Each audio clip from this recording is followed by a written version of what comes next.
Look how God done bless you. Come on. Wonder why I'm feeling extra. Say what it do, what the business is. Folk running over what the devil saying. Shoes, pants, chest, shoulders. Get up, off me, don't get closer. It ain't over, tell it's over. Game breaker, big joker. It's a whole lot of flexing going on. Feel like I could walk on water, lemon pepper stepper zone. We was really down bad, told my mama not for long. Held and thought they got another one, we know they got it wrong. And another thing, hold up now we don't wrestle with flesh and blood. I was out here wildin', ain't the same way that I was. Tapping when I pray, I'm tapping like I know the blood. Back up with the hate, respectfully, it's all in love. Hairline check, fade check. The only chains ain't broken is the ones that's on my neck. The coldest with some boldness got me flowing with the vets. It's all there, ain't no need to second guess. Yes. This'll be on the beat.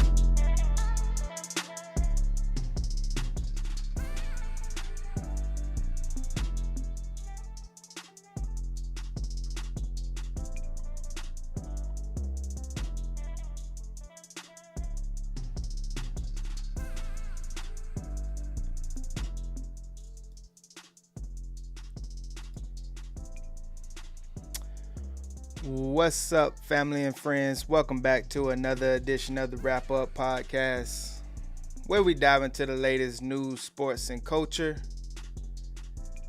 I am your host, Lenny B. And I appreciate each and every one of you for tapping in with me.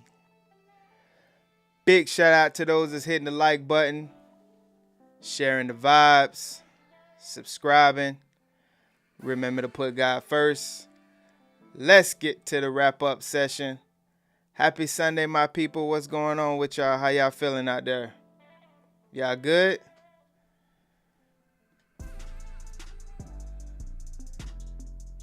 Let's see. Got a nice little show for y'all today. Good discussions. Got some quick hits on the news. See what's going on. That's been going on in the news this week. Then we'll have some discussions on a couple things that's in the culture, things like that. But how y'all feeling though? Y'all had a good weekend? Let's see how my weekend was. My weekend was straight. Not too much. Just Naomi had a track meet. She did pretty good in the track meet. Let's see. Yeah, pretty much I've just been just working, really, just getting stuff done and everything like that. So all good. Let's see what we got.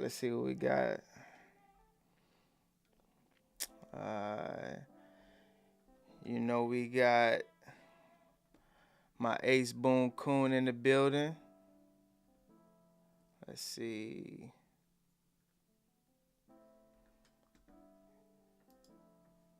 Got FSU Rob in the building.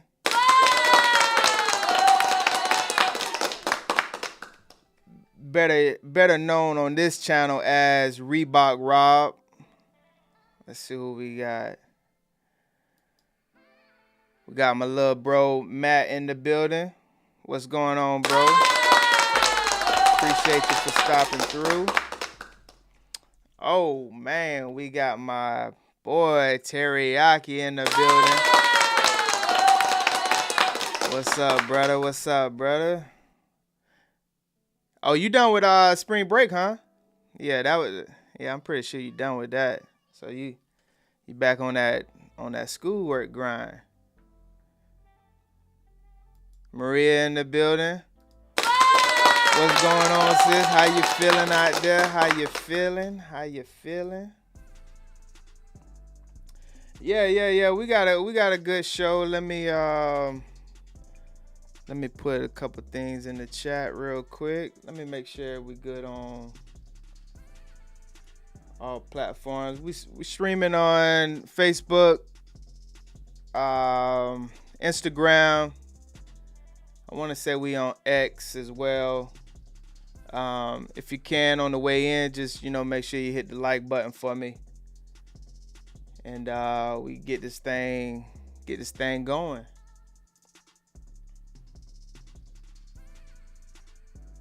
Let's see. Make sure that's good. All right. Yeah, that's right. Teriyaki, Reebok, Rob. What y'all think about? Anybody catch the women's championship game today? Did y'all think that was gonna be the outcome?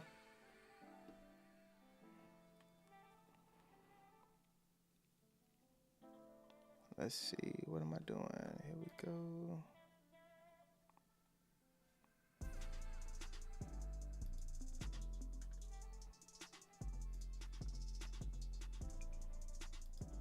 Bug, what's up, bro? How you doing?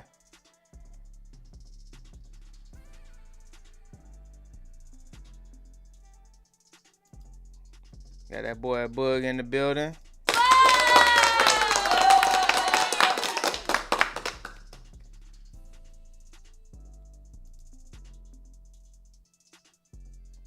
Well, you already know how that go, bro. You know they gotta post old girl.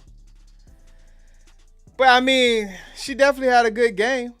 First half was good, but I think overall South Carolina was a little too powerful for sure. So I definitely knew. I kind of had my bread on South Carolina if I was to put money on it for sure. So I definitely thought that they would make it happen. Let me do that real quick. Yeah, so let's see. I was gonna see how the conversation go today, but I wanted to talk about something that South Carolina coach had said before the game. I wondered if y'all had caught that. So if we'll see where the conversation go, and I may throw that in there if we got time. Yep. No, I didn't follow March Madness. No, honestly, bro, Teriyaki, I really didn't follow it as much myself. I don't know why. It didn't really seem too enticing this year. I maybe probably the storylines wasn't there. Was rooting for NC State, of course. But overall, it was kind of underwhelming, honestly. I felt like the females was just a little bit better, in my opinion, at least. Okay, so let's move over. Let's see. Let's get to the. Hold on, let me just throw this in the chat real quick before we get started.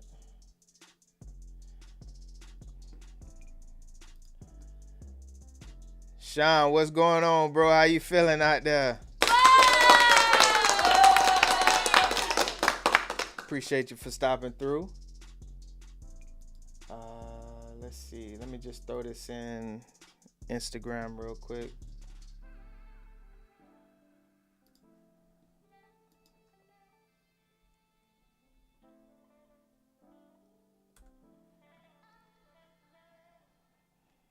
All right.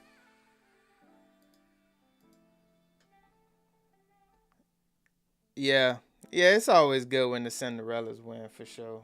Love a good underdog story.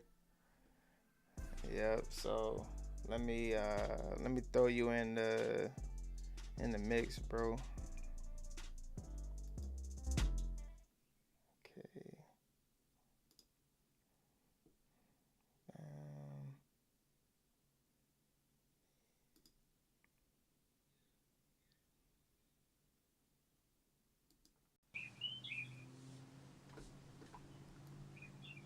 you're Shouts out to the gang. What's up with y'all? What's up? What's up, bro? How you feeling on this Sunday? Feeling good, feeling great, man. I hear you. I hear you. Hold on. Let me get your name up there. How the people know you real quick. How the people, how the people want, Hey, yeah, how the people want to address the boy. You know you what I'm know saying? they gotta address you like that. So Come on, man. You done switch from Nikes to Reeboks now. for You real. tweaking your goals every time you hit your house now. Yeah. What you get into this weekend? Anything? It's a whole lot of this. What's that? It's icy hot.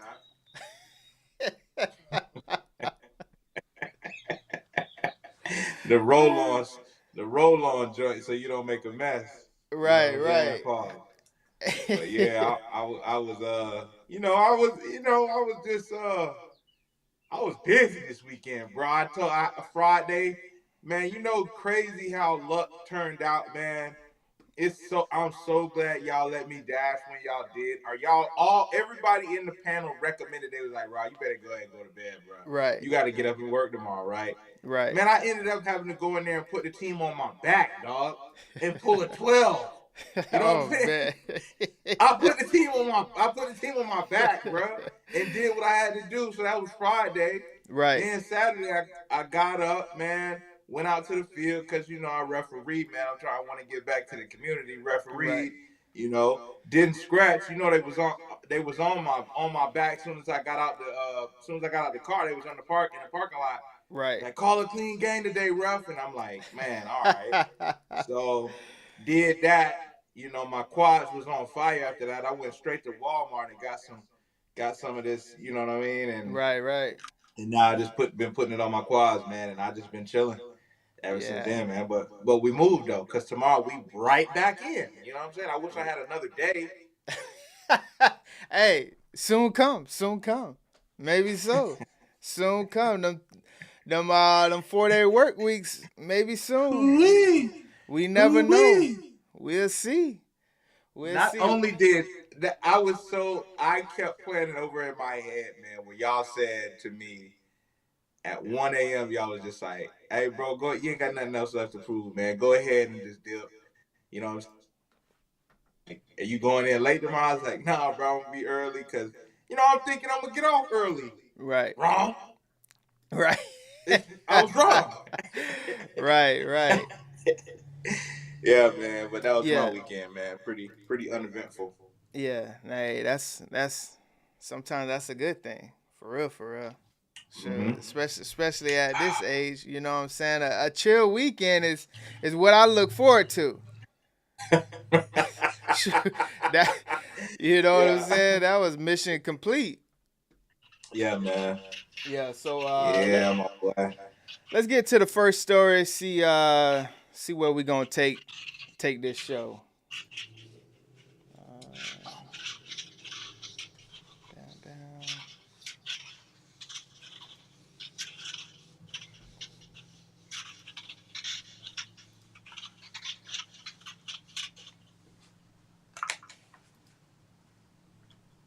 Shout out to Shelby. A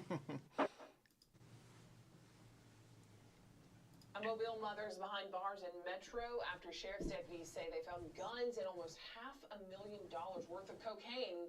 But investigators say that's just the beginning. Our Dacian Smith is in the studio tonight with more on this story.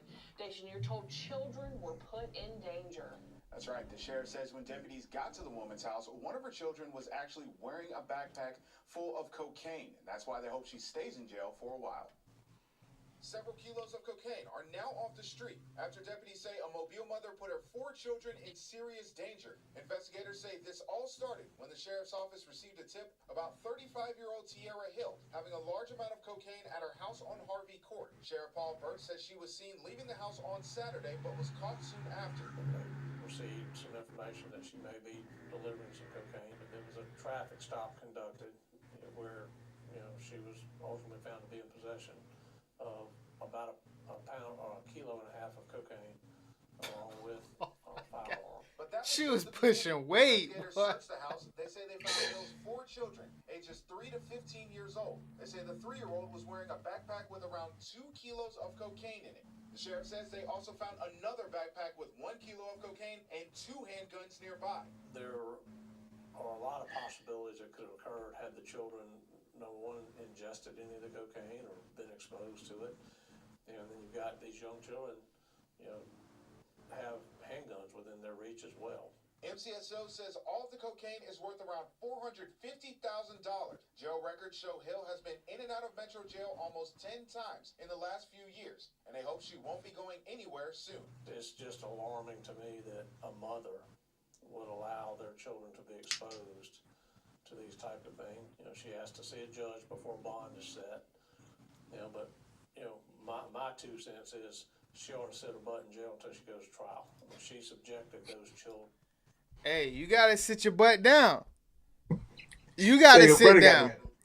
They say your brother got the birds on. Like, come on, man. What are we doing? Birds? Dog, she had them birds. Don't your brother got them birds, huh? Man, you ready? You know how to use a triple beam, huh? Shit ain't hard to just, man, bro, come on, fam. Yeah, You got your 8-year-old with a backpack full of 2 keys? Yeah, that's wild. Do you think do you think she had them pushing it to like parts of the neighborhood? Yeah. Yeah, man. Those are her runners. Right. Yeah, that's Like, that's kind of crazy to turn an 8-year-old into a drug mule, bro. Like, yeah. Yeah, that's kind of crazy to be pushing bird. She was pushing hawks. She was pushing them bald eagles, huh? She was, bro. Oh my God, this really. Listen, I know how you gonna feel about this, right? Because we talked about this often, but I'm gonna just say it. Everything that's happening now, bro, can be traced back to a good album, 400 Degrees, dog. Yeah. Like, they say your brother got the birds, huh? You know what I'm saying? Yeah. You like to treat your nose, huh? Like, come on. That's all there. It's all in that album. You want to get a hold on what's going on today? Listen to that album, man. 1998. Don't that sound great? So the question is, should she get her kids taken away?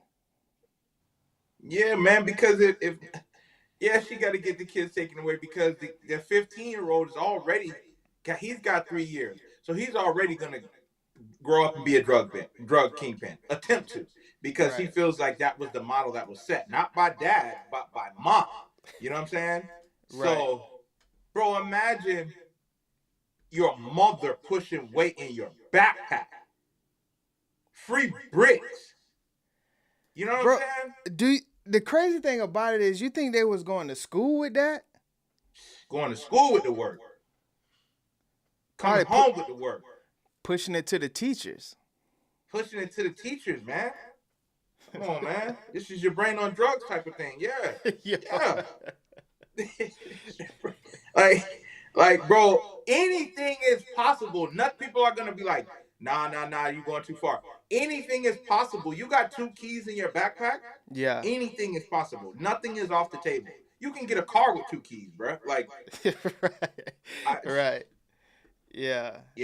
She needs to get her. She needs to not have access to them kids, bro. Because the 15-year-old, I'm only gonna worry about the last 2, because the 15-year-old, he's already gonna pick up the torch. He's calling the clientele and saying, listen, I know my mom.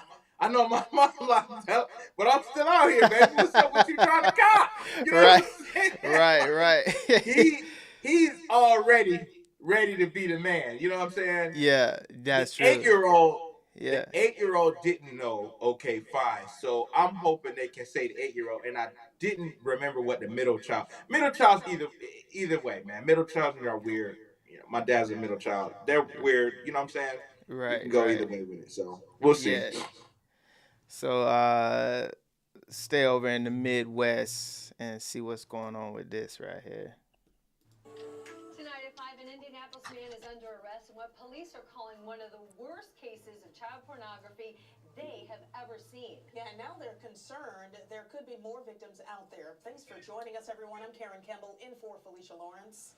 And I'm Anne-Marie Tierney. Detectives say they found more than 10,000 illegal images on the man's electronic devices. As our Chase Howell explains, this was in connection to an investigation from last year. Chase?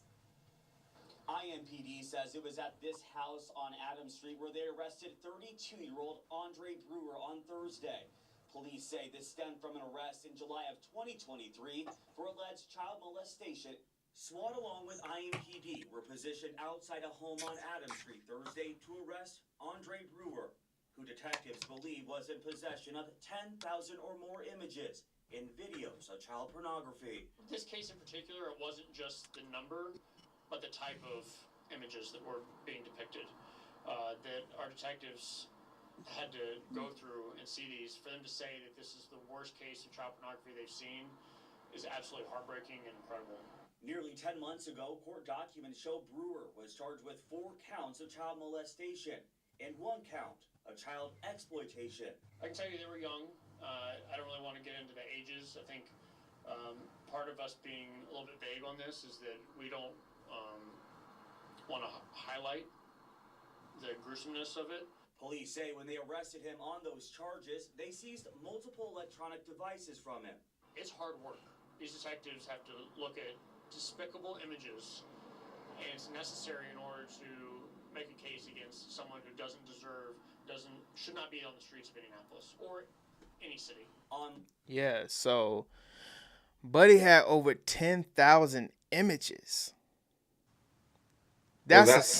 He's filled up computers, plural. Yeah. Yeah, that's a straight sicko, man. You gotta go. Yeah. You got to get up out of here, bro, because, man, he's acted on it. You know what I'm saying? Yeah, right. And 10,000 images, bro. And I think they said over 1,000 videos, bro. Come on, man. It's like, how do you get arrested and then you get out and you still doing the same thing? So I'm gonna set a record now. If you guys let me out, I'm gonna set a record. I'm gonna do something you've never seen before. What? That's why I'm so hesitant to be letting these guys out in the first place, bro. Right. Because listen, I am all for that second chance, right? It's like, man, all right, man, he ain't killed nobody.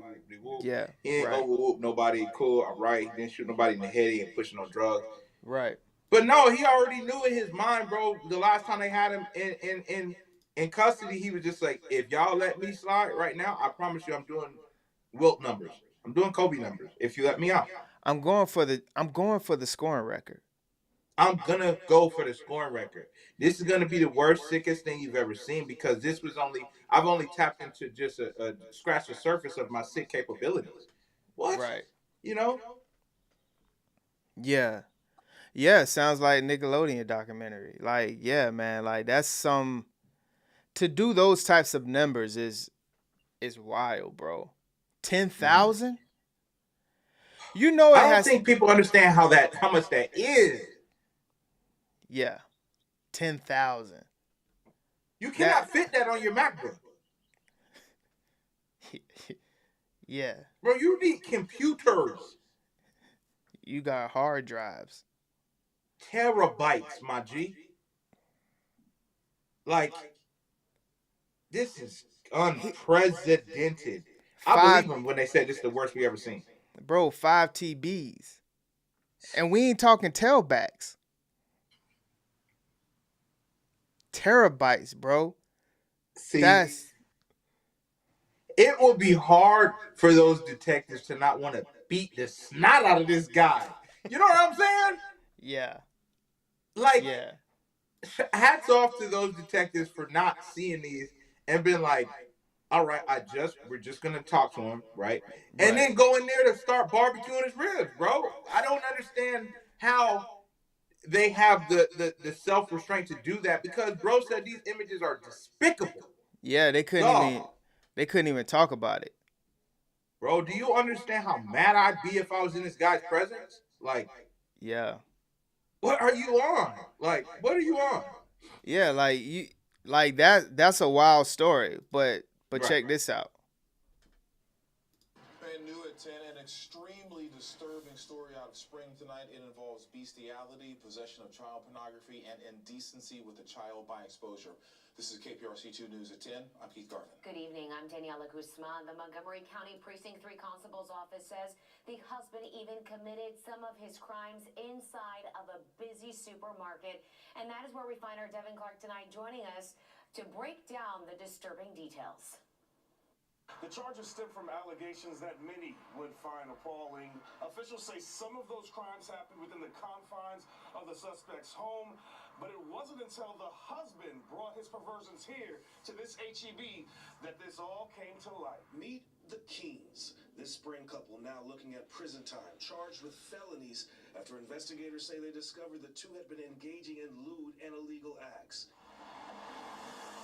It all starts here at this HEB on Rayford Road, where officials with the Montgomery County Precinct 3 Constable's Office say they were dispatched back on March 13. They say William King was following kids around inside the supermarket as he exposed and touched his genitals. During the course of the investigation, officials say they seized William King's phone and found not only child pornography, but also evidence of bestiality involving his wife.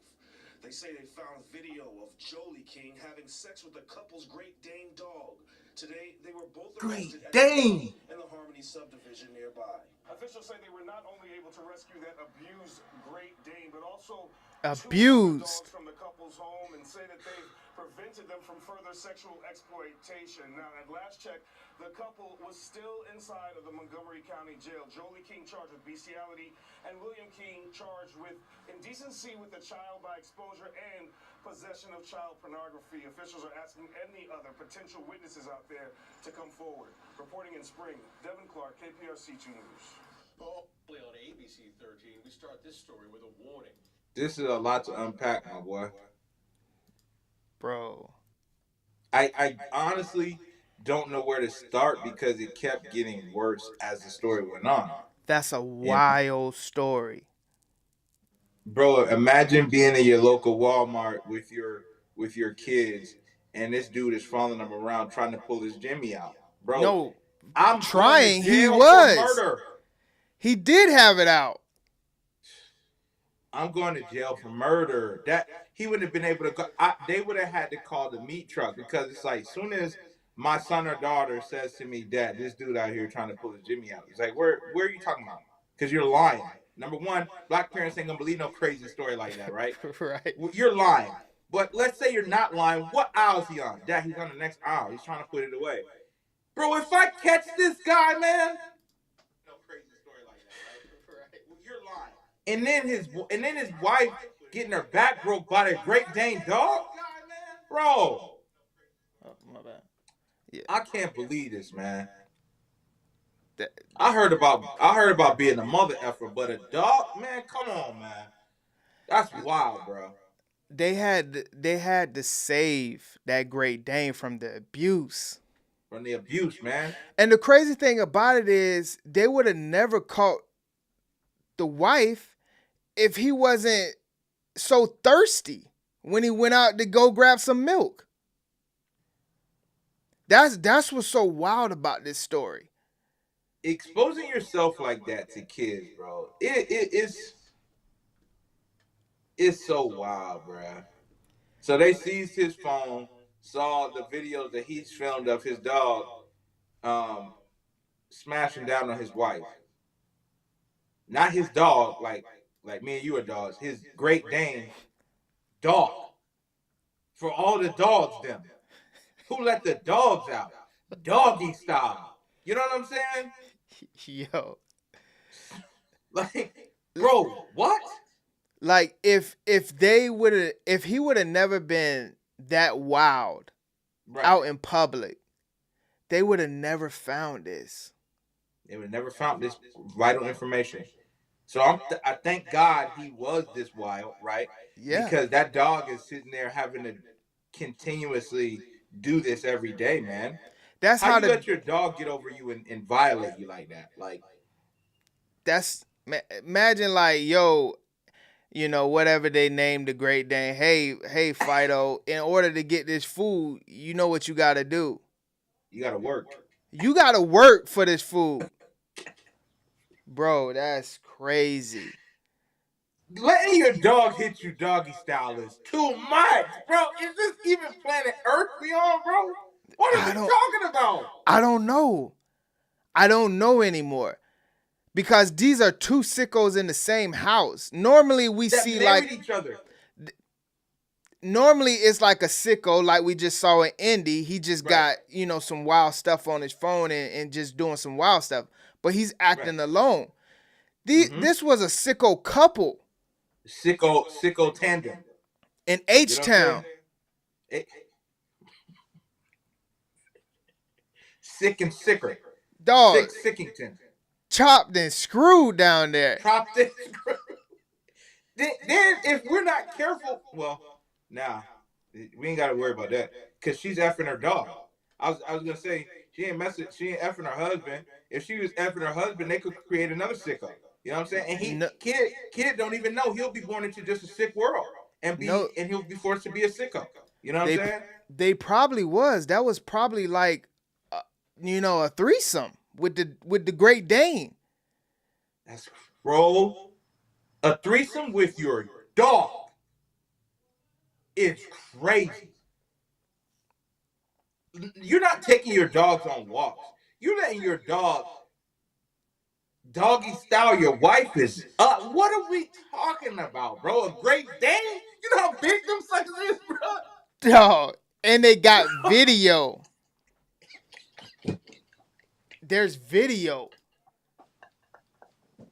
You know how the day I quit. That's the day I quit the force because I'm not watching that. I'm not watching it.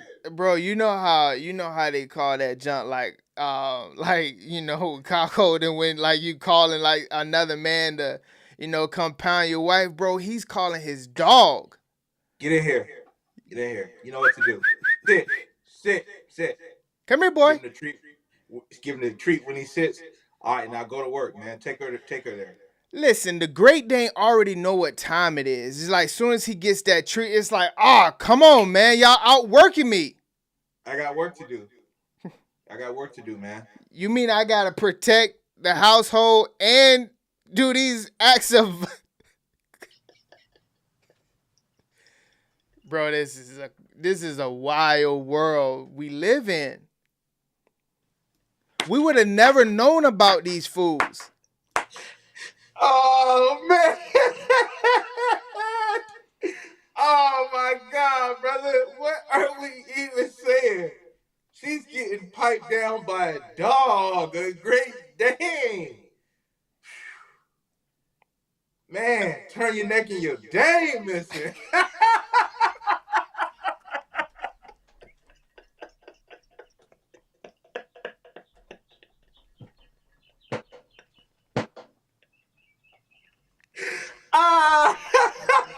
Dog tipping on 4 foes. The dog had to be on off. Yo, this is not even funny. This is not even funny, dog. Turn your neck and your dame missing.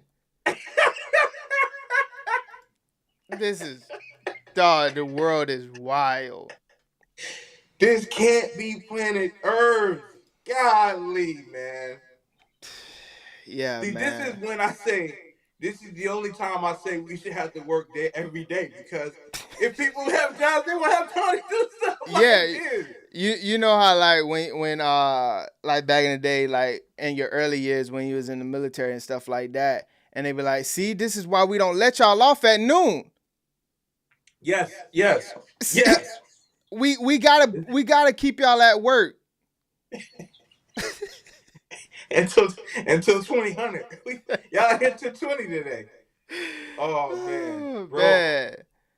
Dog, turn your neck and you dang missing. Great, dang. Yeah, man. Let's go over to our favorite state of the show. The Big Apple. See what they got going on. Yeah. Yes, sir. Board-approved congestion. The MTA board approved congestion pricing fees in what its chairman says is one of the most significant votes the board has ever taken. Under the plan, drivers will pay $15 during the day to enter Manhattan Central Business District, trucks $24 to $36, motorcycles $7.50, plus there is a $2.50 fee every time you take a for-hire vehicle like Uber or Lyft, and a $1.50 fee for yellow taxi. All right, so congestion, toll rates during the day. Okay. CBS 2 political reporter Marsha Kramer here in studio to give us an update on this ongoing story. Christine and Dick, emotions ran high at the MTA board meeting today. A mix of people pleading for mercy, exemptions and lower fees, and those who said that after 5 long years of fighting, the time had finally come to enact the controversial plan. The motion is approved. After 5 long years of debate and an approval process that sometimes moved with fits and starts, the MTA board approved the tolls drivers will pay to enter the Central Business District below 60th Street. Getting something big done is difficult. And it was difficult right up until the very end. MTA police barricades ringed the building. The place was crawling with cops, but even with all the precautions, 2 sets of demonstrators got inside the boardroom. That was the first protest, but just before the final vote, yellow cab drivers who don't want their passengers to pay an extra $1.25 congestion fee confronted the board. But with the MTA assessment for the $1 billion a year congestion pricing will bring in for fixing the ailing transit system, the vote was overwhelmingly in favor. Long Island member David Mack, the most vocal naysayer. My concern is a vibrant city coming out of COVID. The vacancy rate of office buildings, the major companies leaving New York and going south. Congestion pricing was signed into law by then Governor Andrew Cuomo, who in recent weeks did an about-face, saying now isn't the time to make it more difficult for drivers to come to New York City. No, now it ain't. Now it ain't the time. Right. Yeah. So what you think about that, man? Congestion prices. It it seems like different sectors of business and things like that are really playing around with this dynamic pricing, and it's just like you started in Manhattan and things like that. Far as like, I'm not sure like how much traffic that is compared to another part of New York City, but just imagine like all major cities, start doing something like this. I think, well, for New York especially, the only way I think that this is good, right? So I can understand why this would be good. This will only be good if they're going to give this money to paying that police overtime bill to keep that subway safe. You know what I mean? Or dedicated to like dedicated to accelerating the extermination of that rap population there.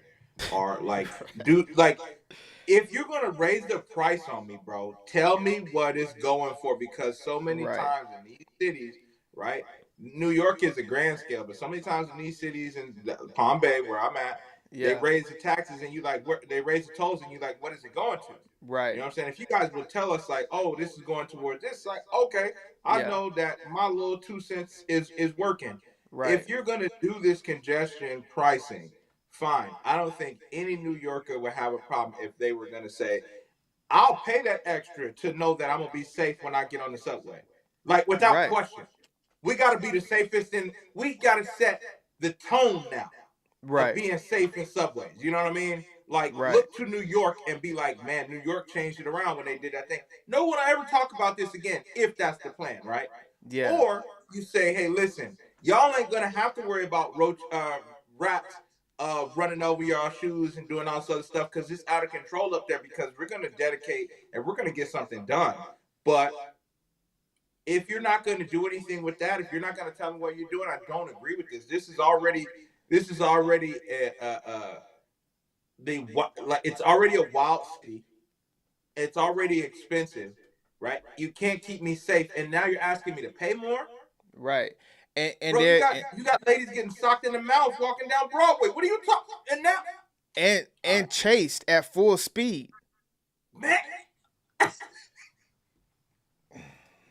That was and wild. now I gotta pay more. Nah, brother. And so with this, Mayor Adams was like, encouraging, more residents to get on the subway. It's like, sir, have you seen the subway? But he said he says he rides it every day though. No, that's not true. That's not true. You That don't guy, believe that guy's wild as hell, bro. Like Adams is on some stuff, man. He's wild. Yeah. So let's check out a little bit more of their transportation that they're trying to implement.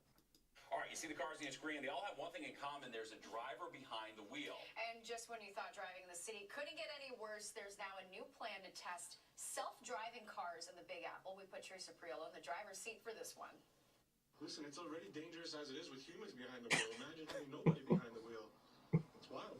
New York is nothing if not innovative. Their latest gamble, putting autonomous or self-driving cars on the road so they can mix and mingle with everything else out there. Other cars, e-bikes, scooters, city bikes, trucks, EMS vehicles, and yes, pedestrians. I would absolutely feel comfortable with that. In fact, I would, given how people are driving right now, I think it would be a godsend. The latest plan is the brainchild of Mayor Eric Adams and DOT Commissioner Ydanis Rodriguez.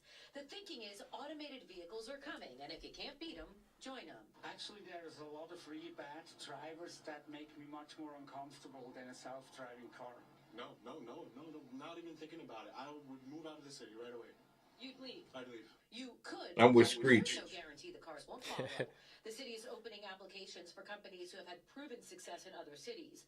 A trained safety driver will be required to sit behind the wheel and be ready to take control at all times, which may help alleviate the safety fears. But what about all these concerns over congestion?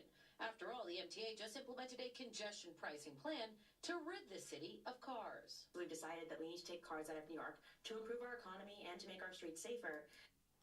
Yeah, so autonomous cars in New York. It's starting, bro. It's one of those things where you just can't be within the first. Like I wouldn't feel good within an autonomous car for the next 3 years, right? So if this is gonna be the year that they make it like official autonomous, whatever year that is, right? Whether it be where we're 24, so let's say 27 is the year that they finally like, okay, this will be the first year we have autonomous cars on the road. You can't be within that number, right? Of trying to get an autonomous car. You can't be in that first rollout, right? You got to be like 30. Right. 2030. Boom. Yeah. I give it 3 years. Boom. They'll have it handled. All of the stuff that's going to happen to it has happened. And then boom, I'm cool getting one. Are they going to let me use it how I want to use it though? Right. I'm getting an autonomous car. I'm calling it an autonomous Uber and an autonomous Lyft because I don't want to drive.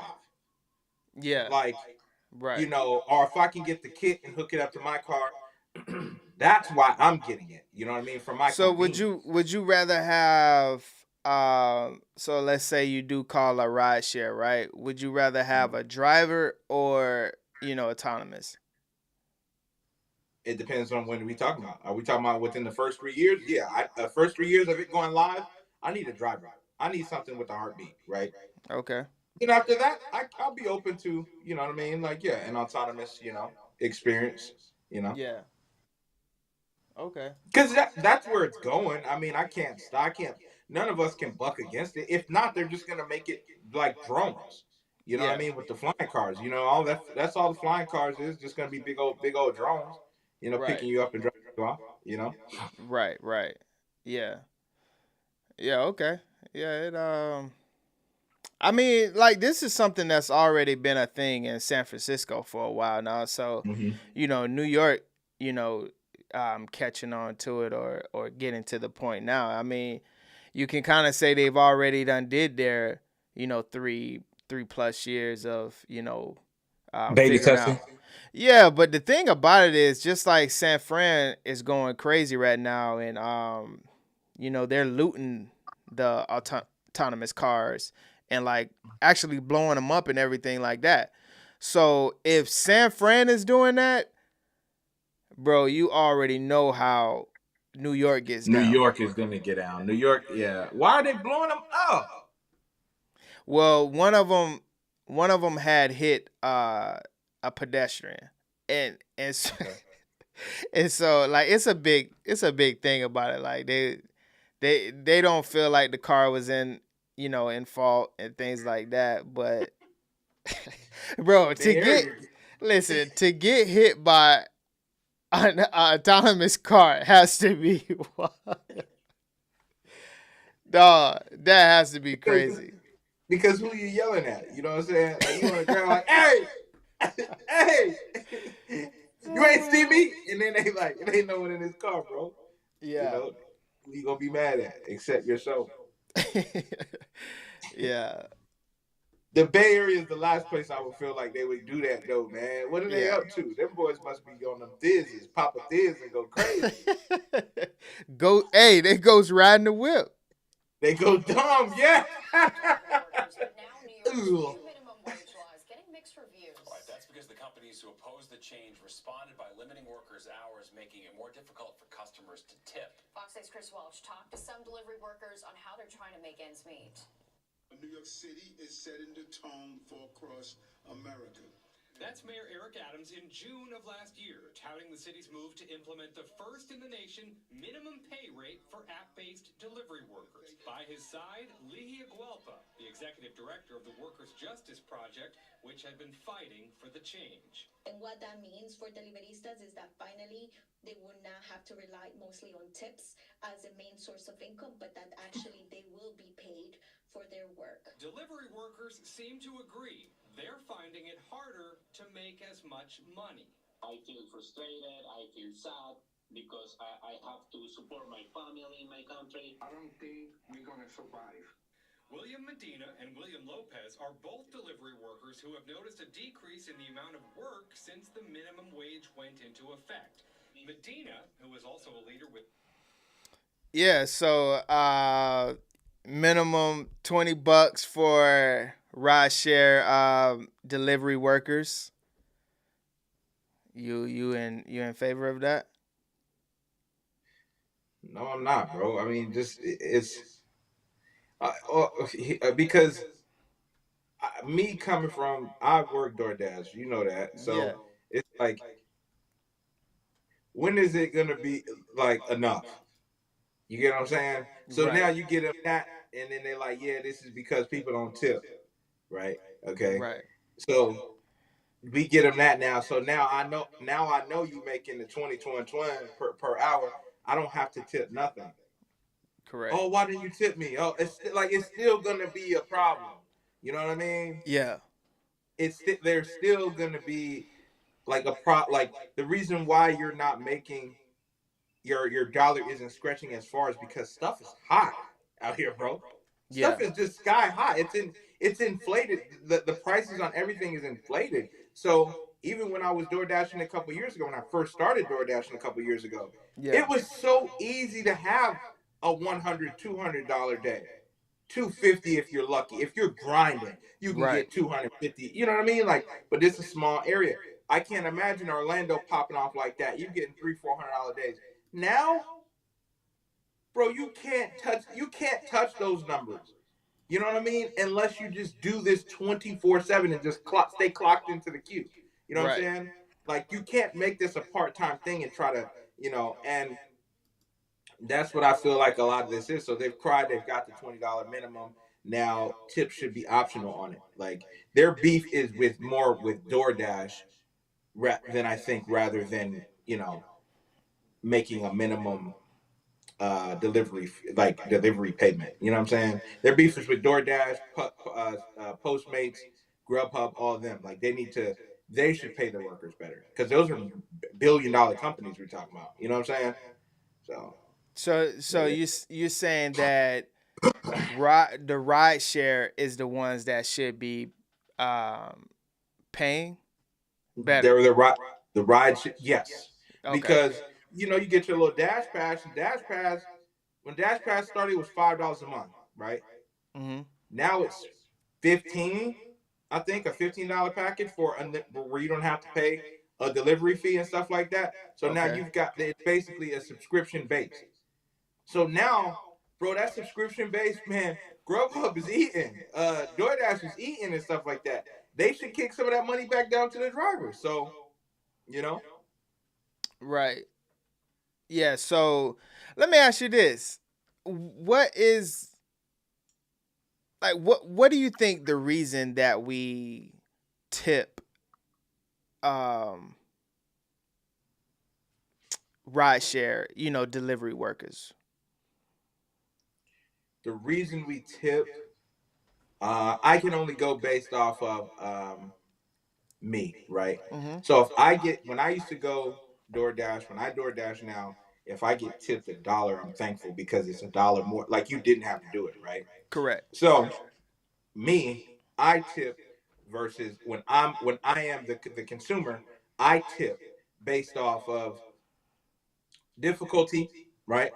If I ordered just something up the street from Mickey D's and it took 30, 45 minutes to get here, I'm tipping $2.50 on that, and I'm not gonna feel any type of way about that. Like, correct. If I order something from across town, right, from Flames, right, 2 cities over, and I know you had to get it and you got it here fresh, I'm definitely gonna throw you 10 to 15 on that. Right. You know what I'm saying? So it's service based on how you tip. On based. What you actually did to get this tip. Like, So people are go ahead. Yeah, so it's not necessarily on how much the individual is making per se. What they're making don't matter because, like, if I order something from Flames right now across town, like 2 towns over, right, his base is gonna be like that's a $10 order for him. Mm-hmm. You know what I'm saying? Like that's a $10 order, and then I'm gonna throw 15 on top of that, so he get $25 for the trip. You know what I'm saying? So now he can average $25 an hour, at least on mine. I'm gonna do what I need to do. You know what I'm saying, to get him there because I know the struggle. You know what I mean? And I've been there. You know what I mean? So a tip would be nice, but it's never necessary. It's like, I tip when you have to deal with me. Like people are gonna probably get upset when I say this, but I don't tip when like carry out. Like I circle no on carry out all the time. 0% for me because you didn't have to deal with me. My food is literally sitting right here in a bag, and I walked in, I grabbed it. It was prepaid for, and I recite the last 4 of my phone number, and they're like, "Oh, okay, cool, you good," and I'm out. You didn't have to make sure my water was full. You didn't have to greet me. You didn't have to make any fake ass small talk with me. You didn't have to, you know what I'm saying? Like it was not. We didn't have. This was a 0 interaction, right? Yeah.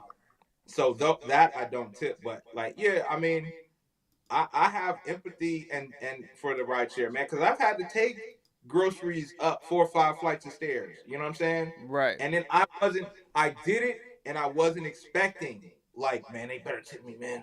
Man, I know something, bro, because, man, I got all these groceries from wherever I got the groceries. I think it was Target, and I had to, go up 4 flights of stairs at night. You know what I mean? Like, after to the wrong building. And she didn't put the gate code in, all this stuff, right? So I get there, boom, I knock the groceries out, and she said, handed it to her, and she hands me a $25 tip. She didn't have to do that, but she knew what all I had to go through. You know what I mean? Yeah.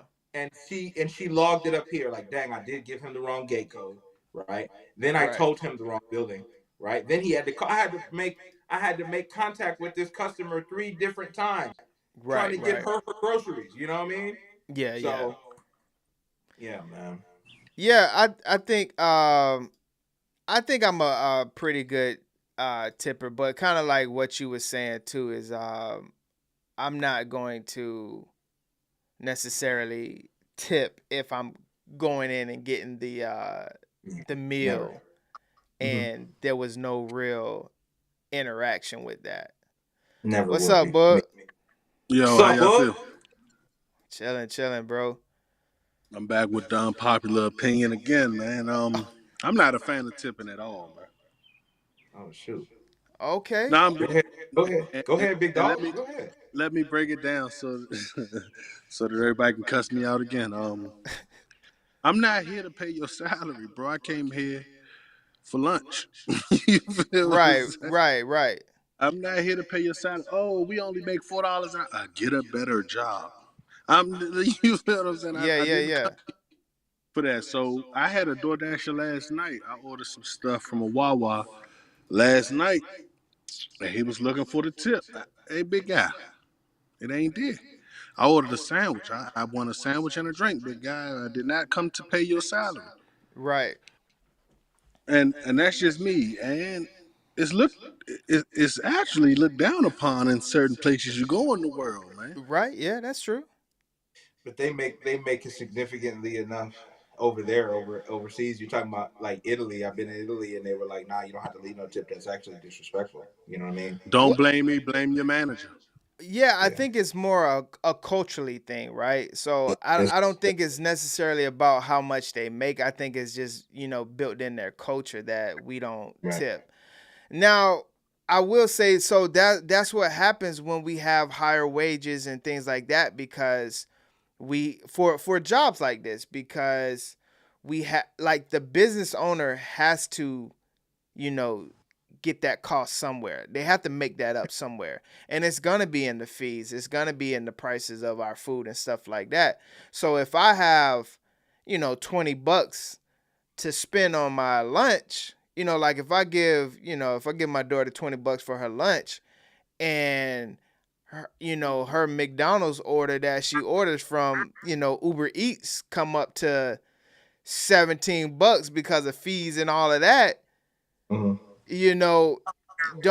don't really be looking for a tip per se because of the Because the hidden fees, the just yeah, because fees, and right. the what is it? Competitive pricing. What was it? The The peak hours. Yeah. yeah, right. Yeah, and then Yeah, do I tip when I sit down at a restaurant? Yeah, I tip because I feel pressured and bullied. I feel like everybody looking at me when the bill comes. So right. Yeah. yeah, Nah, but you're if it supposed was to do it there, bro, because they had to deal with you, bro. You know what I'm saying? That's my only uh, thing. somebody tip me for turning the power on the train so that people can get back and forth to work every day. That's your job, bro. Yeah. Lenny, do you tip at your job? No. Oh, all right. I, You got to tip them people for dealing with you, bro. You got to, bro. They had to deal with you, man. well, see, that's the thing though. Like It's your job, bro. right. We already established that it's in our culture that we feel like we're pressured to do it. But Right. now if they're so let me ask you this. If the waiters and waitresses and stuff like that are getting, $20 an hour like that instead of the $3 that they used to, do we feel pressure to tip then? No. No. I like this comment though about the gratuity if they add the gratuity on because gratuity will take your bill. Gratuity will take your bill to the next tax bracket, bro. You ever had a bill with a gratuity? Oh, Yeah, 100%. they starting to do that, and they starting to do that here now, and it takes the pressure off of tipping. It kind of, I ain't gonna lie to you, I like it a little bit. It takes the pressure away, man. It just, yeah, let me pay this because I'm not trying to keep. Listen, ain't nobody asked you to sign up for a $4.50 an hour job. That's Yeah. a decision that you made. Yeah, I'm not a fan of extra fees to Right. to my meal. I So, want to yeah. Yeah, I want the choice to tip you or not, because there are times that, so I think I'm a pretty good tipper, but I'm not a standard tipper. Like, I'm not just gonna tip you just cause. Like, I've never felt pressure on that. Like, I'm probably never gonna see you again, and if I do see you again, you just probably not gonna wait my table, which is doing us both a favor. Right. So like I like to think that if that is if that's if that's a standard thing where they have it automatically in there, I don't feel like the waiter is gonna do their job the way that they would if if they if it wasn't there. And what if you and Bay on a date, Rob? What if you and Bay on a date and you only got $70 to your name and the bill 65? They don't care that you only got 65. They're gonna look at you like he only left $5. Cheap ass dude. Come What on, I man.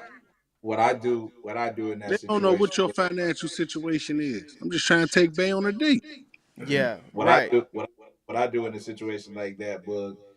I can't believe I'm giving out one of my oldest tricks in the book. So what I do is I'm like, I sit down, and if I have a set budget, right, I tell my girl, yo, go get whatever you want, right?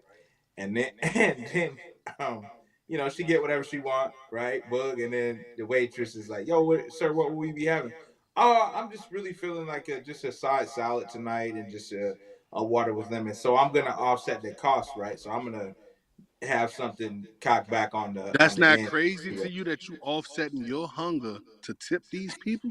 Right. Nah, it is. It is. No, it does sound crazy. It is. It is. Yeah. You ain't gonna eat tonight, so I can make sure I tip you. Right. Yeah. And then just hit Mickey D's on the back end. That's Old crazy. Yeah, tonight old I'm Miss just gonna have Don, a salad and go home hungry so I can make sure I leave you $20. No, Yeah. Oh, I spend don't. your No, twenty no, no. dollars on your girl. I've never been blessed enough to bless somebody with a $20 tip. Like, nah. What what requires so what will be your reasoning for giving someone $20 then, Rob? I don't think it would be. I don't think they would have to have much reasoning. The service got to be all right, and then I have to be able to like eat that. You get what I'm saying? Okay. Yeah. So it's Yeah. more my end.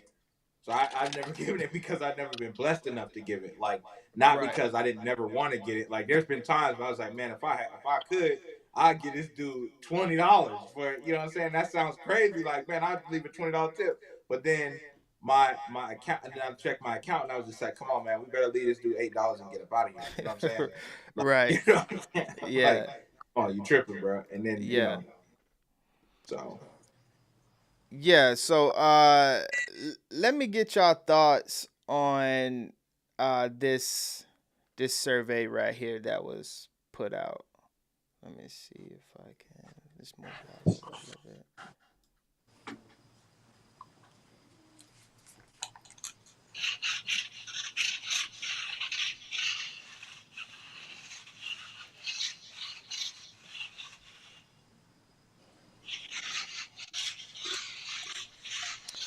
So it says U.S. has world highest rate of children living in single parent households.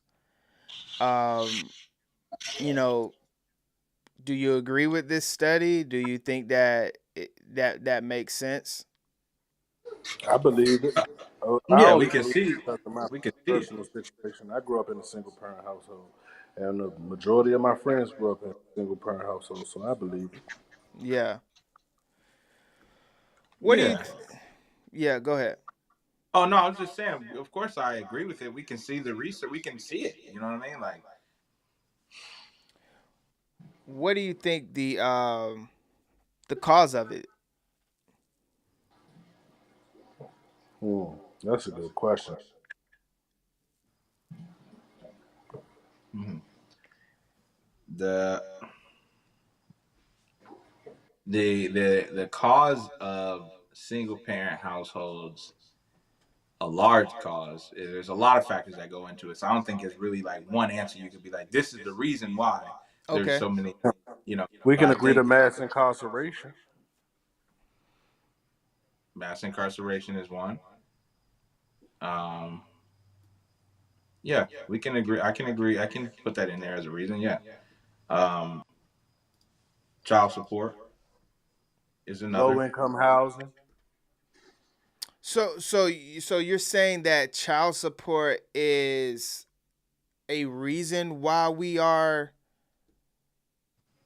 the highest rate?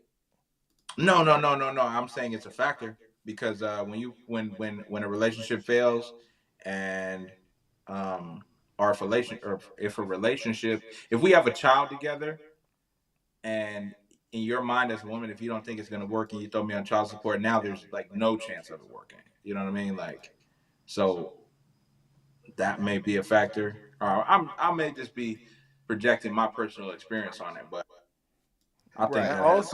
also, Lenny, low income housing. So you got to remember when them people was getting Section 8s, right?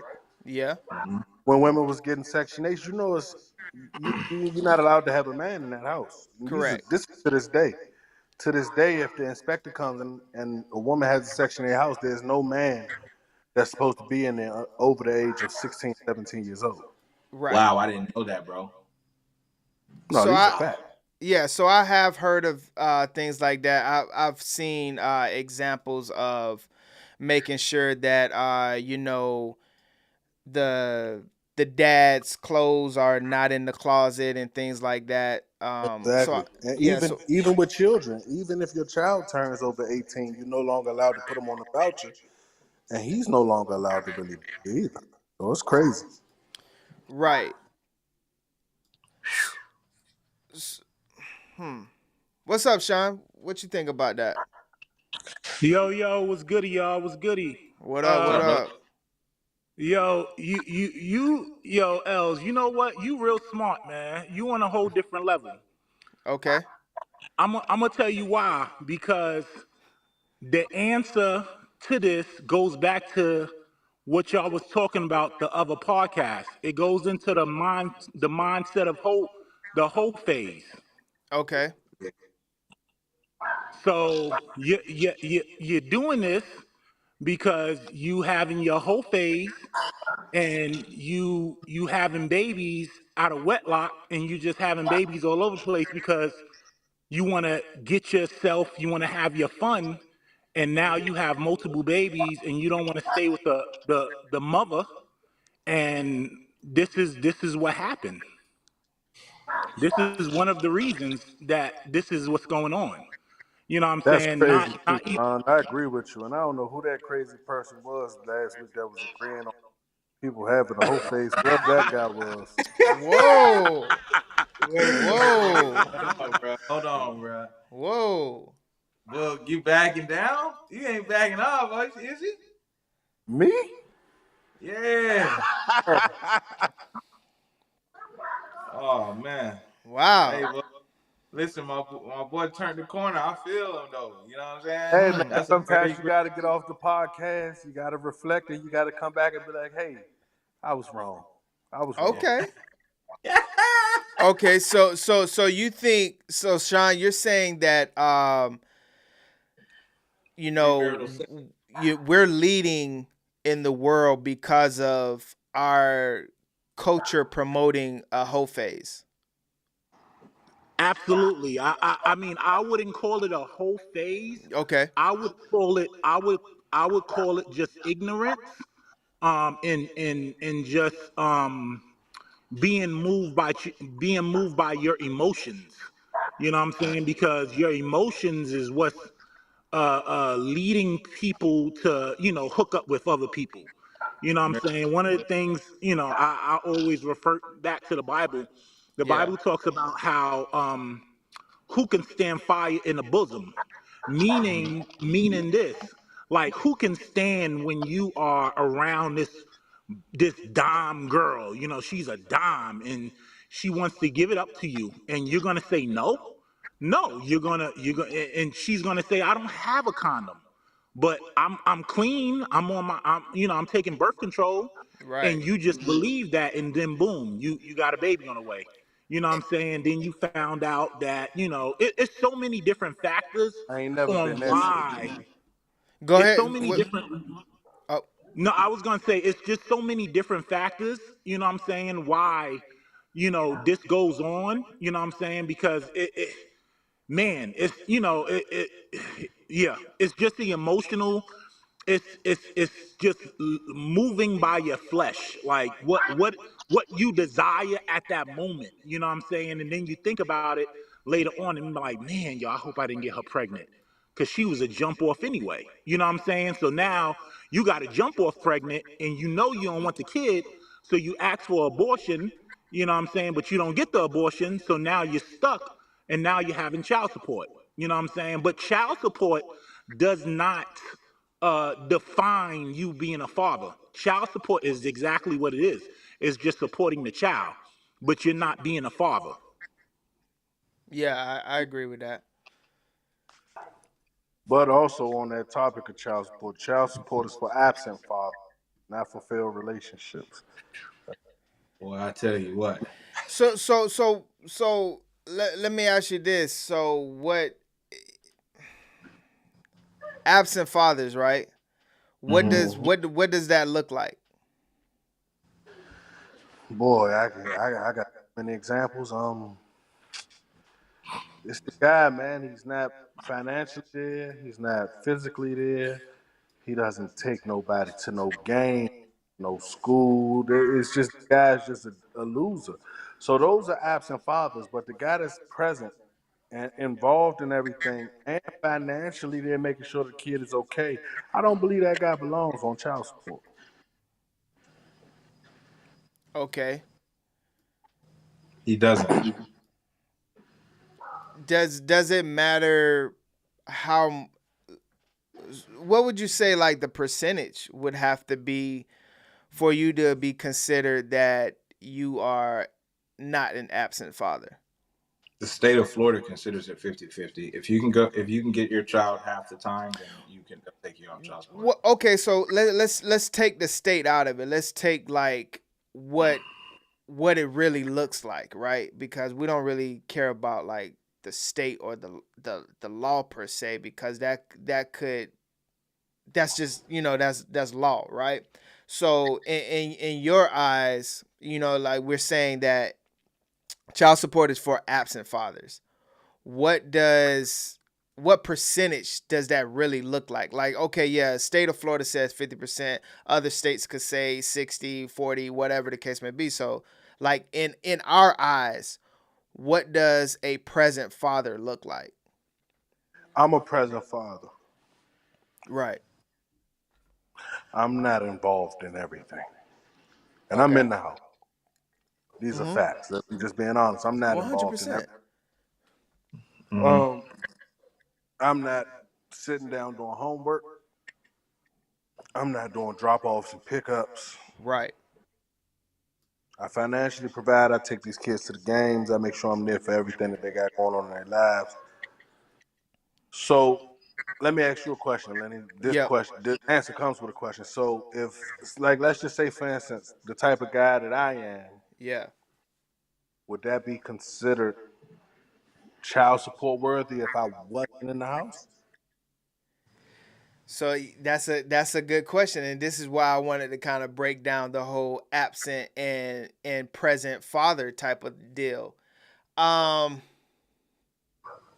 So you're saying that let's just say like a father is there financially, right?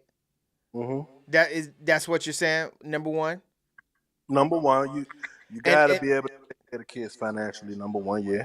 Yep, and then number two, that the father is taking the kids to extracurricular activities and things like that. Extra. Well, it's more than that. Yeah. Pretty much what comes to mind is you at all the games. I'm trying to think of a lot of stuff. Yeah. Boy.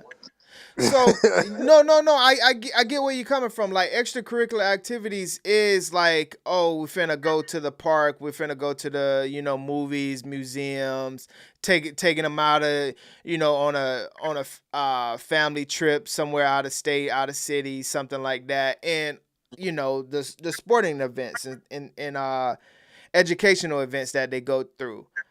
Exactly. Is that a would you say like that person is child support, worthy? I would say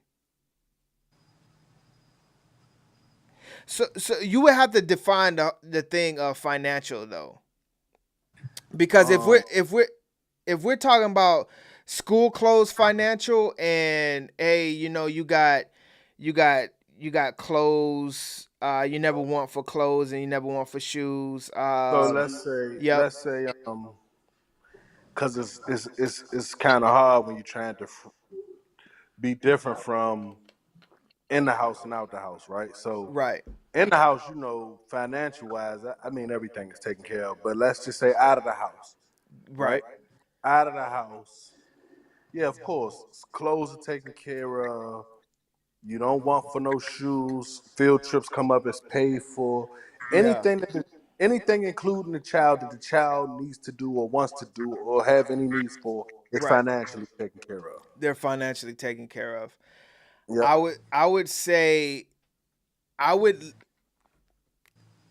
maybe unpopular to the men. I would probably lean closer to yes. And can I get an explanation? Oh, 100%. So now, does this have to go through? Now, I'm definitely not saying through the court system, but I definitely think that a You need father. to. You're talking about a parenting agreement then. Yeah, but let's be real. Most likely the parental agreement is not going to be real. It's not going to happen because of somebody is immature in this situation, right? So I would say this, right? Because you're not in the household, you are lacking somewhere as a father. Because I would say this, when you're in the household, right? You're paying for that child. You're paying way more than the clothing stuff, the going to the events and things like that. Because let's be real, as a father, that's kind of our highlight of being a dad. Honestly, like we love going to the track. Not so much in the younger years, but especially when they get of high school, we love going to the football events, the basketball, the track, or whatever they're into, right? Because we looking like we're guys. That's what we want to do. So realistically, like, yeah, we showing up as the father and things like that in the support system, but it's not really pulling teeth per se, So let me ask you a question. When it comes to financials, I wanted to let you finish so that you could get it all out because I know you're gonna say it and that's what I'm gonna Go ahead. use. No, go ahead. But These guys but playing when chess. it comes to financials, where do mom come in at? You have a 50% responsibility of this child as well. And if we're not together, you have a 50% financial responsibility for this child as well. Right? Right. Right. So realistically though, I would say that I don't see how it's not 50% if we're not talking about child support and we're just speaking on from what we're talking about far as like financial for the clothes and things like that. Because like where does the roof come from? Like the roof But have to come no, from see, somewhere. now we didn't necessarily speak on custody responsibilities either though. Yeah. The child could be with dad 50% of the time. Is that realistic? I mean, well, I haven't seen it a lot, but I have one person that I know that gets his child 6 months out the year, and mom has the child 6 months out the year, but all 12 months of the year he pays child support. Mm. So I gotta jump in. This is real good. So I am not one that have parents outside of my marriage. I mean, I'm sorry. I'm not one that has. I'm not a parent outside of my marriage. I don't have a kid outside of my marriage. But I will say this. Um, my man Boogie, he said something that was like really, really good, and I think we need to really consider like both ends of the spectrum. So I know a lot of people, and I know someone that the father was present uh, financially, and he was there in the house, but he wasn't there emotionally, and it made the kids worse than if he was there. Yeah. So, I think the whole being there, it has to be, and then I know someone that the father was not in a house, and he has a great relationship with his son and his. I mean, it's great. You would think they live together. Right. And they talk every day and stuff like that. So, it really just all depends on the man. Just looking at from the man perspective. Yeah. And child support is one of those things where it's just supporting the child. You know what I'm saying? So if you're there or not, it's just really a means of support, because even though I might be paying $500, $600 a month, I still need to be active in my son's life, and still I might still get him J's. I might still get him, fitted. You know what And I'm saying? that's I where the might still get problem him cool. comes in too, though, Sean, because a lot of fathers feel, hey man, I'm paying this $600 a month, man. You don't get to ask me for a thing. You feel what I'm Oh, saying? absolutely. No, Yeah. I agree. I Yeah. agree. But I mean, just loving your son. I don't think that you can't put a limit on how much you love him, even though you're paying child support and the mom took you out for child support because that was the mom idea. You still can't let that little boy suffer, because when he gets older, he's gonna be like, "Yo, dad treated me wrong because he was paying $700 a month to mom, and he didn't want to pay me, and he didn't want to give me anything." Because they remember Interesting. that stuff. That's They re, Yeah. interesting. That's interesting, they and the re, reason why that's interesting, and speaking from a point of where I am in that situation, is interesting because so if I'm paying the 600 a month, and that's the number amount we put on that, right? As a 10, 11, 12-year old, if I'm paying 600 a month for that, and that's supporting my child, right? That Right. should pretty much cover those J's, right? So when you come to me and you ask me for J's, just and it's not, we're not going back to school, it's not your birthday, it's not Christmas or something like that. Who's I asking? am gonna no, I am gonna say like, hey, listen, oh, my son's Okay. asking me like, hey, can I get these J's? And it's just April or May. I'm like, wait a minute, I'm gonna have to go over this with your mom because I'm paying a monthly. Not saying I've done it before. You know what I mean? But I'm Right. just wondering, that makes me wonder like, hey, am I supporting the child, or is the child support money being mismanaged? I leave that to, I don't think about that, because if I thought about that and tried to trace out every dime, I would go crazy. You know what I mean? So you So pay it and don't think yeah, about it. y- yeah. yeah, absolutely. No, So I let was me. gonna say absolutely, Rob. I was gonna say absolutely, Rob. I mean, that's something that you can't think of, and I think that sometime, it's so funny because I was watching something, and somebody told me that kids get stressed, and I'm like, how can kids get stressed? Like, that's impossible. How can a kid get stressed? But yo, kids can get stressed. No, they don't Of pay course. bills. They don't have the responsibility that we have. But sometimes we can put more on our kids than we supposed to. So if you Hmm. start talking about certain things that they just don't need to focus on, then that makes it more of a burden on them. Talking about Hmm. math and numbers and stuff like that. I Right. don't think kids really need to know about what's Never, going never on need to between know. you and mom. Yeah.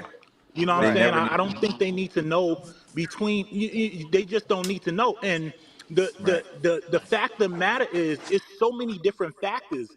if that child is going to Catholic school or private school. You know Right. what exactly is going on where she's spending this money. You know what I'm saying? Now, if you got a deadbeat mom, there's deadbeat moms out here. You know what I'm Right. saying? But 100%.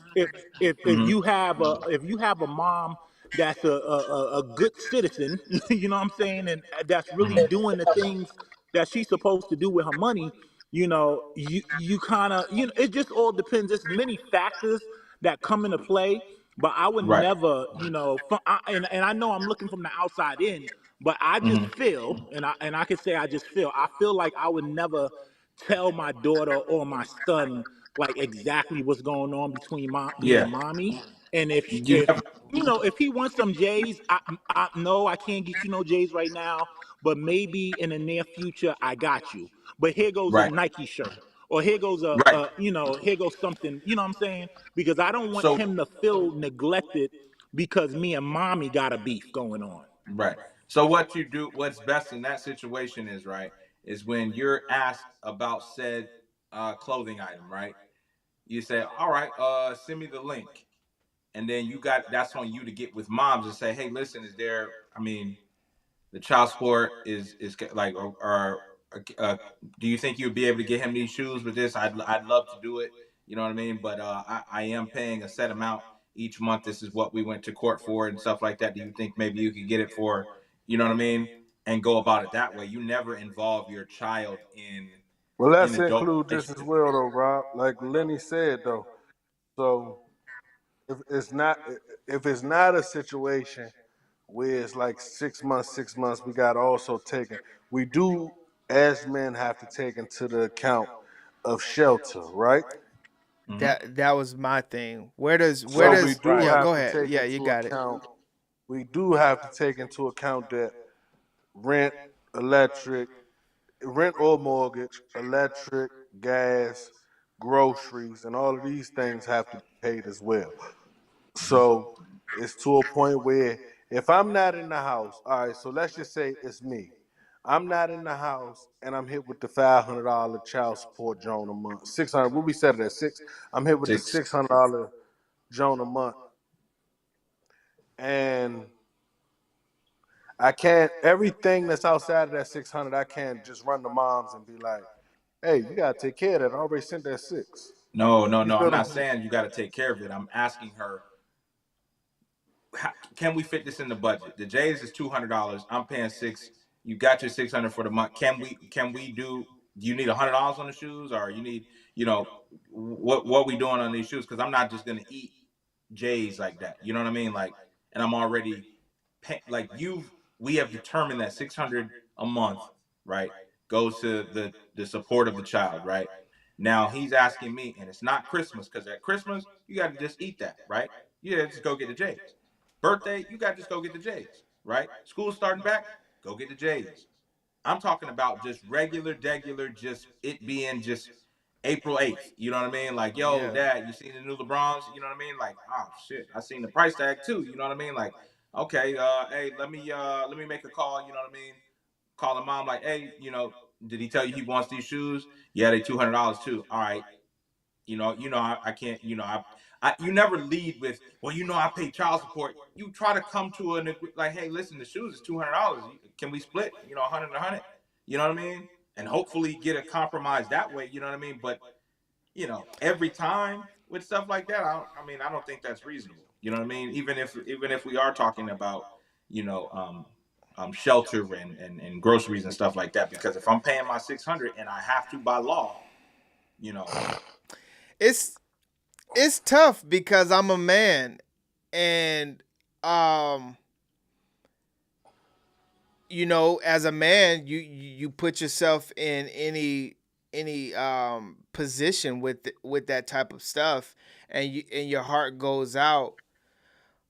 But if I had to kind of think about it from a standpoint of like the totality of it, and like, let's just say, because I look at it like this: if me and the mom would have worked, right, and she was a housewife, right, that's kind of all the same. Like that's still, that still goes on me as the man of, hey dad, can I get these shoes? Because like even right now, even if the old lady got a job and you know is bringing that part to the table, it's always gonna be like on the man to kind of like make it happen in a way.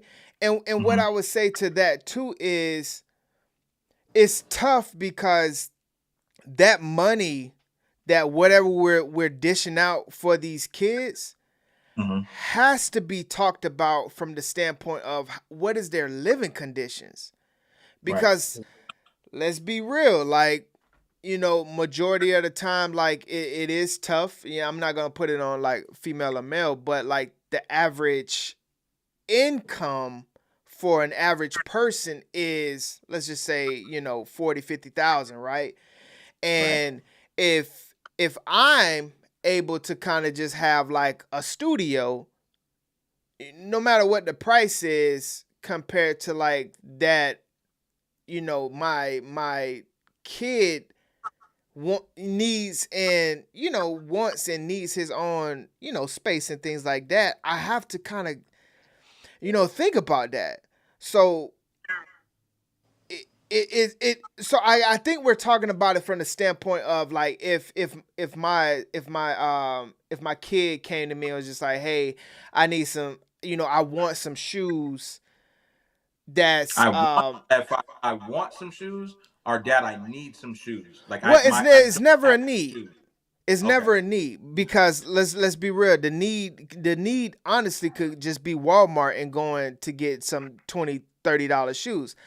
Now, that's a need though. But see, you shake your head because like we live in this, we're talking about lifestyle and we're talking about culture. We did go to school with people that had to rock the Paylesses in the Walmarts and things like that. It's on us right now to be like, oh, you know, I want to make sure that I give my kids something that I never had, or this case, I want them in the J's, I want them in the Nikes and things like that.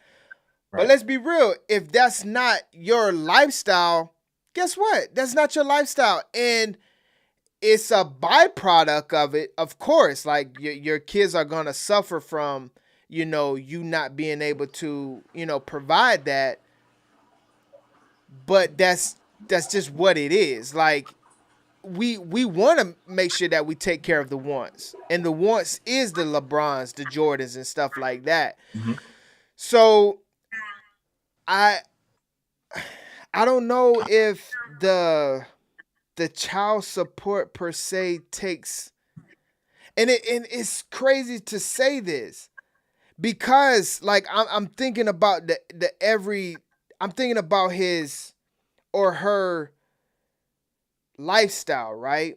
Like if I took that, so if I just said like, hey, I'm gonna take care of the financial as far as the clothes and things like that, and you know, the extracurricular stuff, that doesn't account to what the roof looking like, you know. And so that's why I say it's tough, you know. Yeah, because it just gets it ultimately comes down to just, if you're not gonna just get your kid, right, and just get your kid and just take full responsibility of your kid, because we're getting dangerously close to the I don't care part. I don't care what she's got going on. You understand what I'm saying? Like if I can just, and that's when, and when you get to that point where you're like, I don't care, that's when you just got to grab yours, right, and take him or her to the place where it's just like, now I can control every factor in your life and stuff like that, and then you can do it that way. I just don't. What if that's not possible though? Then you have to be held up. You have to be held up, and you have to be held accountable, because it's like, as much as you would like to say, like, you know what, I pay child support and stuff like that. Yeah, there is going to be times where it's going to be like extra costs and stuff like that you're going to have to take care of. I don't know. For me, I guess I've just been paying it for so long. It just kind of feels like taking advantage sometimes. You know what I mean? Like I like it kind of, you kind of feel taken advantage of sometimes, because it's like you do your part, right, every month, and then it's just like there are going to be extra things, and I understand the extra things, and I do what I can for Christmas, and I do what I can for what I do for Christmas, man. And this is me getting really personal. I take the biggest gift, and I'll take the biggest gift off the plate. Last year the biggest gift was the PS5. I took the PS5 to the face, right? Now take care of everything else, right? That's not child support. Like, that's child support is something separate. You know what I'm saying? Like, this is what I'm doing for mine for Christmas. Boom. I bought a PS5. You take care. If there's any stocking stuffers and all that stuff like that, I took care of the PS5. You know what I mean? So Right. in that sense, in that sense, I guess I just, the wording or the timing is what threw me, because your birthday, yeah, we gonna make it work. Christmas, we're definitely gonna make it work. Back to school, we gonna make it work. But just like random stuff like that, I'm not built for that. I can't support that. You know what I mean? Like, random Right. stuff, I am gonna need help, because I pay a certain amount. So I would like to speak with your mother and say, hey, listen, if the bronze, or if the J's, or if the whatever we talking about is $200, you think maybe if I pay 150, you pay the 50, I can't do the whole 200 this time. I am paying now. But again, you don't have to argue with me about this, or even ask me about this when it comes time back to school, because I know already back to school we're gonna need. I'm already set this, but monthly, I mean, that's a lot to ask. You know what I'm saying? Or something like that. Like quarterly, that's a lot to ask. Christmas, I got you. Your birthday, I got you. Back to school, I got you. It's just that monthly stuff. That's not that icing on the cake. That stuff like that is very hard for me to do on my own. Also paying child support. You know what I mean? And I want to, before you switch it up, Els, I just want to say this, because I do I believe that child support can be like a trick bag. You know what I'm Right. saying? In so many words, I believe that it can be a trick bag. I know somebody where the mother is making $145,000 a year. All right. The father's making 80,000, and they told him he had to pay $1,200 a month. Good Okay. God. Which is crazy. This is crazy. You know what I'm saying? She's making almost like $60,000 more than him, $80,000 more than him, and $1,200 a month. And that's really hurting him financially, you know what I'm saying? Because he still has to live. You know what I'm saying? And And he he still lives. has to go with the extras, the pizza parties, the football Yes, registration, yes, the cleats, yes, the basketball. yes. Like, Yes, yes, absolutely. And he gets his son every 2 weeks for like 4 days. You know what I'm saying? And it's just crazy. And I just believe that it is a trick bag. I believe it's a trick from the it's not enemy, and it's not for crazy. We gotta sure. call it what it is. It's unfair. They're like, Yeah, that's not no, crazy. no, That's most unfair. definitely. Most Yeah. definitely, it's a trick. It's a trick. It's a trick bag, and then it's the states. It's the government that allow these things to happen, and they don't take in consideration every single factor. You know what I'm saying? Right. And it's set up to pull us down. You know what I'm saying? Because if you're spending a certain amount a month, like, then boom, you got to take this away. And then you talking about being in arrears, and then you file your taxes, and then they take the whole entire check.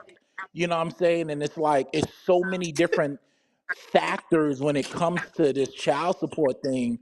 And I really think that, a lot of times women will lay down with someone that has money just to get child support, and they live off of the child support. You know what I'm saying? But it's just crazy. I ain't That's a trying good to point. stir the That's a pot, good but point, bro.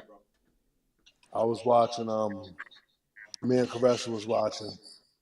I want to say it was Love and Hip Hop, And the girl was so happy that her divorce was final.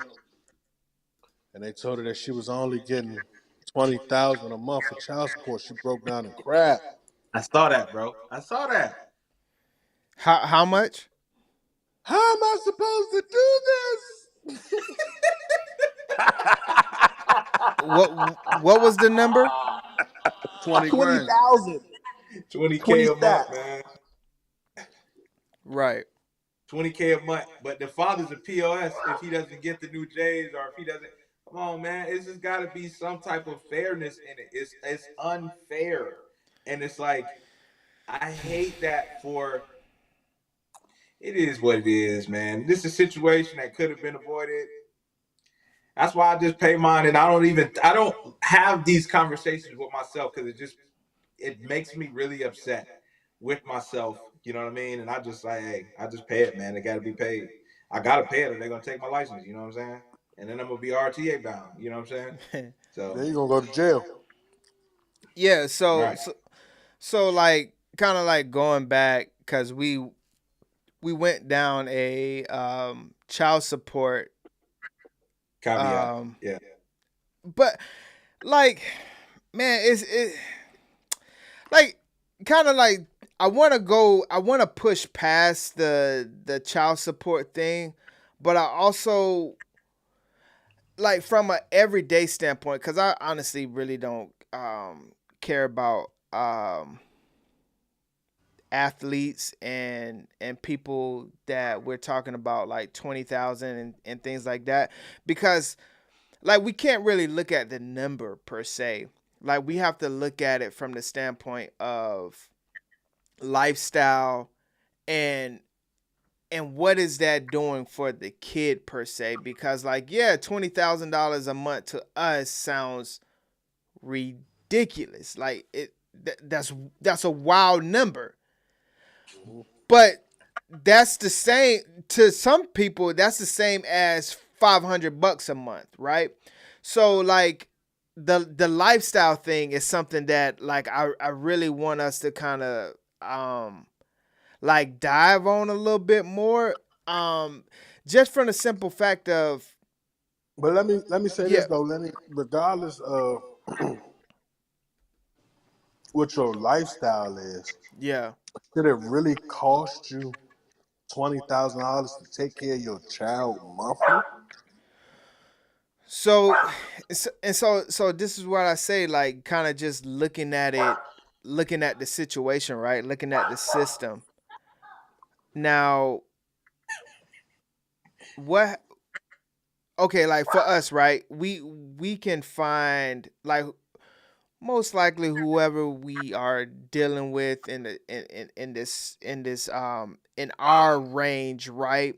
You know, they haven't if we're just talking about one kid, right? You know, and one mom, they're looking for a 2-bedroom, you know, apartment, house, whatever. Depending on where you live, let's say that we're just talking about $1,500, right? $1,500. Right. You know, to have that 2-bedroom household. Yes, of course, some parts of the world is more, and maybe it's more in your area, maybe it's less than in your area. How much of that child support, you know, is needed for that roof, you know, for that lifestyle for that kid? That's my question. So with the situation that we just discussed, the 20K a month times 12, that's 240K. That's 240K. You should be able to figure out. So let me ask you this though: if we was together, right, and you was and we was living in a multi-million-dollar house that the rent was the mortgage rent, whatever you want to say, was 20K, 30K plus, right? Whatever that is, with taking care of that, that's that kid's lifestyle. But that's where I also come back and say, where's the mother's financial burden? Where's her responsibility as a mom financially? We not together. It's not my job to provide for you, miss. Where's your financial responsibility? Where's your part? Yeah. That's very fair. That's very fair, dog. So I That's so all I I want is fairness. but technically, like it'll never be fair because most Nah, like it'll never be fair. so I would say it's not fair because you didn't make it fair. Like Right. you like the stance of you getting with someone most likely that meets your earning where y'all was at or more is very slim. Like you most likely wasn't dealing with a chick that was making the same amount as you or more, right? So if that is the case, so if y'all was together, right, and y'all was making no, if you was kind of carrying everything, like yeah, I don't think that you can sit here and say that okay, yeah, y'all deserve to stay in the same household, but you really can't say that kid deserves to go to a, you know, regular lifestyle because that's not what you afforded them, right? No, and I agree with that, right? Go But ahead, mom Rob. got to What keep. you disagree? Yeah, man, I do disagree, bro, because it's like I'm not going to pay for like I'm just so my child's gonna have to come with me then, and like because everyone's lifestyle has to change. Mine has Yeah, changed. but most of the I time the can't dude pay don't for want him the and his kid. I can't pay for him and his mom to maintain that lifestyle because now she's a part of that lifestyle. And if obviously naturally, not obviously, naturally it's gonna bleed over. You know what I'm saying? Like their lifestyles are gonna bleed up. So that's why I just if I'm gonna isolate, I have to just grab my young and my youth and just dip. Because But that's not realistic though. that's not realistic in most parts, but it's like But it's a reason every why though, right? everything has to What's change the when we reason? split. But that's what I'm saying. Like to me, like the reason would be because like it don't want to be a 50-50. It don't want to be 100% from the Mm-hmm. get go.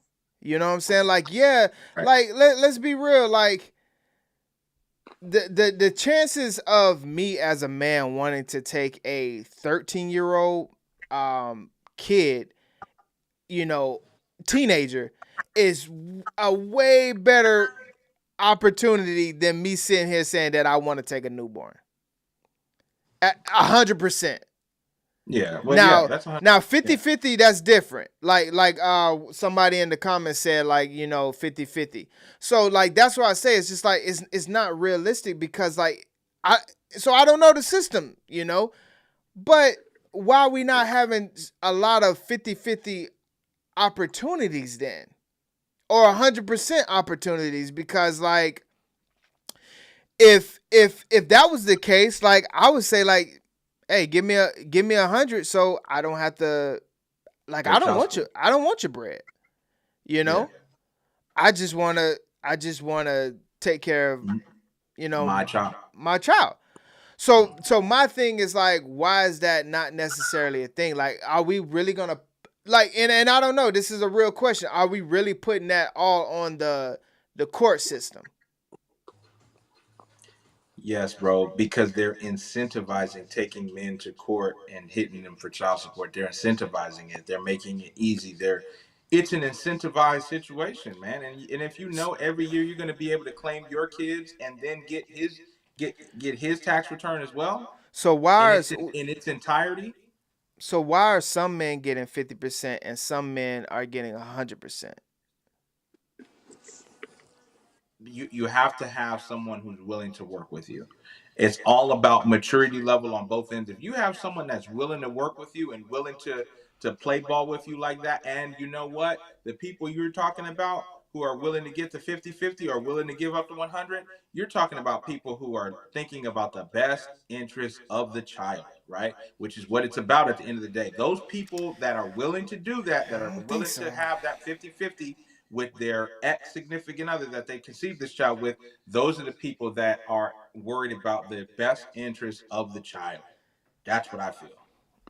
That's not always the case because the best interest of the child may make you look crazy as a mother, or make you look crazy as a father, or you're worried about trying to uphold this, or trying to look a certain way, this, or trying to be the hero in the story, when the story is told back, when the child is older, and look back and be like, nah, because I was always, and then you can manipulate a story. So it's like always trying to be on the right side of history is what stops that type of crap. If you have a parent that is saying, you know what, I can't do this, and but you can, and that's the best interest of the child, let's roll with it that way.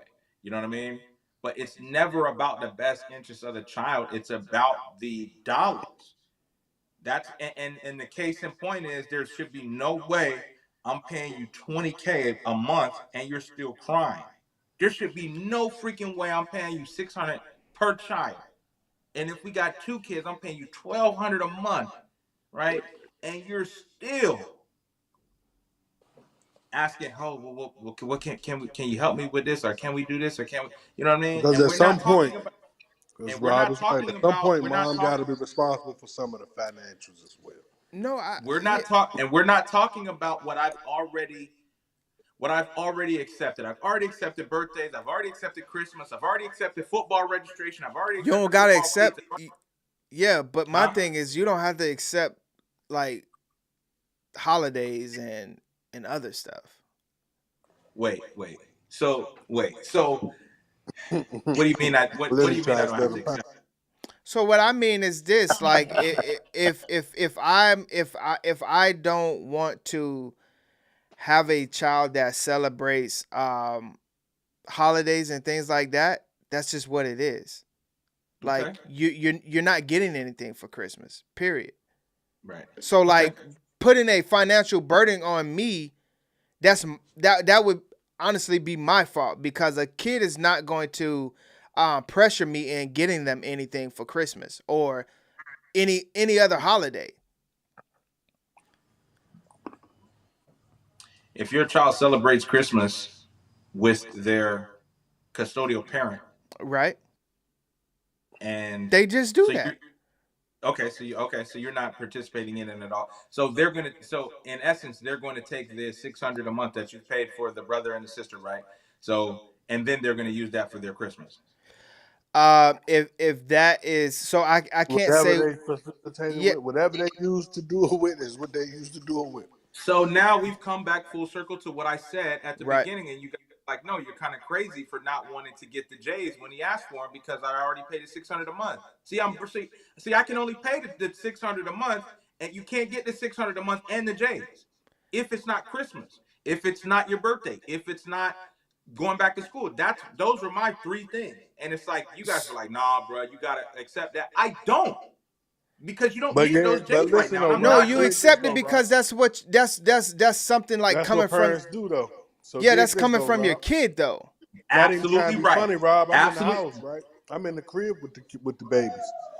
Right. I'm pretty sure I paid well over $600 a month, right?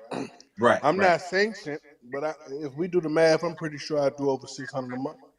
If Youngin asks for some Jordans, we gonna go grab some Jordans, regardless of what the monthly bill just was, though, right? Right. Go ahead. Well, I'm paying my $600, right? And all I said was, I'm not saying we can't do the J's. Yeah. But I need some help with these J's, because I have a financial burden of a set amount for you and your sister, right? So I'm gonna call your mother. Hey, listen, he needs some. He wants some J's. He's doing pretty good in school. I want to get him for him. I can only volunteer 100 or 150. The shoes are 200. Can you meet me? I think that's 50? fair. Yeah, same thing with medical bills. When she calls me, hey, listen, he rolled his ankle. We had to go to the urgency care. I'm not gonna shake her down about an $80 watch. I'm gonna send her $45. I'm gonna send her $50. I'm gonna send her $60. Like, you know what I'm saying? And hope that she would co-parent with me and put the rest with what I send.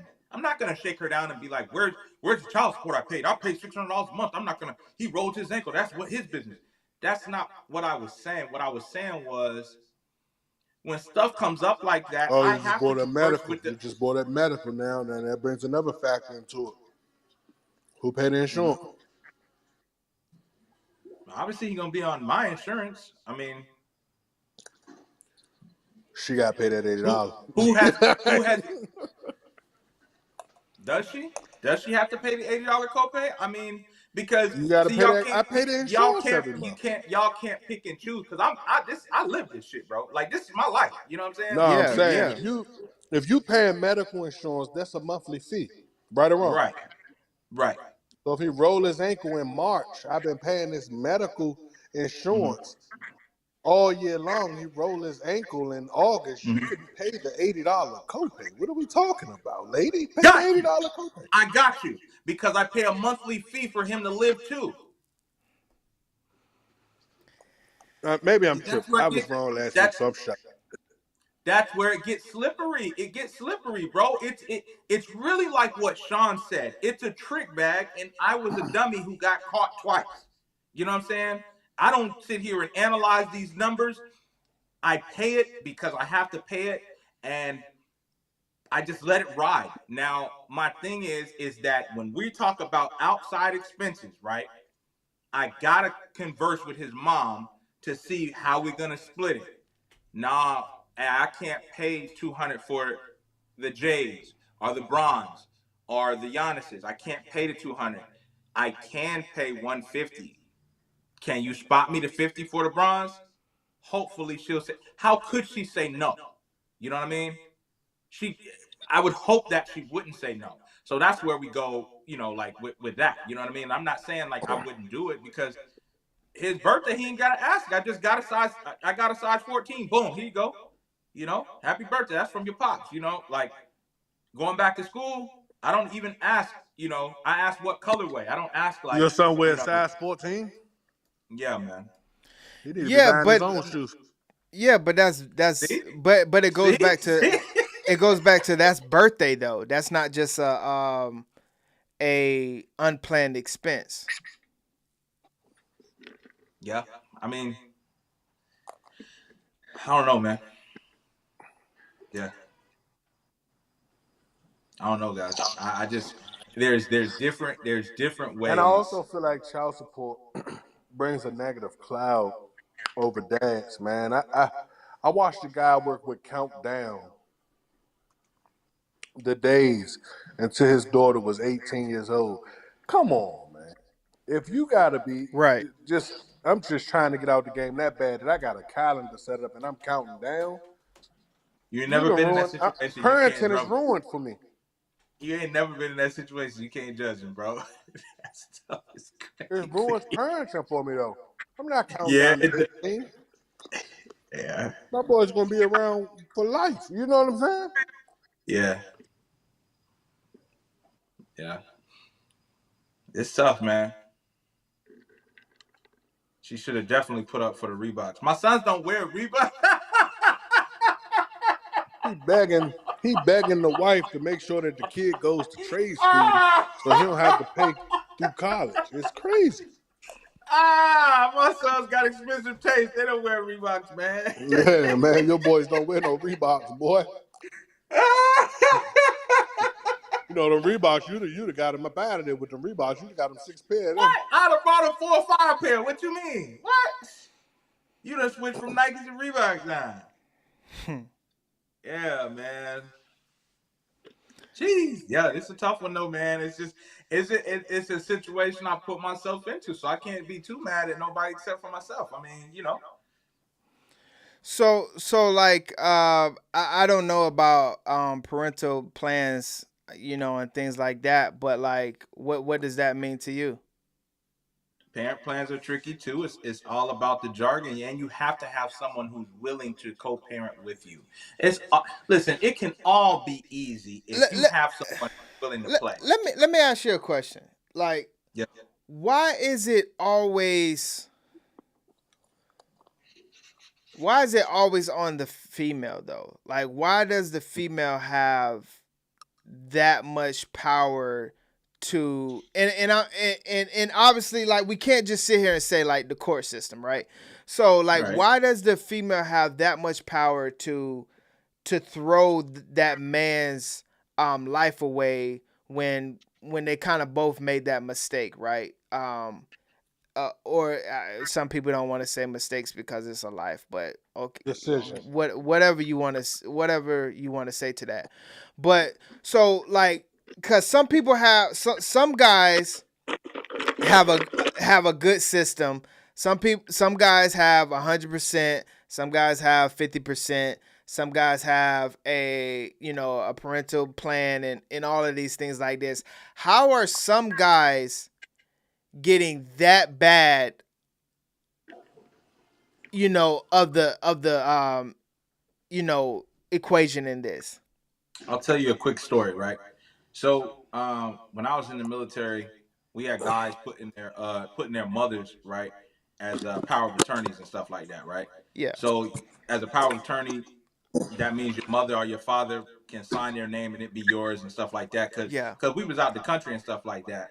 The homie had a baby, right, and they served his mom. So his mom was trying to get to the child support hearing and stuff like that. During the child support hearing for the child was 2. They asked her. They said, "Are we starting the child support from here, from this day forth, from this day forward, or are we going back to 2 years?" And she said, "Go back to 2 years because he's never done nothing for the child." Now at the same time, I don't believe that, man. No, let me just finish. And go ahead. So at the same time, like the brother that was overseas, he left his debit card with his shorty. You know what I mean? And the kids, right? So what are we talking about? Right. He left his debit card with the kid, right? So they'll be good while he's out, right? And she was also getting money from the mother as well. This is a story about myself. This is what happened to me, bro. So they had child support court, and I was in Saudi Arabia. You know what I mean? So it's like correct.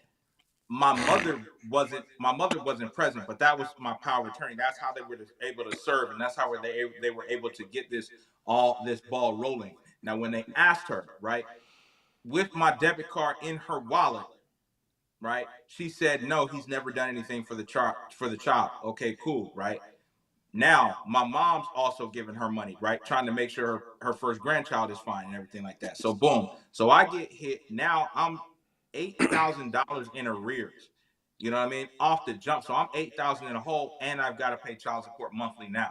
You know what I mean? So it was like, that's an extreme situation.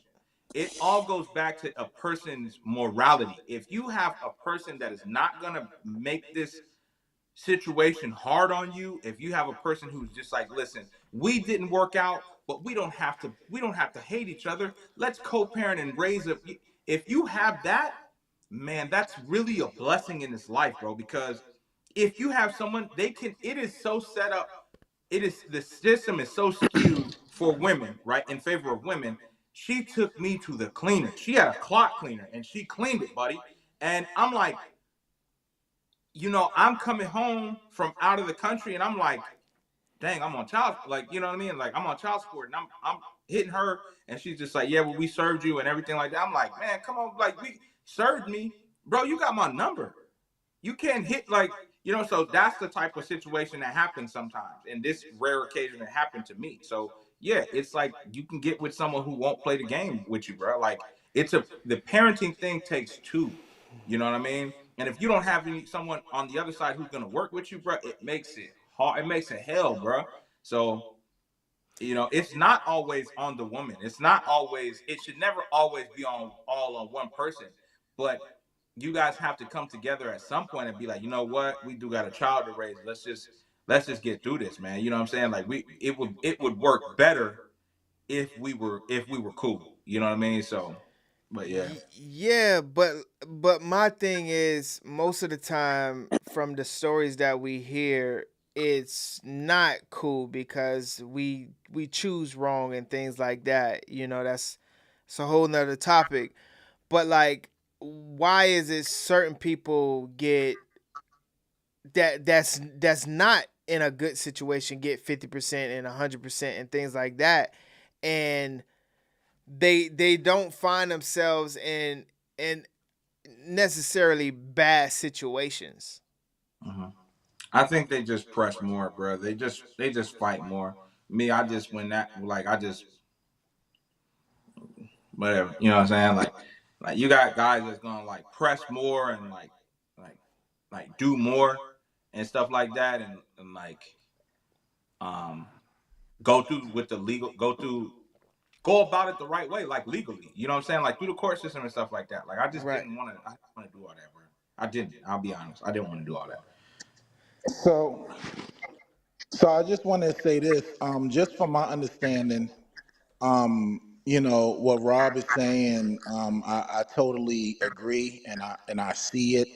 And to answer your question, Lenny, I believe that it's a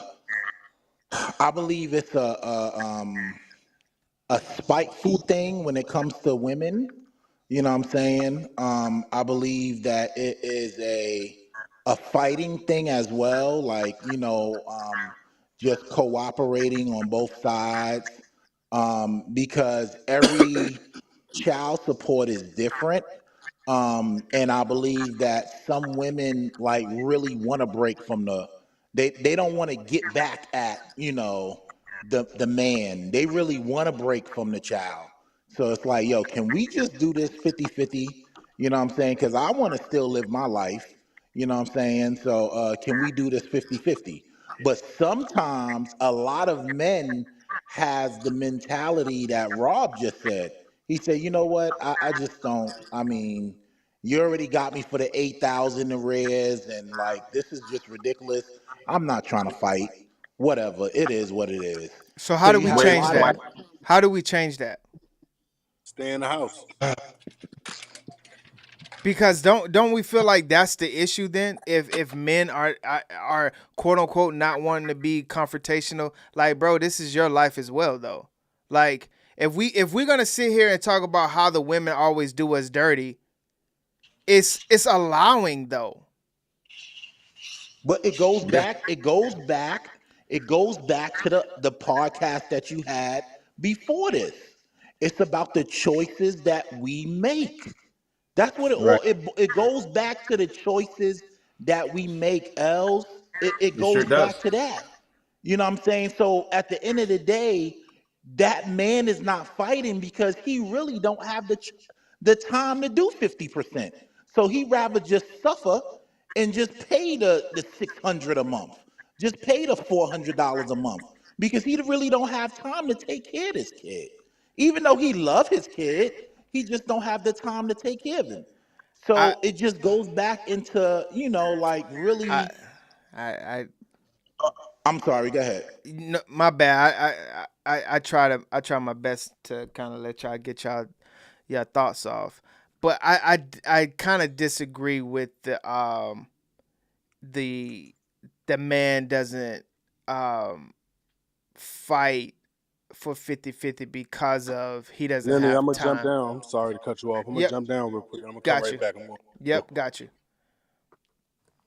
Um, yeah, I kind of disagree with like the man feeling like he's not gonna fight for 50-50 because of the time constraint. I I just mean,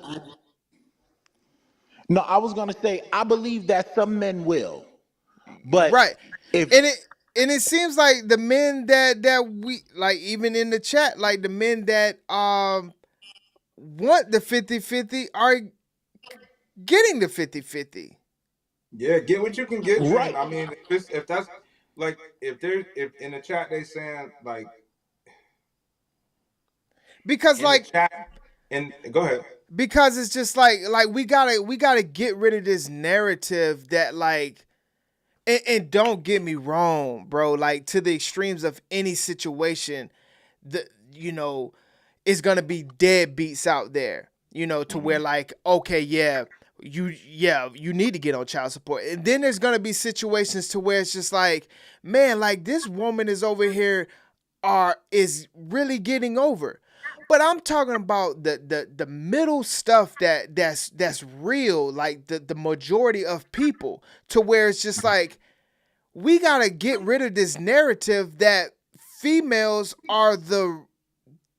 I'm not saying so it's not necessarily getting rid of, but I want to get to the bottom of why do we have such a stigma on like it's always the females portion of it, when do the man even want the 50-50?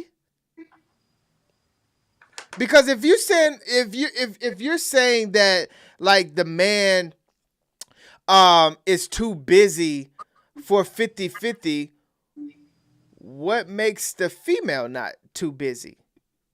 Mm-hmm. Yeah.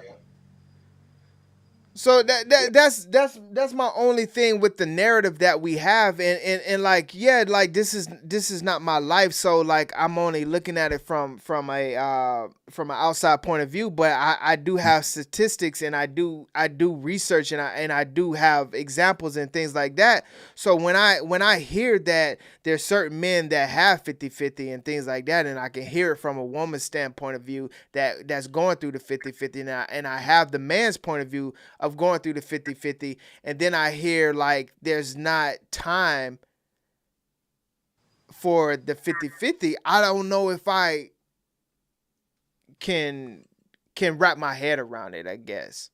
Like I just need some. So I think that you have a point, but that point is only taken for a handful of men. You know what I'm saying? Because a lot of men that I have heard of, like I don't know the statistics and stuff like that, but a lot of men that I have heard that talk about child support, because I know a lot of them that's on child support. None of Yeah. them want none of them want the child 50%. They just want to have their weekend visits with the child and just be able to, visit the child every so often and just call it a day. Like Right. that's what they want. They don't want the 50%. You know, not saying that they don't love their child any less. It's just that the things that they have going in their life, they don't have time like the mother would have time for the child, if that makes sense. But I'm not talking about all fathers. I'm just talking about the ones that I know. Like all of the ones that I know, none of them want 50%. And I know like at least 30. You know what I'm saying? So, but they do want to visit their child. They do want to, love on their child. They do want to take their child, take their child to, great adventures and Six Flags and, go places, but they just don't want 6 months of him or 6 months of her. You Yeah, know what I'm saying? yeah, because like that's the easy part of it. That the easy part of it is like, you know, like I don't want to say easy part, but it's a part of the parental, to where it's just like I could just throw money at this situation and think that the the issue is going to not be there. Like that's a part of me being a parent, but we all know, like, just because, and that goes the same as like a man that's just in the house, right? You know that's not really being a father. Like, yeah, you're in the house and you have a you're providing the roof and everything like that, but you're not actually being a father per se. Like, the finance part is a part of the providing, just like if you're providing for a woman. Like, that's just that is a piece of the puzzle to the word, provider. Like, how much are you emotionally supporting in all of these types of things, when I just feel like most guys are not really wanting to have that. But then you kind of have these women that, yeah, they can take advantage of it because you don't want to,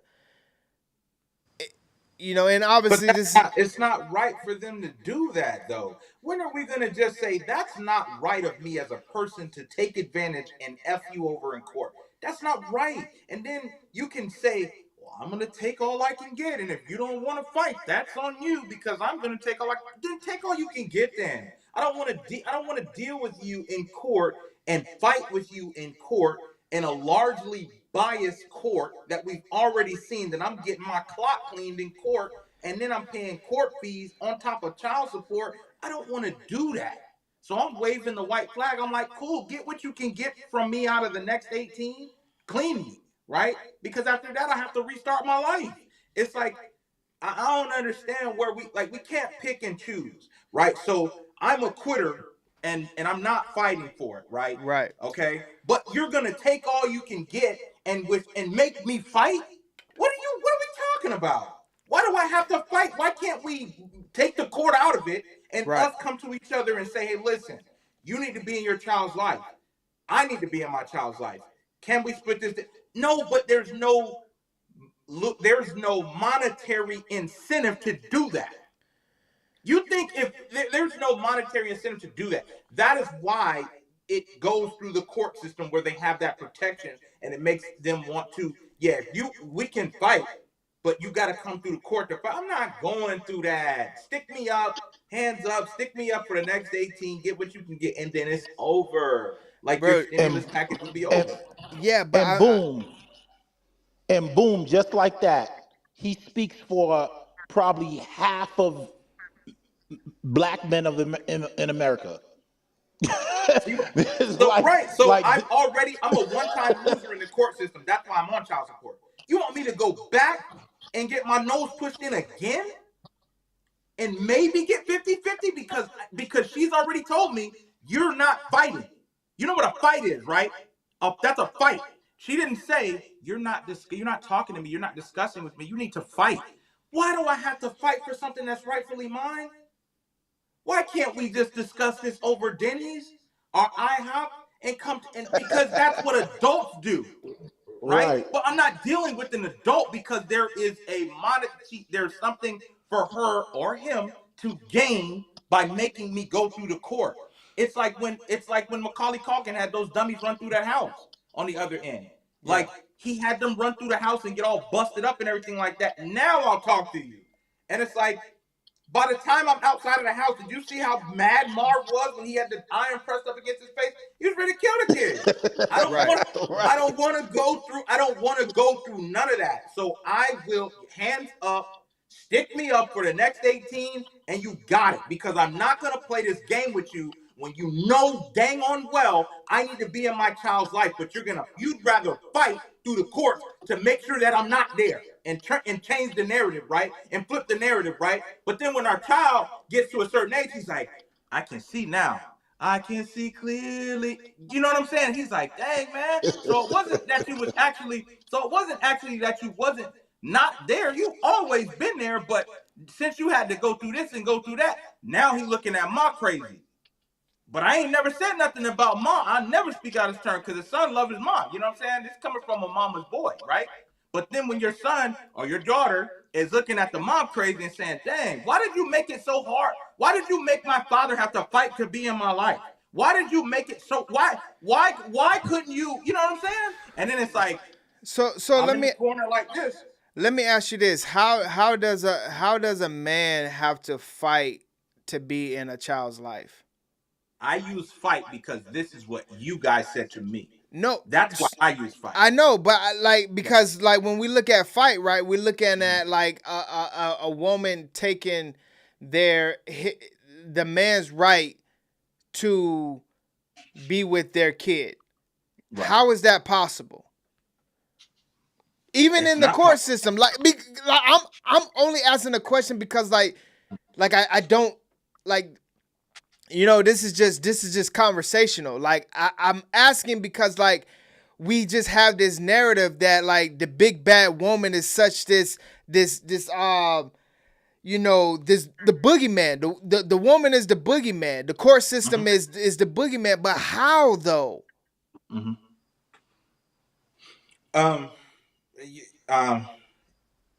if you, it all goes down to this, bro. If we're talking about the best interest of the child, right? You would be willing to negotiate a deal with me at Waffle House, bro, if it's in the best interest of our child.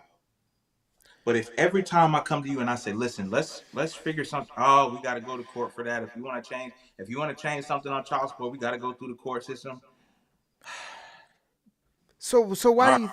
So do you like realistically? Because I'm not speaking on it from like your situation per se, and you can I've taken myself out of it. You can bring personal as much as you want to, but for the average person, if you are breaking up, correct, like an average relationship that's breaking up, y'all don't see eye to eye as it is. So how can the boogeyman and boogeyman number 2, you know, especially boogeyman number 2, quote unquote, the court system, come to an agreement to where like, hey, this is what I feel, bro. That's damn near impossible.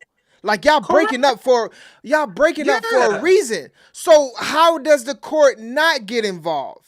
How does she not become the boogeyman? How do she not, like, you know, how does the 50-50 not happen if the guy doesn't want to fight? So can I say something real quick, Rob? Yeah.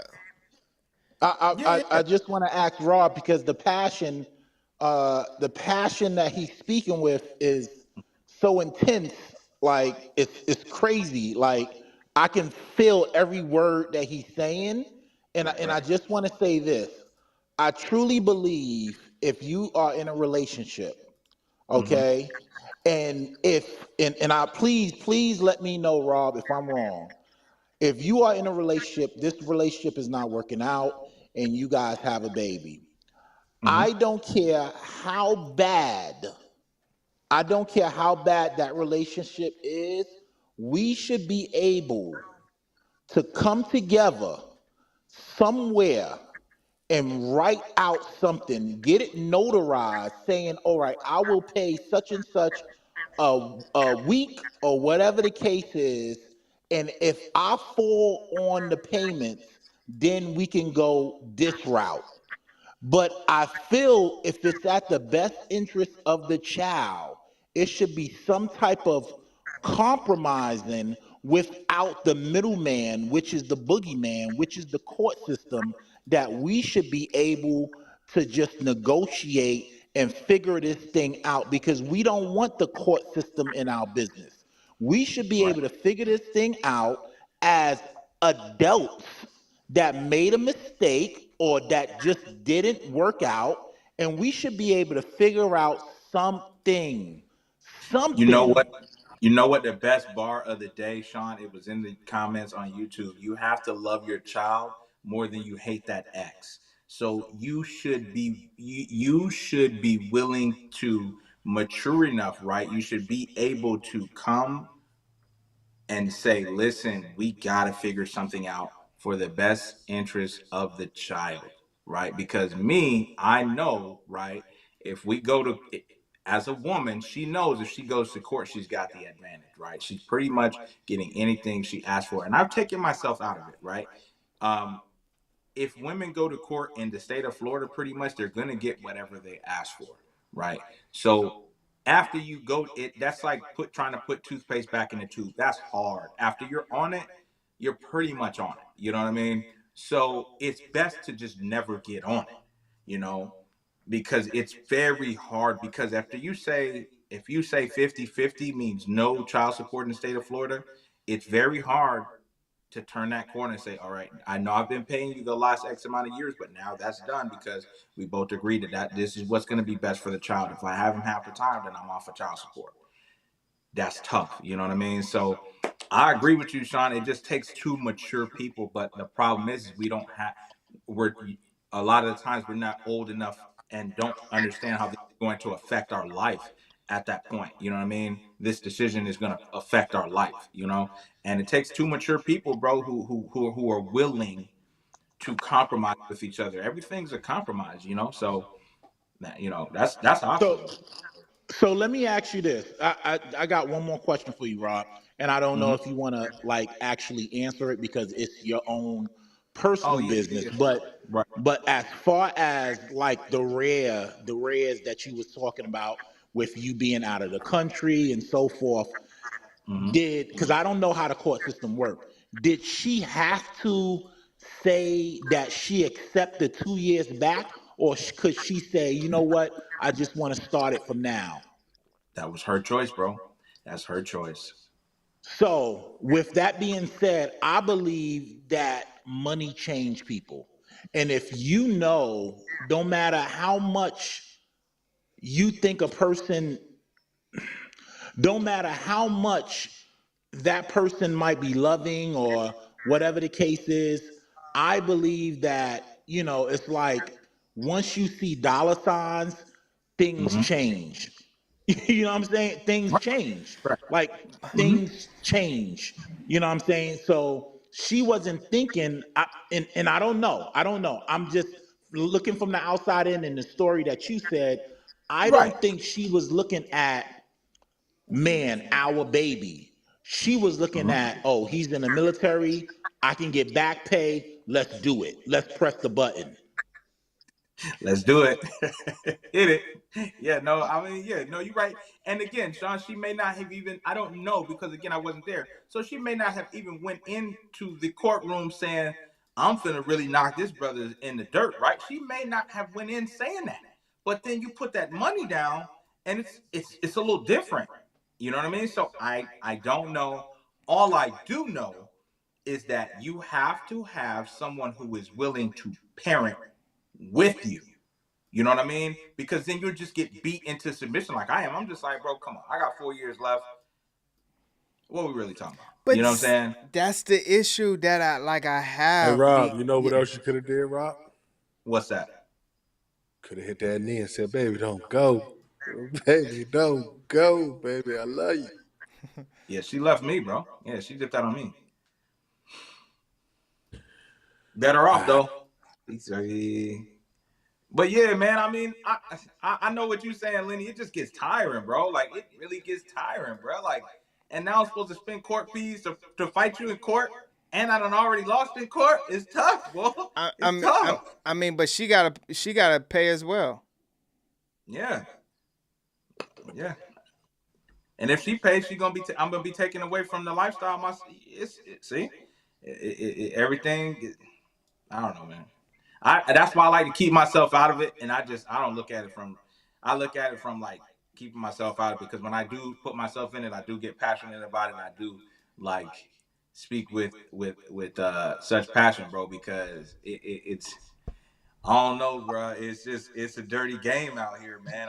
That's why I can just teach the youth like, hey, listen, don't make the same mistakes that I made. You know what I mean? Like, because it is a mistake. I mean, yeah. Yo, Els, I think we need to change the subject because my man Rob is brown skinned and he turning red. Nah. I'm cool. But nah, this is something, bro, that we can rock about all night. I don't mind, bro. Like I don't mind. Like it's because here's my thing. You're not gonna move me off my stance on it. Like I could never move off this stance because this is my day. This is my life every day, bro. And I'm not nothing against anybody who's not in this situation, but it may sound a little easier. Like, yeah, man, I don't care. I'm going to fight for mine.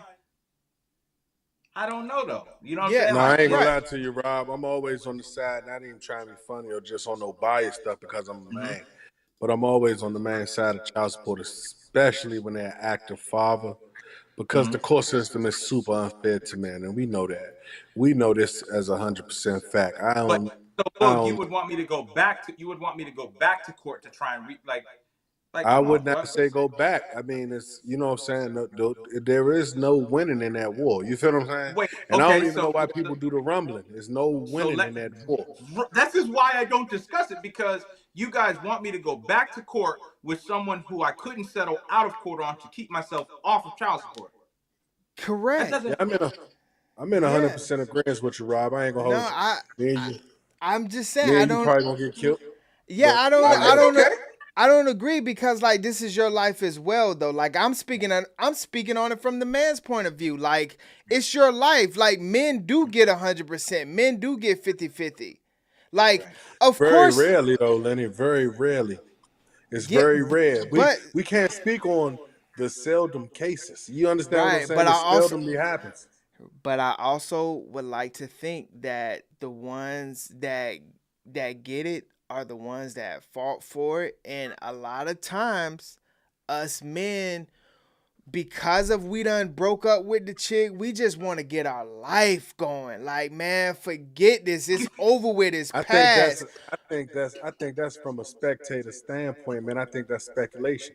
I got 900 friends Okay. on child support. Sean said half of his friends on child support, and we Right. talking to a man right now that's currently on child support. Right. I don't know how many people you know, Lenny, that's on child support, but this is a very common thing in urban communities, though. You feel what I'm saying? It Yes. happens. And it ain't that a man is not trying to rumble because it's just he trying to get on with his life, but it's unfair. They're treated unfairly, bro. This is the only place you can go and say, pay me this amount of money, or they're going to lock you up and send you to jail over and over and over again until you pay it.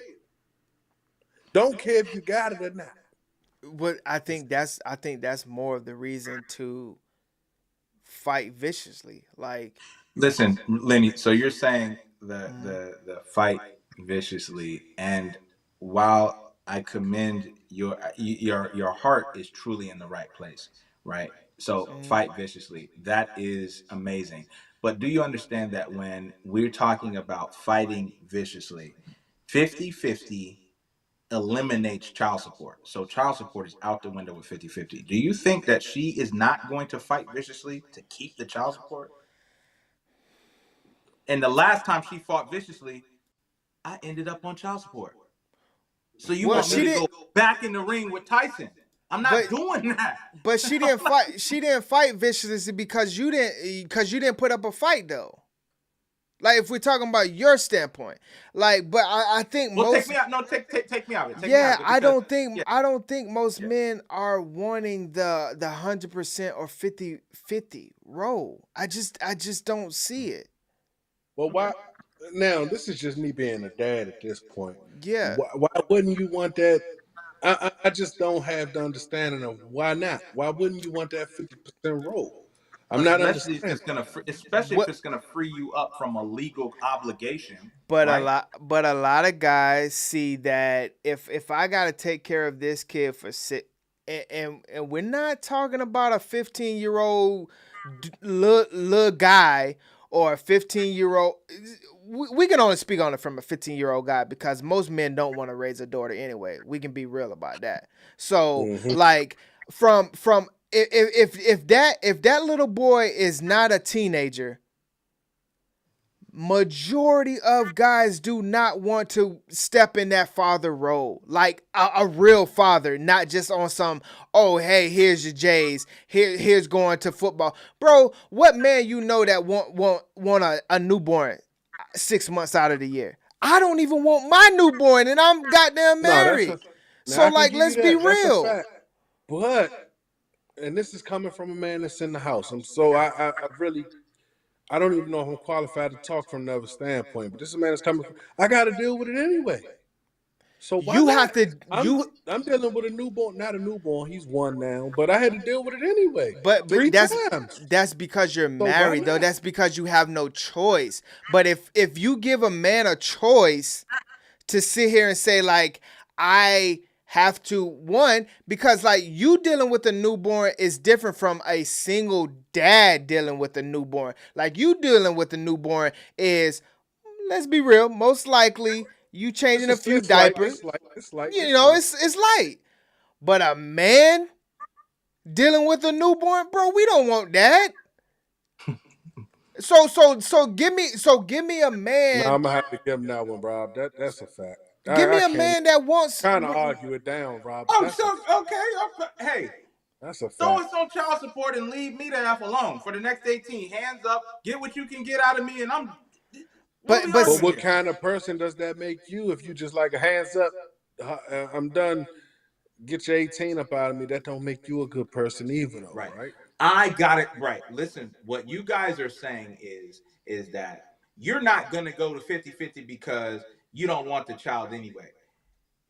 Nah, it sounds crazy when you say it like That's that. tough to say. but That's tough it's to not say. crazy Give because me my that's much. child. But Give that's me much. my child. If it means I'm not gonna go on child support, give me my child. Do you know how hard it is for a man, even if he wanted to get his child?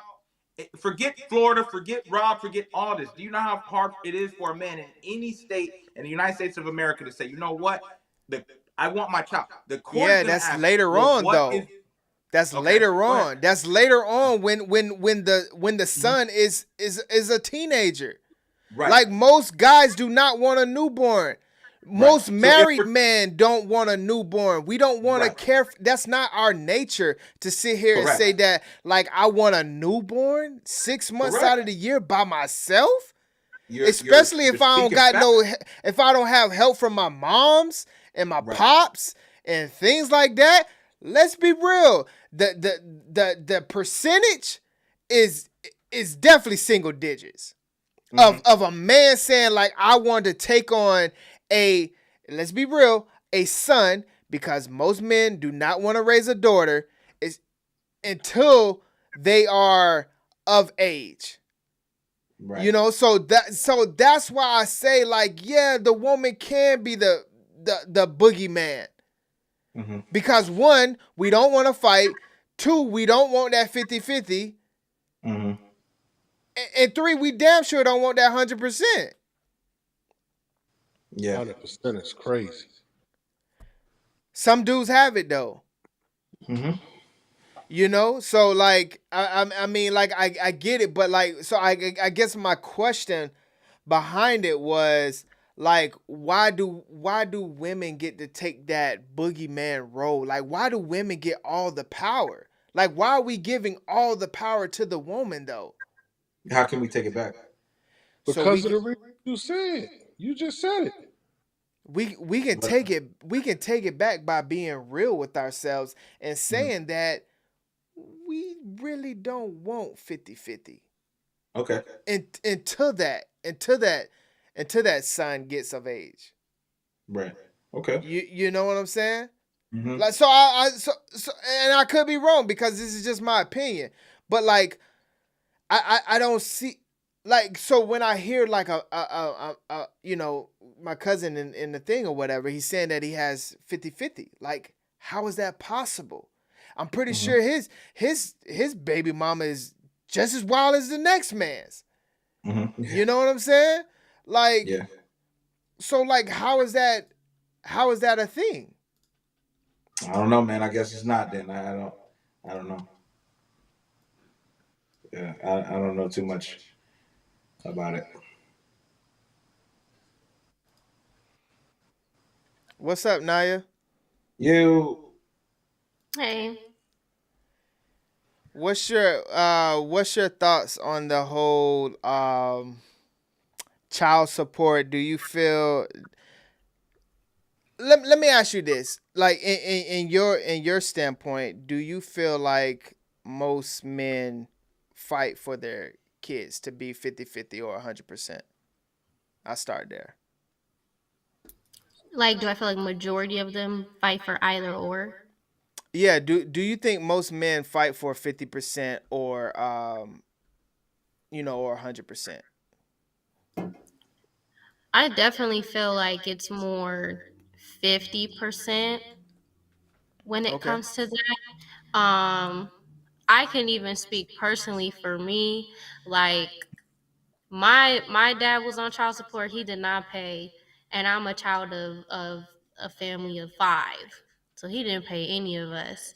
So I can kind of see both the spectrums of like why it's kind of something where child support is implemented on, I guess, that accountability note per se, just so it's something where it's like, damn, you know, can you do something, you know, like, and put in for it.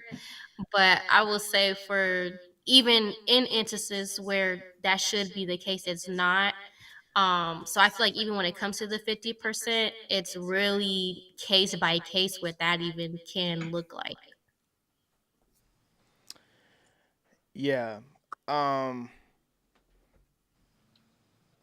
Do you think most men want to be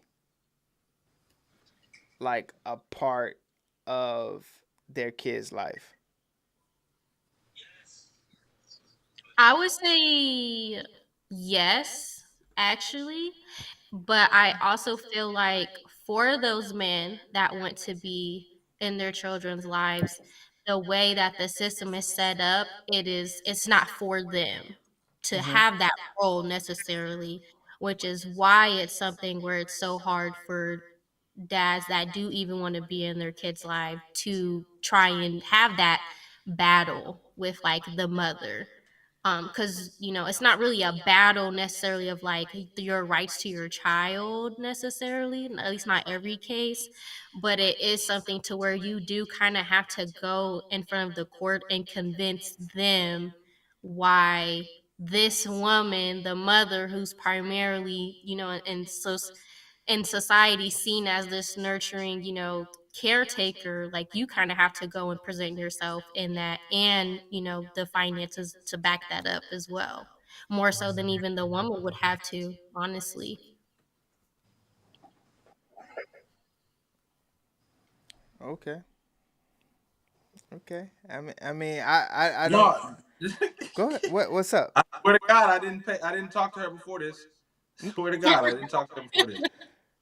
But hear me out on that, because I am a person, like when it comes down to, at least for what we're deciding the boogeyman is, I'm not saying that it's women. I feel like because of the way that the system is set up, and that system was set up originally for men by men. Child support in general, I don't know if you guys seen in the chat where I put, but that was for rich men back in the day, because rich men, they would go out and have kids out of wedlock, and it was something where they would just leave the women to you know uh do the child rearing, and they wouldn't have to take responsibility. And you have people in prominent households that would have these bastard children come up and be like, hey, this is my dad, this is my claim to the family line, whatever. And that's where that whole system of the child support and that whole thing kind of came into play. So apply that now to our generation and everything, it's just outdated, honestly. Like it served at one point and it served its purpose, and now it's something where you have dads and moms that fluctuate and are flexible in those roles, and there has to be accommodations for that, and there really just isn't. Yeah. So You did it. You did it, dude. You came in here and you did what you were supposed to do. You did it. I mean, we got to be fair, like That's all I'm it's asking. If it's about the kid, let's negotiate this at Waffle House. All right. yeah. right. But you would rather Man, run me what's your through back. infatuation with cheap breakfast You would spots? rather because if we Go negotiated ahead. at Waffle House, right, we could possibly find a solution. But you, Macaulay Culkin, would rather run me back through your little fun house and get my head pushed in back at, what I'm saying, while you laugh, ha ha ha ha ha, right? And then I still lose because I have to prove that you're an unfit mother. Who in their right mind? They didn't even take, what I'm saying, in losing Isaiah, they didn't even take him, and his No. mom was a junkie. Come on, what are we talking about? Oh man, I mean, I understand where y'all coming from about guys supposed to fight, but And we rooted for the junkie to get her child back. We was in the theaters crying and rooting for. come on, boy, then talk to me, man. That's so Lenny crazy, man. Lenny cried. What happened? I didn't hear. I heard Lenny cry something and talk to me, so I know it got to be something wild. Go ahead. Yeah, man. He said even in losing Isaiah, man, they ain't take the baby from her, and she was a crackhead. I said, and we sat in the theaters and rooted for the crackhead to get her baby back. Yeah. And Lenny cried. What movie is that? You never Losing seen Losing Isaiah? You Nah. seen it? Come on. Oh, okay. Well, it's got Holly Berry in it. It was one of her. It was her. It was the movie that broke her. Broke her as in what way? As Like an break her actor. into yeah, break her in, yeah. Oh. Yeah. You've never seen Lucy? You serious? Yeah, I've never even heard of it. Wow. Yeah. Man, we might have to You pause the seen, podcast. have you seen Juice? Yeah, he's seen Juice before. He's a Titanic guy, huh? Titanic was a good movie. No, he knows his black classics. I just don't think that that's Okay. one of them. You know what I'm saying? Hey, Do the Right Thing. Parts of it. Parts. Wow. I'm trying to cut you some bail. You've never seen Do the Right Thing since entirety? No. I'm not really a movie person. Oh. Okay. Yeah. Hold on. Let me just. You on the screen 4 times. Yeah, I just want y'all to see me. That's all. Let me make sure. Okay. What's good in the hood? What's up, man? What's going on? Man, just chopping it up, man. What y'all talking about? We just over here talking about child support and is women the boogeyman when it comes to child support?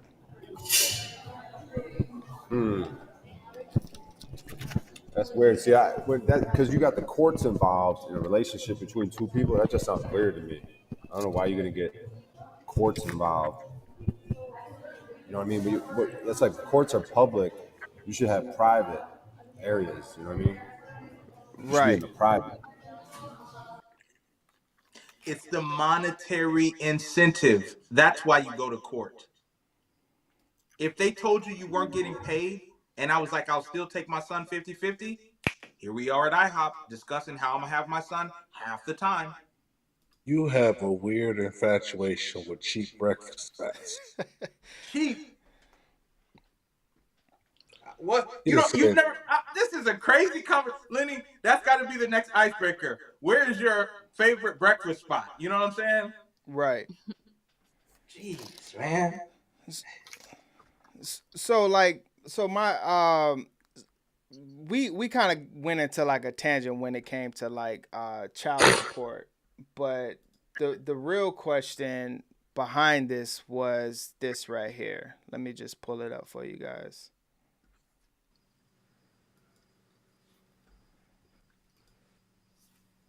So it was more on the stance of the U.S. has world highest rate of children living in single parent households. So this was more about why do you think that is? And some type of way we got to the child support, which I don't really think that is why the U.S. is leading as the highest rate. But what are y'all thoughts on why that is? I think people we're having sex too fast. I think. Why there's so many single mothers? Yeah, single parent households, like single moms, single dads. Could be single dad. Yeah, it could be single dads. Yeah, it's just a sign of the times, man. Like, there's a weaponization too. Like, if you look in the black community, with the welfare thing, there was a weaponization to get the black man. I was like incentivized, like, oh, if the man's not in the house, you're gonna make more money with your welfare checks or whatever. You know what I mean? Your food stamps and everything. So now, and then you got this problem where men are becoming like they had a spirit of their mama. They're becoming feminized because there's not a man in the house. So, it's a tactic, it's a stratagem from the top down to weaken the family unit, to weaken the man in general, the masculinity of a man.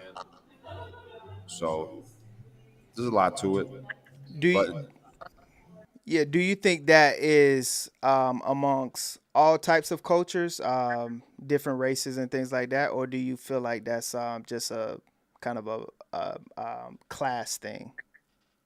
Black and Yeah, I mean it's a Latino, man. cultural thing. If you got poor people that are, I mean, yeah, I'd say it's a cultural thing. Yeah, it doesn't have to be race. I mean, nothing. I don't like when anything comes up like as a race question, dude. It's just any of that nonsense just irks me. But I mean, at the end of the day, you want strong people in a home. You want a two-person home. You want the man there, and you want the woman sort of supporting the man. But now they try to want to make the women like be CEOs and do, oh, I could work too, all the shit. I mean, it's fine if someone works and all this, but it's just like the more old school traditional things is kind of what we want, is the direction we want to go. Like get back on land, old school shit. Like these big cities are just terrible, bro. Right. I'm in agreement. Yeah, it plays a factor, most definitely. Yeah, you gotta do like what do they call it? When you're self education, what do they call it? Homeschooling? Like these indoctrination academic facilities, they're basically just like jail facilities, like trying to indoctrinate you, getting used to like following some rules. Because like really, there's a public jurisdiction and a private jurisdiction. There's a free and a slave jurisdiction. There's like so all these things, all this rigmarole you go through, like with courts and And now that you say ID. that, though, right? I never thought about it. I had a friend say something to me about that about a week ago. It's like, bro, they make us sit in classrooms for 8 hours. You got to form a line to go anywhere. They send you on recess. What's that, rec time? And I was just thinking about it. I was like, hold on, wait a minute. Are they preparing you to either work or go to prison? What are they preparing you for? You got lunchtime, child time. I said, oh, man, it caught me off guard a little bit. So when you said that, it just brought back what Well, my friend had who said. created the education system too? Wasn't it Rockefeller? Am Yeah. I tripping? Yeah, like of course. So why is it a more of a race thing when we look at single parent households more than a class thing? I don't think it's more of a race thing, though. Now, Yeah, I think it's more of a class thing, to be honest with you. What does yeah. class That's my mean? personal. What does class mean to us? Upper, middle, and lower. Yeah, I feel like it's more of a class thing because you see the same. I know we don't really get to put our eyes on it as much, but you see the same thing in white families. You just don't get to put your eyes on it because you're not in them trailer parks, so you're not in them poor white communities. You feel what I'm saying? Right. And it looks a little better too in white communities. I had a homie in my neighborhood, and his dad wasn't present. He was a white dude, and his mom just bought the house, and it was just him and his brothers in there. You know, it was just him and Well, his brothers and his mom, and she raised him. You know what I'm saying? Like made sure that like it held it down. Like his dad would come in from like I think it was like New York every now and then and stuff like that. But I mean, you know, I don't Now know. I don't think it's as much. I really think that we kind of lead to percentage. You know what I'm saying? As us black and brown people, I really think that we lead to percentage. But I do believe that it's a class thing though, because you do see it now in them Hmm. poor white communities. Mhm. Yeah, yeah, of course you do. Yeah, you can find whatever you're looking for. You know what I mean? Yeah. right. It, So there. yeah. So when you say it looks better, like, w- meaning that just because like on the white side that a single mom could potentially buy a house with their kids, right? But It, when you look- say it, that's kind of the same on as a single black mom, they kind of doing the same thing. I just didn't see it. See what I'm saying? I'm a little lost. Hold on, Right. run that back one more. Say that again one more time, man. Yeah, cause so you're saying that like it looks better on the white side because the white mom would buy a house, right? I don't know whether she got that house in the divorce. I don't know what, but when in our neighborhood there was a single mom, right, and she had 3 kids, and they were all boys. So it was my boy and both of his brothers and his mom. So I don't know whether she got the house in the divorce and said, "I'm going to Florida."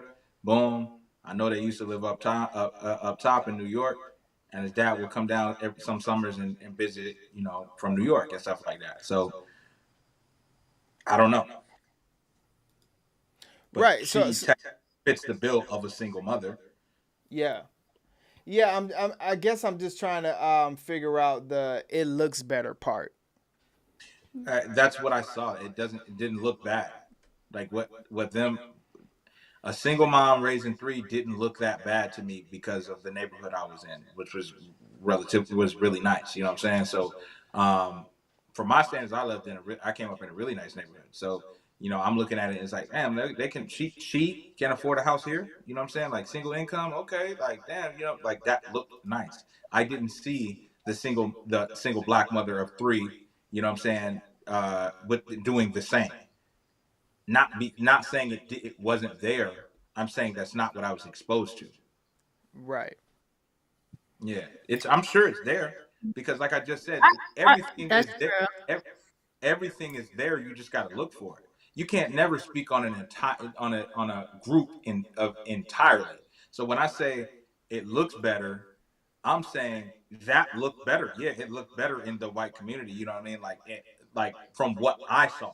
You know what I mean? But Yeah. for every single mother with 3 that owns a house that she got in a divorce, there's a single mother with 3 that's making ends meet in a trailer park. You know what I'm saying? So it's like it's there. There is a single mom just busting her butt trying to get her kids out to school and trying to, like, poverty is everywhere, and I think like that has a lot to do with it. Poverty doesn't care. That's the thing about poverty. It don't care what race you are. You know what I mean? Like Right. it really don't. So yeah. So kind of like saying like probably don't care and things like that. Do you think that where you are at in life, especially when it comes to your 30s, your midlife and everything like that, is that more class? Is that more individual, or is that because of a race thing? What So as far as I think it's all of those things. So, hold on, yeah. say I it think one more time. I think somebody was trying. you talking about me or Rob. No, now you got it. I was just gonna say, anytime that you're talking about, family dynamics for one, anytime you're talking about groups of people, there has to be a conversation that you have regarding the class and the race, just even to give validity to the things systematically that are put in place for those different groups of people based on their class and race. There are certain opportunities that people are going to have, and access to resources that they're going to have just based off of their race and their class.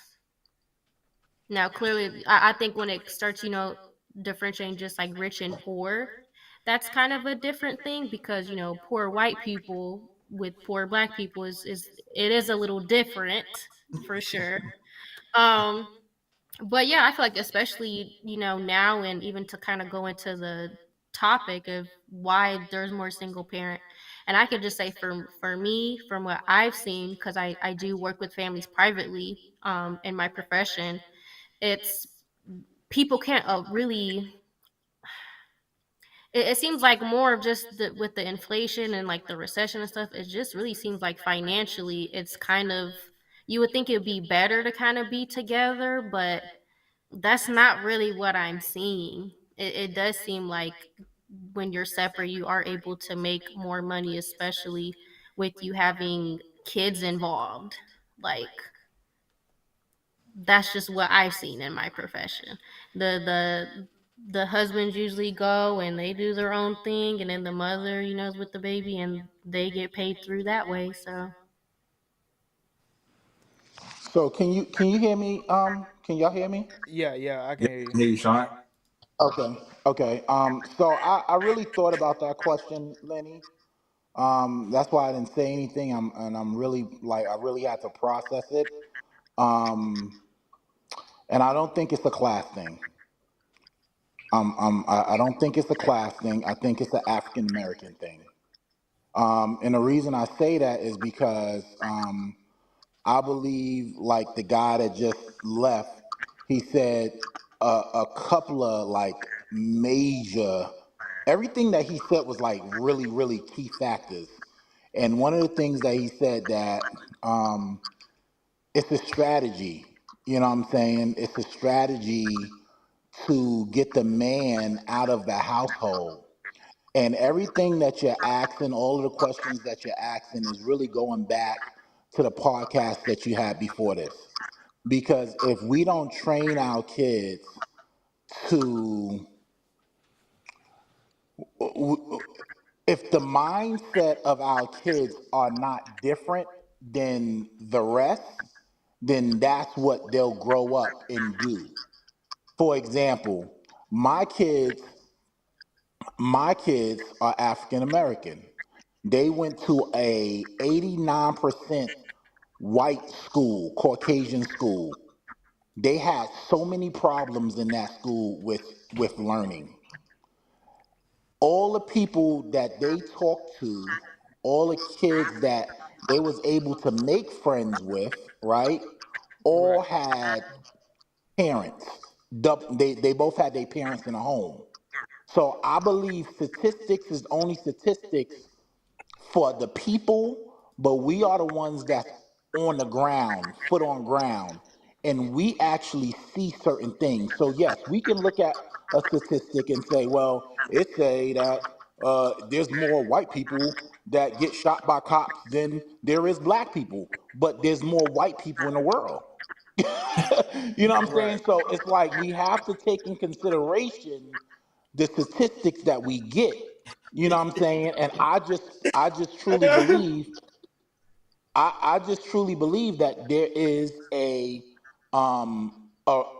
believe it's a race thing. I do believe it's a class thing to a certain extent, but it's more of a race thing when it comes to, because I truly believe that there's more African Americans out here not caring who they're laying down with.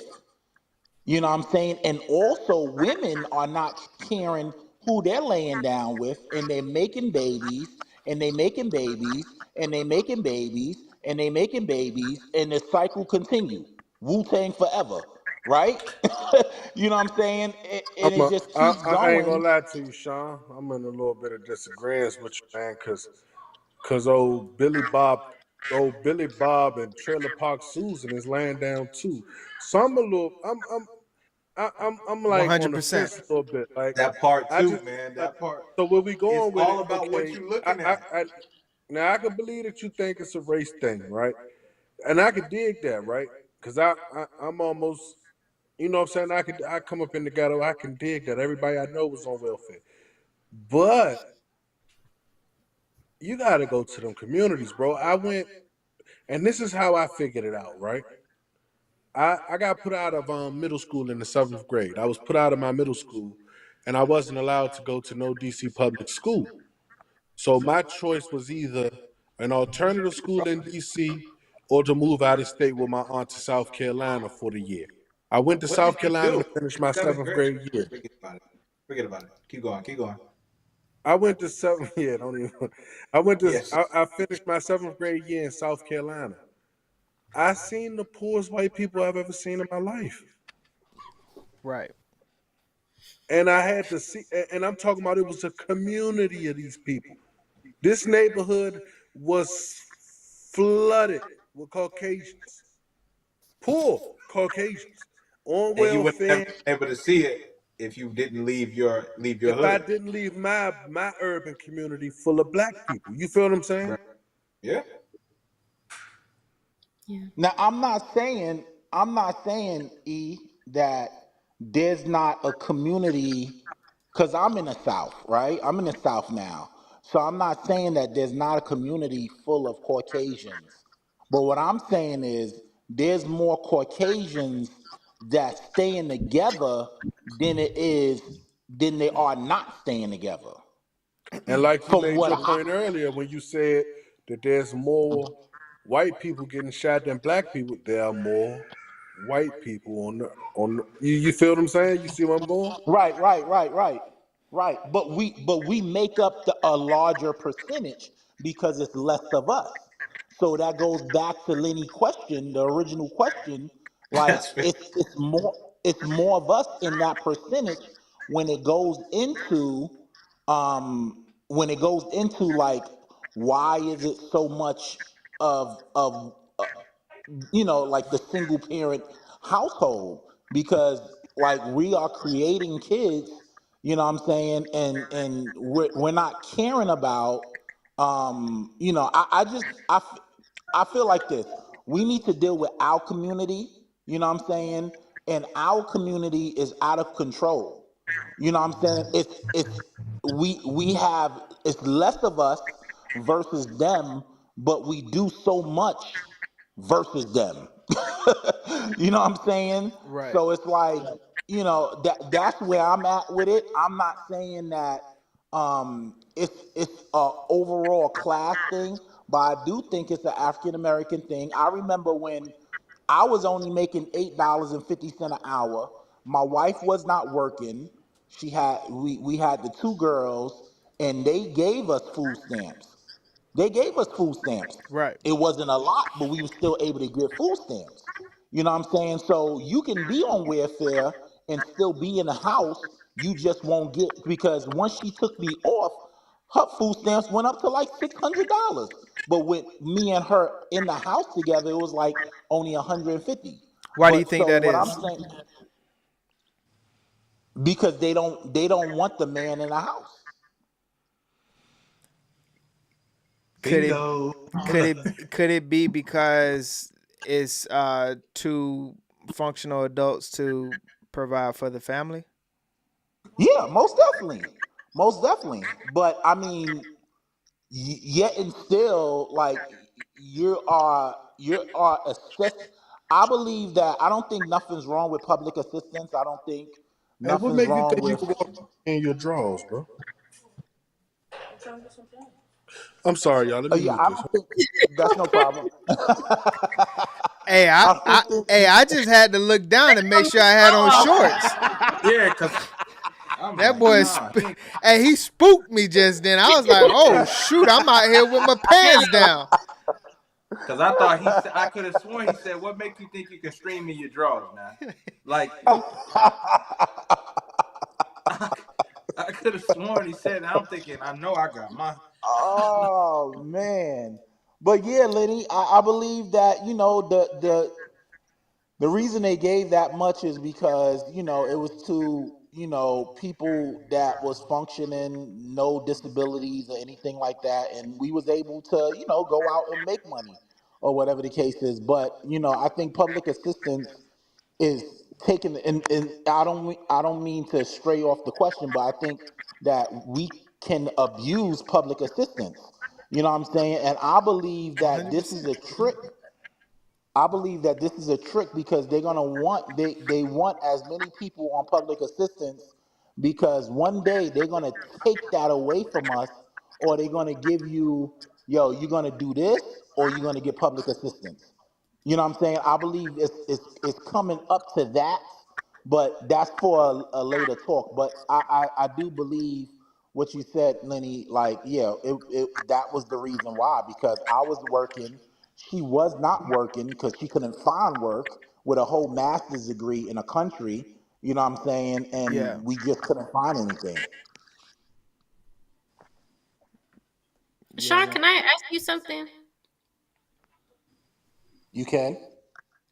So I completely understand what you're saying as far as I guess the whole agenda of what you're talking about as far as our country trying to make us dependent on it so that we don't, find resources and make things for ourselves.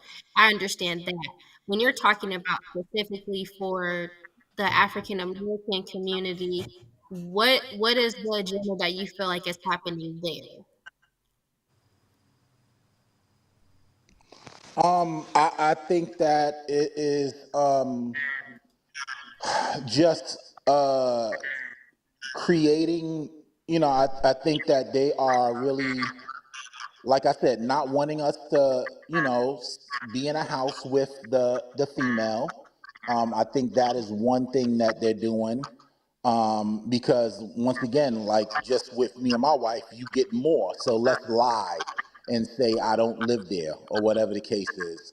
So that's one. And the other thing is, I believe that um, it's a fight against each other. You know what I'm saying? You have baby mothers and then you got baby fathers, you're fighting against one another and so forth and so forth. So I think the agenda is really to wipe ourselves out. You know what I'm saying? They want us dead. Because say that again? They want us dead. Yeah, they want us dead. I mean, they want not only us dead, they really want us dead, but they want a certain percentage dead. You know what I'm saying? And I was looking, I'm at work right now. You know what I'm saying? But I was looking. My coworker was watching Boys in the Hood, and yo, I never cried on Boys in the Hood. I'm 40 years old, and I looked at Boys in the Hood, and I started crying on Boys in the Hood because this is what happens. Like you got beef with somebody got beef, you kill the person, then the person kill you, and then you go to jail, and then I mean the government's making money off of people getting locked up in jail. So it's just a recycling thing, and I believe that is part of it. And it's really we're putting ourselves in that position, and they're just taking advantage of it. You know what I'm saying? So it's Ricky was going to USC, man. He was going to be great. he was gonna be great. You know what I'm saying? But because of Doughboy, you know what I'm saying? Like, hey, this is what happened. So that's what I believe that's happening, and it's much more and it's bigger, you know what I'm saying? Right. Even with the whole cops, you know what I'm saying? Like, just riding in the neighborhood, now I am a child of the Lord, I am a child of God, and and the Bible say fear not, like we should not have the spirit of fear. But when I get in my car, I have to be mindful of those cops.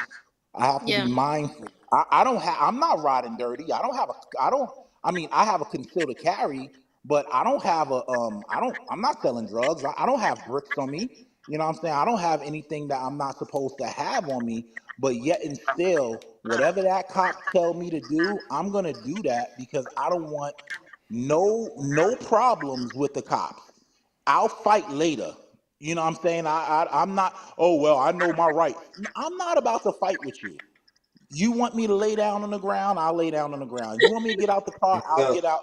I'm not fighting with you because I want to go home. You know what I'm saying? man, look, So, we going home. this is another reason that, listen, and this is true story. I'm gonna shut up. I'm gonna shut up. I have a friend that's married to a white woman, okay?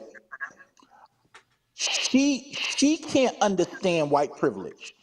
She can't understand it. And I understand that. I understand that she can't understand it because when you have something and you don't know you have it, you can't understand that you have it.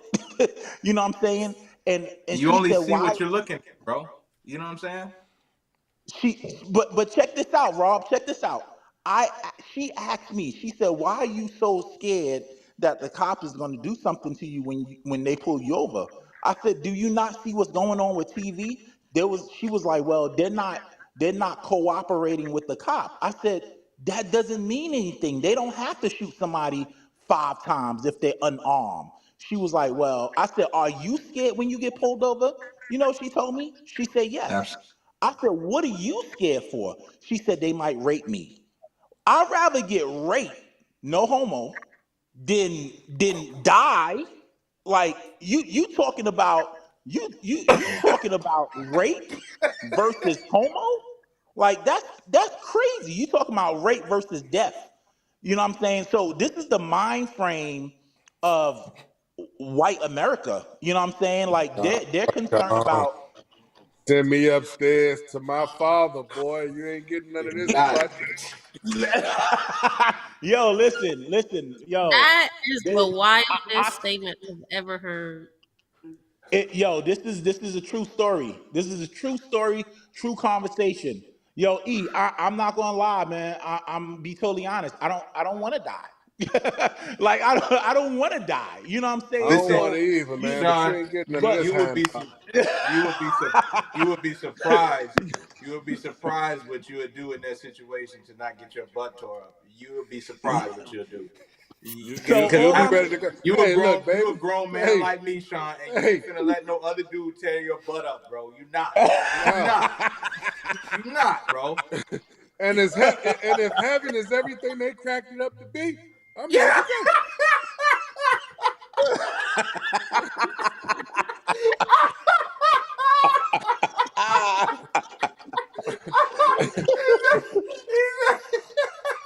Major I ain't pause. giving up no booty nuggets, man. You lost your If mind. heaven is everything they say. But yo, this is something that we have to deal with as Oh, African Americans. This is something we have to deal with as African Americans that the Caucasian community don't have to deal with. Period. that brother took me out, bro. And that's a Man, if fact, heaven though, is Sean. And everything they said. I'm in 100% agreement with that, man. And that's a lot of why. Man, if I could be honest, fellas, I just don't like the world. Period. Right now, and I know that sounds crazy, man, but I'm just not in agreement with the fact that you have to be afraid of dying because of your skin color. And it's not everybody that feels that way, bro. It's only us that come from poverty-stricken environments. It's not. See, the black guy that lives in Bethesda with the suit on, the lawyer guy don't have to deal with that driving in his S-Class. He's not concerned about that. And I used to have this argument with police on the block all the time. Even though I was doing wrong, I still used to have this argument. Why don't y'all patrol them white neighborhoods like y'all patrol this joint? Why y'all don't jump Not out, selling drugs stop and there. frisk? He said, well, this is a dangerous neighborhood. I ain't did nothing to make you think I was dangerous yet. You know what I'm saying? So Why you feel so is that a class or a race thing? That's a race thing, man. Because you That's don't a see race. them pulling up in them trailer parks. In them poor trailer parks, the police ain't pulling up there, stopping and frisking, but they pulling up in. See, the welfare thing is a class thing. The police thing is a race thing. Because even in them poor white communities, them police ain't treating them like how they treat us poor blacks. I That's think fair. both I know can you be know, true. Lenny, you grew up in the Kind Pork of. and Bean Projects. They It got could you be 30. class and race. What'd you say, Naya? I said I think both is true. I think it's class and race and more magnified for poor people or poverty stricken areas. And there Correct. are studies that back that up for sure, especially for minorities that are in poverty stricken places too. So I do think But that's a good Right, right. I think that this is Yeah. I just gotta get over that. I was kind of doing something on the behind scenes, but all I heard was like, I'd rather get raped. I was like, whoa.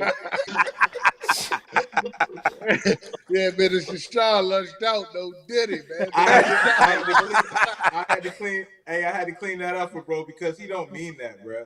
Like he does not mean that. I know it's my boy usually Sean people does that not have mean not that. gone through that be saying Where stuff you like go? that. Where you go, Minister Sean? You got to come clean that up, man. He don't mean that, bro. He don't mean that. He not Listen, letting no dude take his butt and tear his butt up, bro. That's not happening. My dog Sean is not letting listen. that happen. This is what I'm saying. Like if it's a life or death, you get pulled over by the cop, okay? Right. Yeah. And like she's talking about getting raped. Now I was talking from the position of a white woman. I'd rather be raped, right? Oh, I'd okay. rather be Okay. raped All right. All than right. actually killed as a black man. You know what I'm saying? So she's saying that she's gonna get raped. And I'm telling So her, Sean, nobody's gonna rape you. You know what I'm saying? Sean, You a let me ask you Caucasian this. woman. and He's done. nobody's gonna rape me. So I said I'd rather get raped than actually get killed. You know what I'm saying? As a white as a white woman, because she's concerned about something totally different than what we're concerned about. All right, I Right. So, got you, Shaka, man. let me ask You you cleaned this. that up. I got So, you. I got you. I got you. so you as you are now, right? If you get pulled over, right, and the cop is like, either you go to jail, or either I kill you or I tear your butt up. Which one are you? Like, which Go choice are ahead, you? Rob. What you got going on, Reebok? Go ahead with Bro, that listen. nonsense. All I'm doing is trying to make it clear and unequivocal. That's all I'm doing, because I know bro didn't mean it like that. I I don't know. know. He I cleaned it think up. He told you what he meant. Listen, What is still? you listen, and this is the thing. Like, this is the thing that this is what had the whole world in a frenzy, right? When Kanye Mhm. West was like, slavery was a choice, Right. right? Slavery, slavery was only a choice because we allowed them to do that, and we could have all got killed. Basically, that's what he was saying. So, and the reason I say that is because of this. I know that I'm not gonna just let him take me. All right. So I'm gonna fight. Y'all And gotta if stop. death and if death just comes, then death just comes. But it's gonna have to take a lot of men to just hold me down. And you know what I'm saying? And to just take me. You're not gonna just take me. You know what I'm saying? So with that being said, Rob, to answer your It's gonna question, take more than like, one. yo,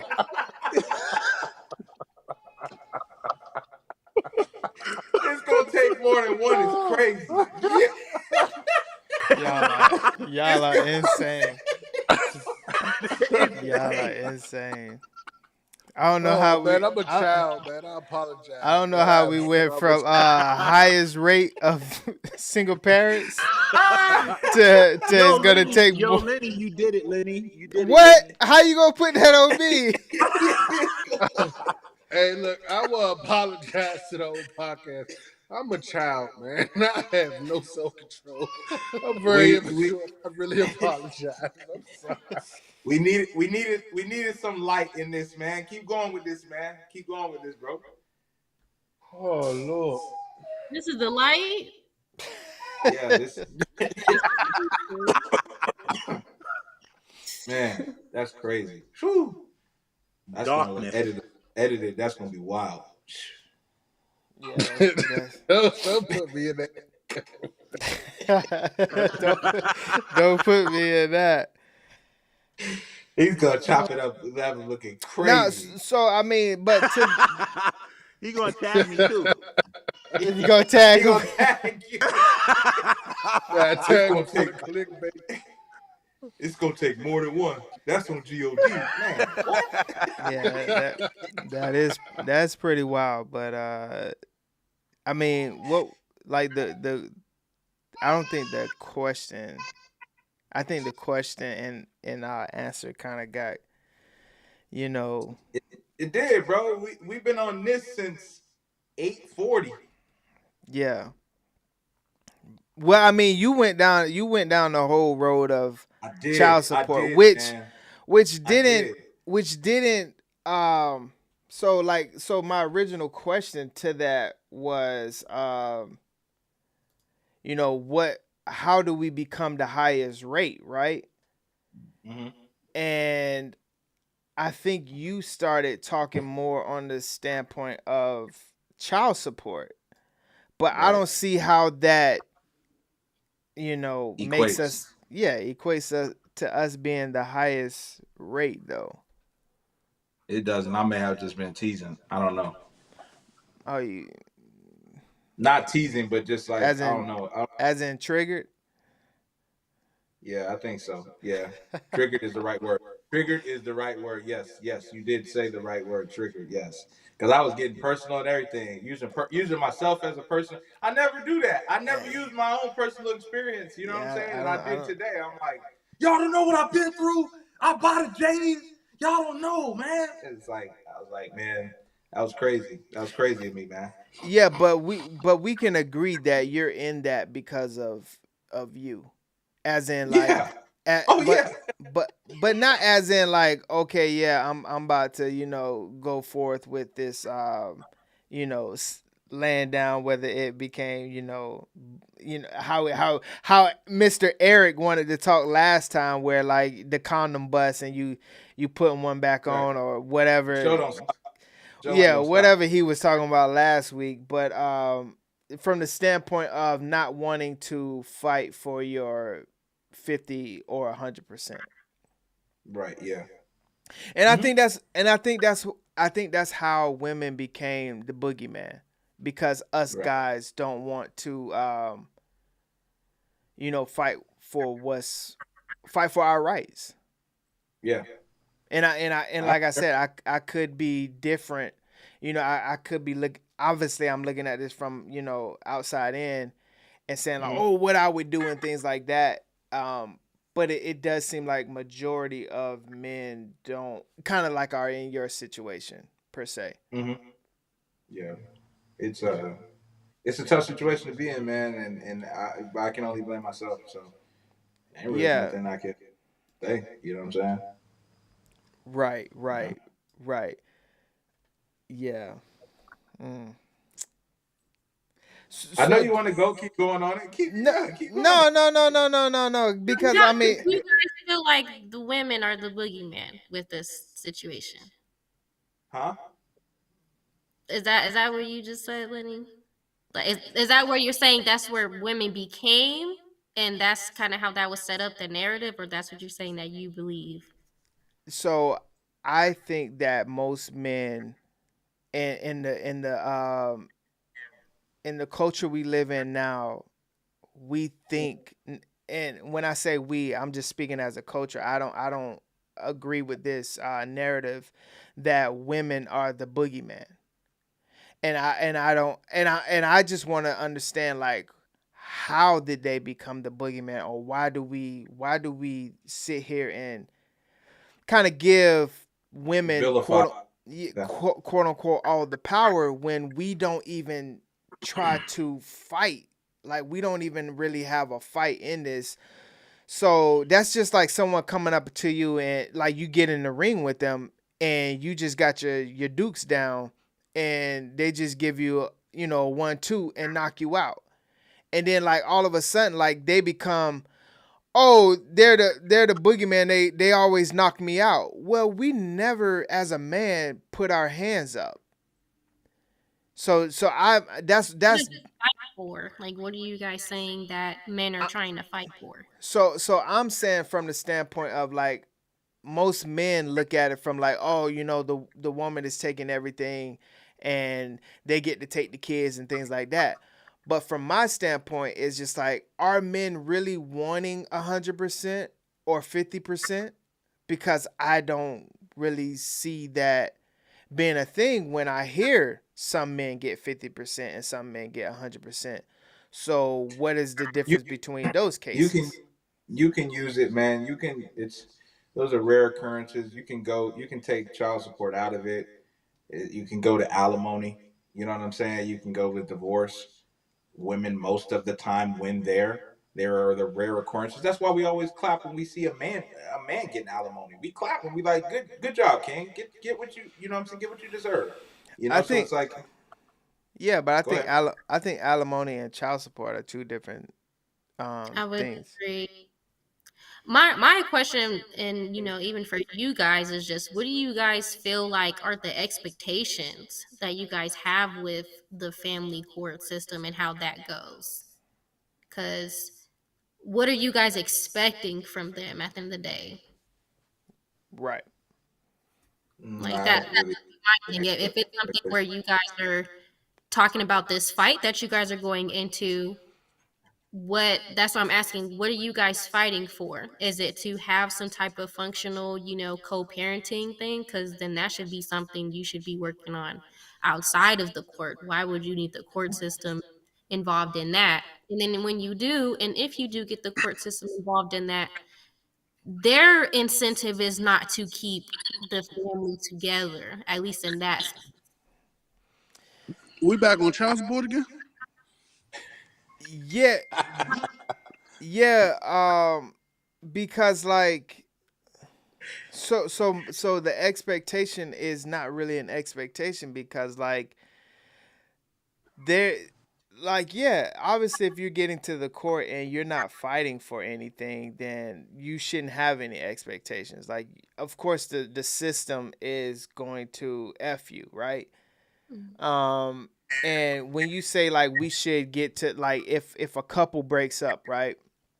You know, they should have um maturity to get to the point to where they can kind of come to some type of agreement. But we realistically know that's not possible because that's kind of why they're breaking up and you know things like that. They don't really see eye to eye. So for two people, especially like out of marriage too, like to come to agreement is damn near impossible.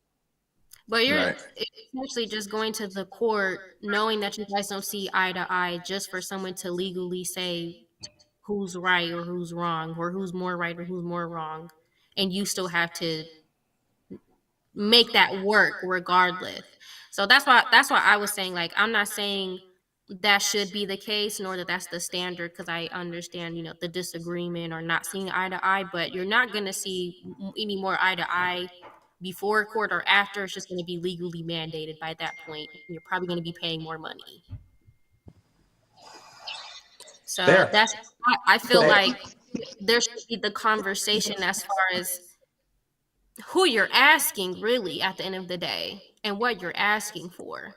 Because if essentially you're trying to come up with this agreement, I do think coming up with a parenting plan and go get it notarized so that the only thing that you're involving in the court is just to say, hey, we see eye to eye on this.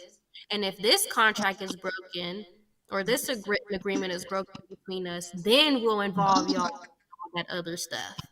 So Right. don't make the court plan A. I would say would be my kind of take on that. Make it plan B or C, but never make it A because it does more harm than good that way. Then if you kind of try to come up with a plausible agreement beforehand, like usually like if it's disagreements like he doesn't want anything to do with the kid and you want him to be involved, and of course maybe there's not going to be an agreement, and by that point you probably would need to get the court involved in that and have that child support situation. But anything in between that, try to iron that out best you can. Don't you think that's most of the time though? Like, people just wanting to separate from the situation and whatever happened in that situation completely though. Not in a legal sense. I feel like it does kind of look like, oh, okay, you want the kid Tuesdays and Thursdays, and okay, let's try that, and it kind of be something like that. Like I feel like you should have more organization and the legality in it, but just not with the court involved, at least initially. Yeah. But like realistically, like in like most situations, right? Like and we can like go right here. Yeah, whatever. Like the we already done been on this too long, and we can just we can shut down. We can kind of shut down at any point. We just Yeah, I'm about to dip, man. we we just I have to go to work in the morning because I got to pay my child support. You heard? So I got to get that check, man. But so like I'm listening to this last one. Let's go. Yeah, but like most of the time, don't you feel like or do you feel like most of the time when two people split, they just want to split whatever that has to do, they just want to split. And most of the time, let's be real, it's a bad split. So to sit here and to say that like we have enough maturity or love for the kid is to like sit down at Waffle House and get to the point to where like we can get something notarized. I don't really think that is realistic in today's age and any other age of people splitting. I And agree. and And and I that's why sports is all up in y'all stuff like that. I feel like that's a consequence kind of by that point. If you're not able, you or your partner, ex partner, to be able to handle that amicably and maturely, then you have to invite some other people and pay them to be able to do that for you because you're not able to. right. Yeah. It sucks, and the kind of nail in the coffin on that is those people that you're paying to are involved in a system to where their agenda and their incentives are centered way somewhere else. Right. They don't care about your child. Well, most of the time the guy doesn't care about the That's, child either. that's what they're worried about. Who's gonna pay this and who's gonna pay this? So this looks good, boom, boom, boom on paper. So that when you don't pay this, we take you to jail or you get fined this. Like that's. And if you care about each other, you should not want to go to do that court thing because of that. But because people break up and don't really be caring about each other too much, y'all rather go and do that and put each other through that. And it really doesn't benefit either person. I'll even argue and say the person that's getting the child support may got less of the ass end, but that's not really benefiting. That doesn't help anybody really, and then not even the child. I agree. Yeah, cause like realistically, and you can drop out anytime, bro. Like realistically, like we don't really care for each other anyway. Yeah. Like that's what I be saying. Like man, like we like to look at this whole system as like the boogeyman and things like this, but it's just like, bro, like let's be real, man. It is. So let's not take from that, but there's just people, women and men, who exploit that, right? Who exploit the fact that this system is corrupt in that way, and they're able to make certain moves. Because you'll see with both parties too. I don't think that is just a women thing. So that's where I feel like even the women being the boogeyman, we're not benefiting from this system either. We are out protesting right now just to have rights to things like birth control and things like that, with autonomy with our bodies. This system's not helping Y'all us. don't need no birth control. Women don't deserve nothing. It's like, no, I'm just playing. I said, damn, this is gonna take a crazy turn.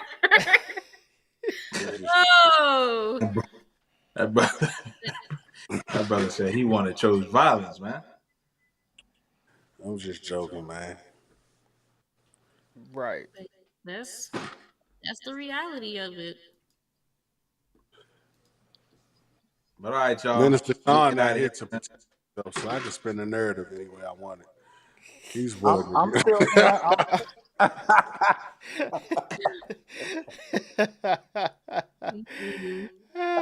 Hey man, we could have said anything about New York right now. Yeah, he ain't here to protect himself, man. I can spin it how I want to spin it, man. Minister Sean, hey, this is the clip for the clickbait. Minister Sean says he's willing to go Diddy instead of being Big tag. Pause. Hey, so did y'all to kind of like just break it a little bit? Did y'all hear about Kanye's new lawsuit? No, let's hear it. Oh dang. Disturbing allegations in a new lawsuit filed against rapper Kanye West, who now goes by Ye. Trevor Phillips, a former employee, claims West spread anti-Semitic conspiracy theories in front of staff and students of his private school, Donda Academy. Phillips accuses West of comparing himself to Hitler, saying he wanted to shave students' heads and lock them in cages. The lawsuit also spells out threats of physical violence, inappropriate sexual behavior, and anti-LGBTQ comments. This is the latest in a slew of discrimination and wrongful termination lawsuits filed by former employees of West and his school. Hello, I'm Mark Brown. Get more great ABC7 content. Do y'all think it's I'm any? Y'all think it's any truth to that? Yep.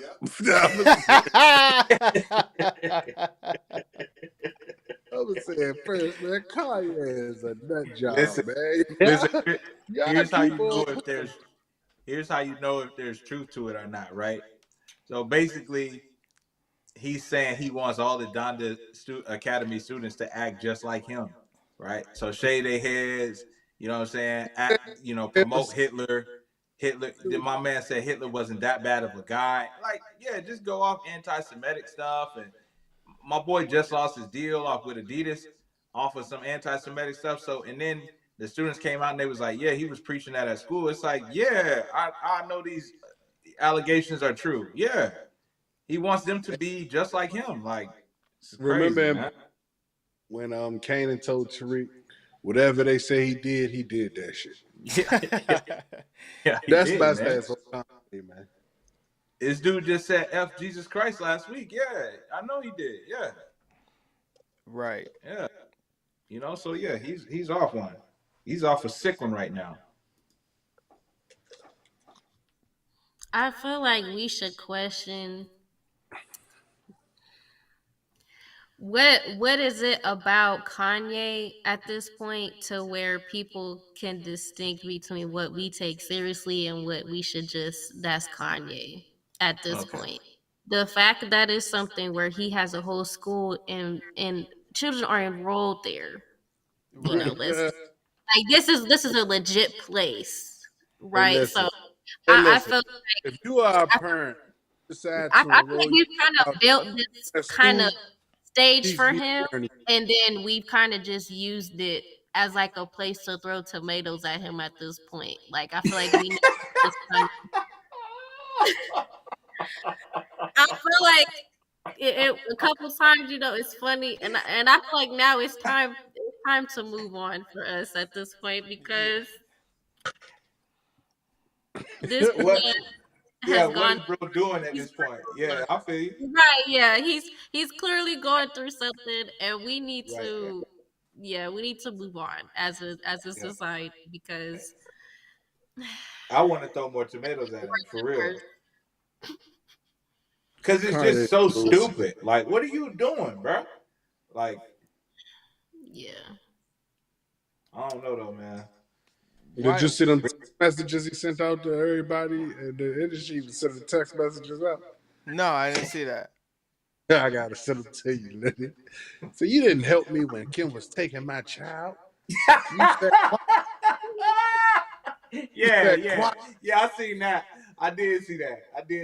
Yeah. I think I seen something that he texted Diddy or something too. Yeah. Bro, don't call me. Don't talk to me, bro. Yeah.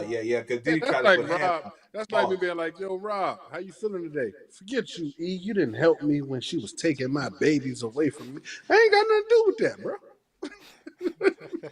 But you did, man. You perpetuate this stuff. Yeah. Do you think we put too much like emphasis on like Kanye and just other stars of kind of like what they're going through and stuff like that?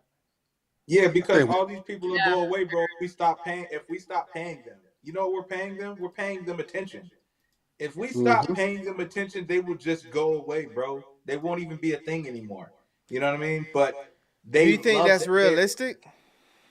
It's hard to not pay attention, but Rob is speaking big facts. If we don't pay attention to these people, they go away. This is how they stay in the limelight. But like you said though, Lenny, is it realistic? Because I know I can't stay off the Instagram. I know I'm an addict of the Facebook. Right. So that's what I'm saying. Like, is it realistic for us as a culture to not care about college dropout? No, college dropout. You pulled on my heartstrings. You pulled on my heartstrings with that. That's nostalgia. Yeah. That's my point, though. Late registration. That's why celebrities like I won't say Diddy necessarily, but I feel like celebrities like R. Kelly got the run that he did because of that nostalgia stuff. Like That's what I'm talking about. We have to Oh, find wait a minute. Wait a time. minute. There will be no R. Kelly slander on this podcast. Free R. Kelly. We are Kelly, man. No, I'm just joking. Don't free R. Kelly, but keep listening to his good music. Yeah, I'm Whoa! not Free stopping listening to his music. I'm not gonna crazy. stop listening to his music. We I don't need care. I that don't care. I in don't care. chill. So don't you think so? If we can't leave it alone, right? How how can we as a individual or culture's type of standpoint really kind of like really care about how our like most things in our culture are like that's I'm kind of going on the black culture now. Like what is considered black culture, right? It's the black music and things like that, rap and things like that, right? So how can we be kind of like mad at like people that look at us, you know, wrong or less than if we don't really like kind of like kick all of this stuff out of our culture? But see what you saying, Lenny, is 100% right, bro. But it's impossible. We What do you think watched. is our culture? What Say do again? you, like? Like, what are you saying is our culture that we have to kick out? Or Like hip hop, R&B, just the typical black things that black people like. Yeah, Not so like I don't I like to think that black culture is not just hood stuff, like hood mentality, right? But it's really hard to not think that like we don't those don't go hand in hand, because like if you don't have swag, if you're not this right, you're considered not black. So like we cannot sit here and say that like black culture, we don't associate those things with like hood mentality things, right? So how do we get taken seriously as a culture if we as individuals say like, nah man, I can't stop listening to Sexy Red and watching things that don't really are positive. That's why I say you absolutely right, bro. It's one way to stop it, and it can be stopped very easily. And you right about that. But are people gonna stop? No, Lenny, think about it. Gucci played right in our face. They Who sassed us right in our face. The internet had an uproar. We are no longer supporting Gucci. This is dead. Guess what Gucci did? 70% off. We hauled ass to the Gucci store. You mean tell me I can get a pair of kicks for $300? Right. You lost your. I'm down there now. You mean tell me the belts is $76? Well, we Gucci'd up this summer. Gucci not black culture though. Why you say that? She lost her mind. Gucci is not Gucci's black You ever, culture. you ever heard of Gucci Mane, East Atlanta Santa? Yes, I know the Dapper, rapper. Dapper The Dan, black Gucci is Dapper black culture. Dan. Do you know the 80s and the drug dealing era? That's black culture. Drug dealing era, all they wore was Gucci. Yeah. It's not made for black people, obviously. Your It boy wasn't Wayne made Silk Perry had a with the bunch of intentions of Wait, selling to black the people, but that's only time I've heard definitely about black Gucci culture. and black people was the racist stuff around this. So I thought we was moving Yes, past of that already. course, all of these owners are racist, but Gucci is definitely black culture. The owners are racist, but we make Gucci was Gucci. If all black people stop buying Gucci, Gucci is no longer Gucci. That's black culture. You think so? I know so. Yeah. Yeah, Lenny, they're bigger all the poor consumers than people that us, can't man. afford Gucci got Gucci. Mm-hmm. It's because we boosted it. Yep. Not necessarily all the time. Black people determine what's cool. Black people have always that determined what's cool. Black Right. culture has always determined what's cool. Come on, man. So there's influence. We have influence as a culture, but I think what we influenced in our culture versus what's actual Black culture, I feel like that's different. That's Right. true. So I don't. Negroes was putting it in their cars on their seats in Miami. But that's not. Florida, the That's Florida not. We That coast. that's transfer it, but that doesn't mean it's Black culture. Wayne Silk Perry had it before us, man. right, right. That- But kind of like what you're saying on that book. Like, yeah, we as a hip hop culture or whatever. Like, yeah, we do make trends and stuff like that. But the Gucci that was in those dunks and things like that, that wasn't real Gucci. Like, let's be No. real right there. Yeah, that And was AAA quality. and two, like the things that you see when you go overseas, when you're looking at the Gucci's and what you see on the runway and stuff like that, It's not Black people. they not really like, yeah. So when I say like Gucci, right? We may have some slides. Like FUBU. We could talk about FUBU being Black culture. We almost brought them back, but then people just, I don't know what happened.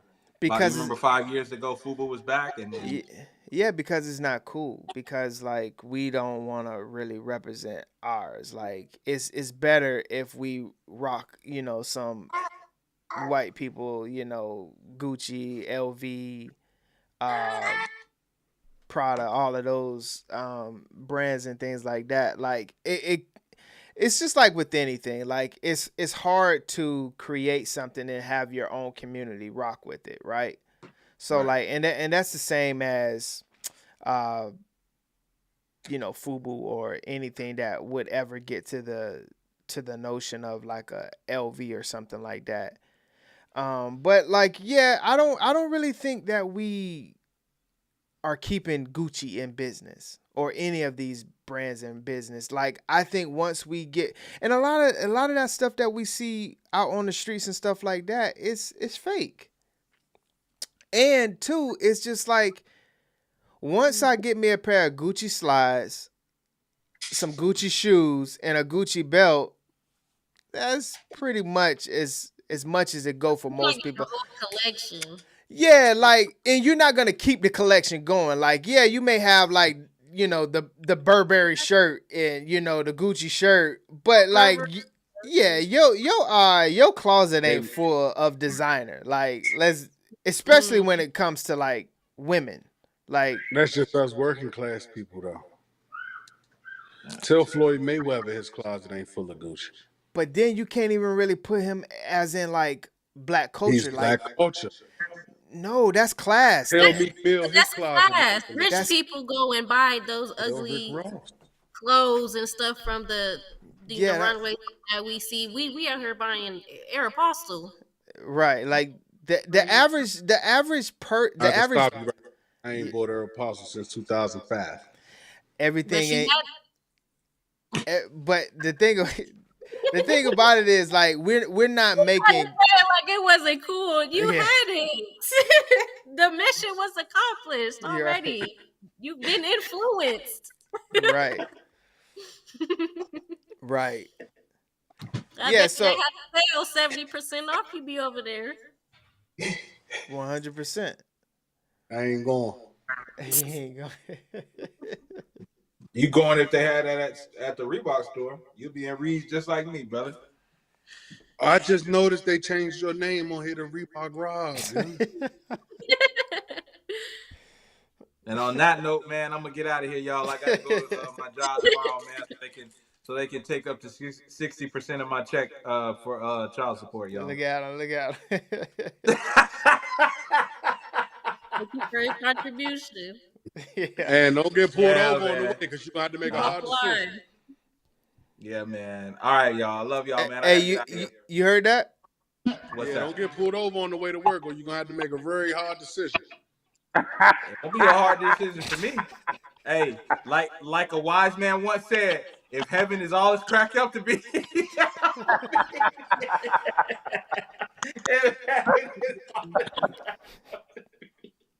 Yeah, man. All right, man. Love y'all, man. Yeah, I love, bro. See y'all next week. Yeah.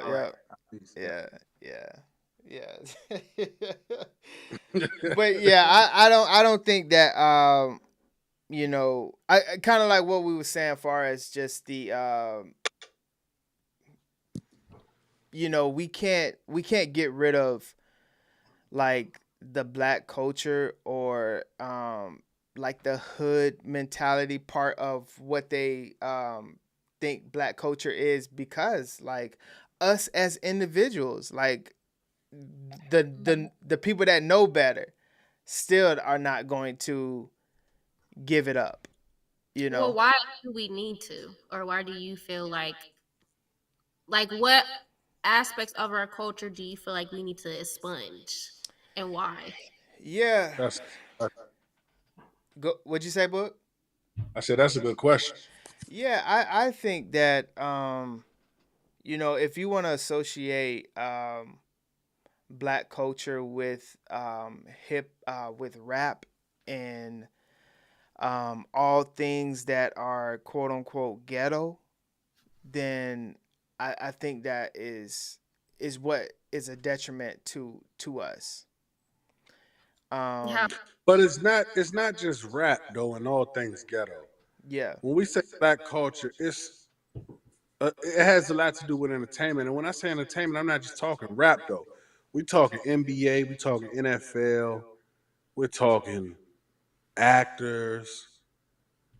It's I a wouldn't lot. even say that though. I think what makes it ghetto is the perspective and how that's other people's interpretation of it. For us, that really was just how people was dressing every day in the ghetto. Yeah. Let's be, it was something we would go around. You would see your sister, your aunt with the big hoops, the updo with the pressing curls, whatever. That was just regular every day for us.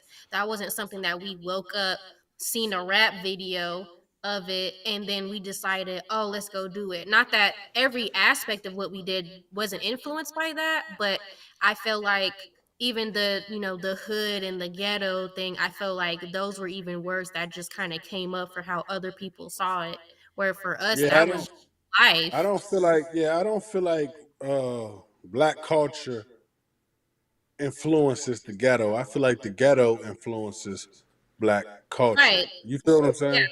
So Right, I, that's what I'm saying. Yeah. so I'm 100% with that, and the thing about it is we can't get rid of that though. We can't get rid of Why do we need to? well, I think that if it's not positive, why do we need it associate with our culture when it Well, when you gotta you everybody come from somewhere, right? yeah. Now if we take the negative nonsense out of it, if we take the killing and all the negative nonsense, the going to jail and the drug dealing and drug use, the ghetto's not a bad place, bro. See, when we say ghetto, we think of it as a bad place. It's not a bad place, bro. It's just where poor people go to live because that's what they can Yes. afford, right? Correct. It's not a horrible place. It's you take the nonsense out of it that comes with it, the killing, the drug dealing, the drug use, and all that foolishness. It's a very influential place, and it's a very nice place. It's where everybody learns everything. Not trying to be funny, it's where everybody learns their wits. Black Right. people, poor black people, you know what I'm saying? Anyway, Do, learn do their you wits. think that the things that they're learning are beneficial to the culture though? Um, yes, yeah. Because everything that we learn in the ghetto is not good, but it's not all bad. For example, how do you season your chicken? You feel what I'm saying?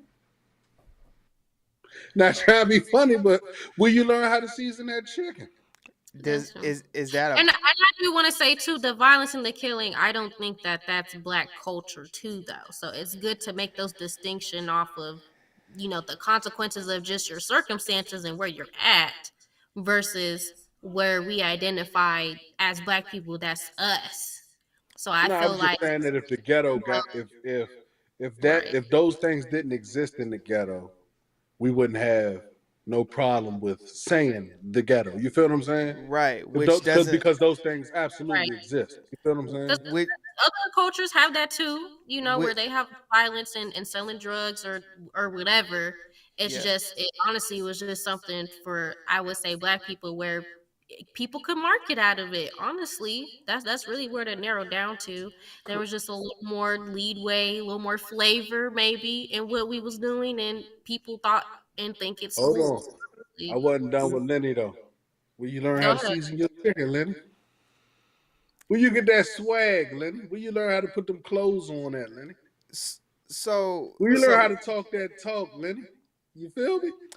right. So like you got to think about it though. Like yes, I am saying that there's a difference between black culture and hood, ghetto, whatever you want to say, culture. Yes, I don't think that black culture is talking slang and sagging and all of that stuff like that. Like it's a majority of black men are not walking around with their pants sagged, But what I am saying is, how do we, even if we're not doing that, like separate ourselves from that?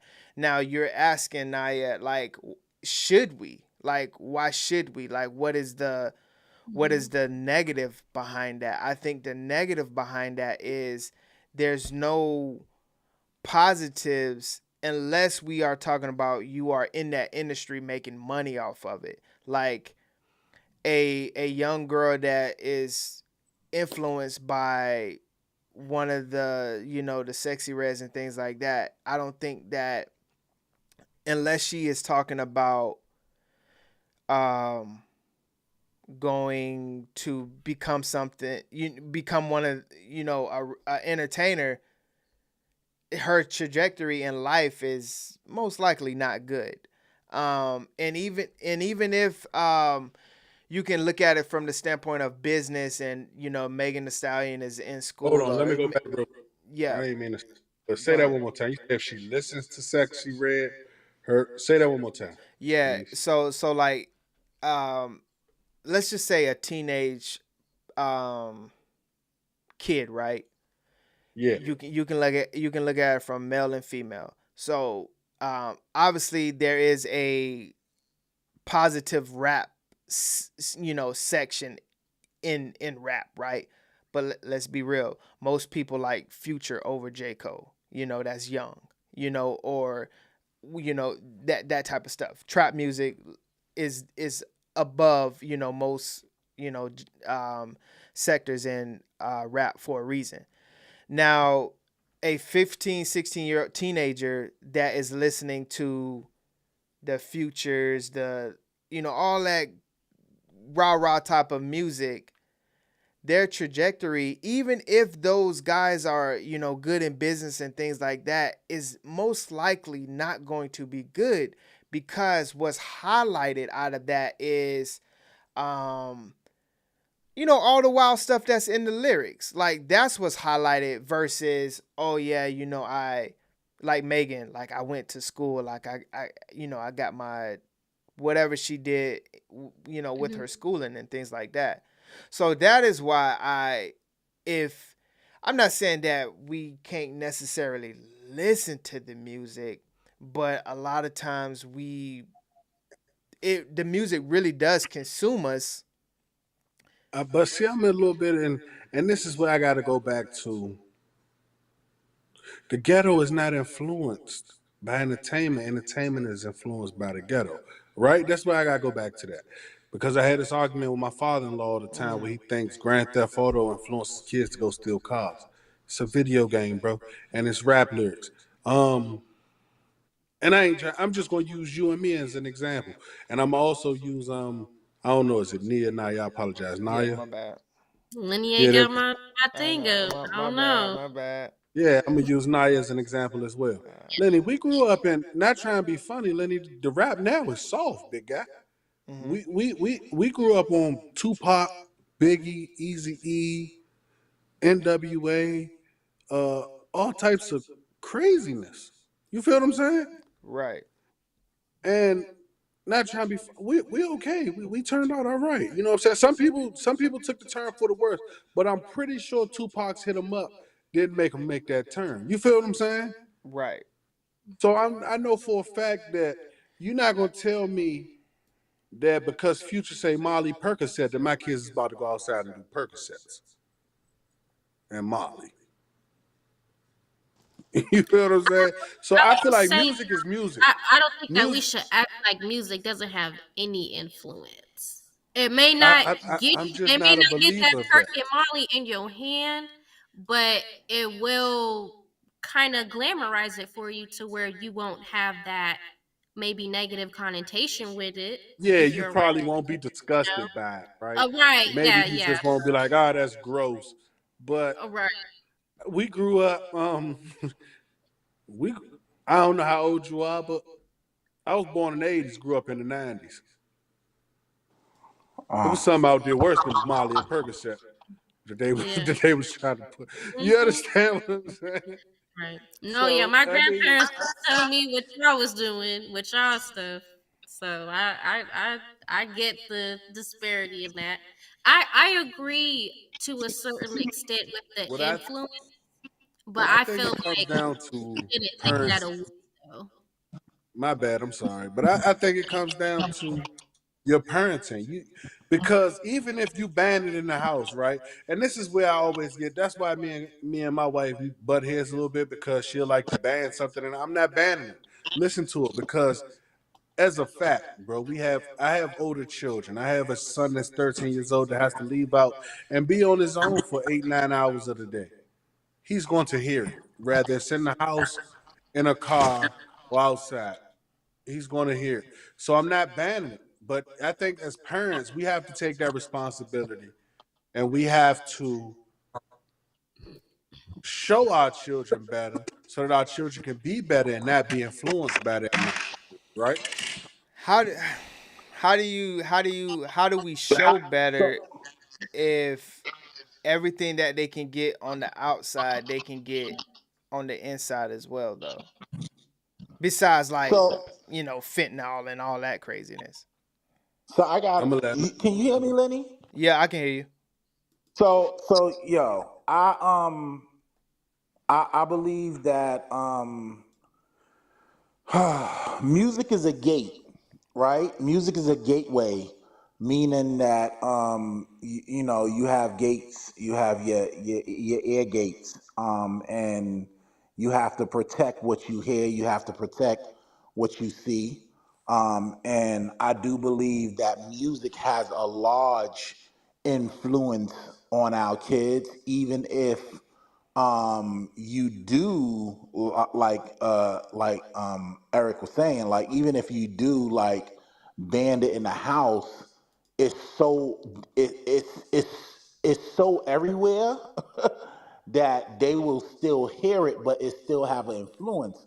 Now I'm around you guys age, so I grew up listening to Hit 'em Up. I grew up listening to Pac. I grew up listening to all those things. Being from up north and Nas and DMX and the Locks and Rough Riders and all of that stuff, but they wasn't talking about drugs. They was talking about selling drugs, but they wasn't talking about doing drugs. You know what I'm saying? They was more talking about like, getting girls and making money and stuff like that. But I who will was talking say about that? that you said what? LL Cool J? LL Cool J. He Because talked Nas, about Tupac, and Biggie and DMX wasn't talking about getting no girls. It was gangster music. That's where the yeah, gangster no, music. no, no, no. It was gangster music, but they wasn't talking about popping mollies. You know what I'm saying? The culture, the rap is horrible now. I don't even listen to rap no more. You know what I'm saying? But I mean, rap is horrible now. You know what I'm Yeah, saying? But what I'm saying is the music, the lyrics is totally different than it was back then than it is now. You know what I'm saying? Even though it was still rough then, it's even rougher now. You know what I'm saying? So Wait, we have to. wait, hold up. I just want to say something real quick. So, rap in general, we can all agree, especially because it came up mainly in you guys' generation and your parents are, all that. So, It's think true. it It's just true. got called old, man. It did come up around y'all time growing up and everything. Rap originally, at its core, was supposed to be something for Black people to express ourselves. Correct. At its core, it is supposed to be an art form to where you go against the status quo or you go against what society says. I grew up, and even my earliest, because I grew up in Long Beach, California, so I grew up listening to Fuck the Police or, Ice Cube, Easy E, things like that. Snoop Dogg, like that was it was West Coast rap. And that was what was going on at the time. I grew up hearing about the LA riots and everything like that. And there was a lot of rap music that was going on talking about that. So as far as to kind of go into what you were saying, Lenny, as far as the influence, I don't think rap was ever supposed to be something that was supposed to be catered to being, I guess, malleable in that aspect to an acceptable society. It wasn't intended for that. It wasn't intended to be something that was influencing either just good or just bad. It was, you say what's on your mind, you get it off your chest and you put it out there, and it is what it is.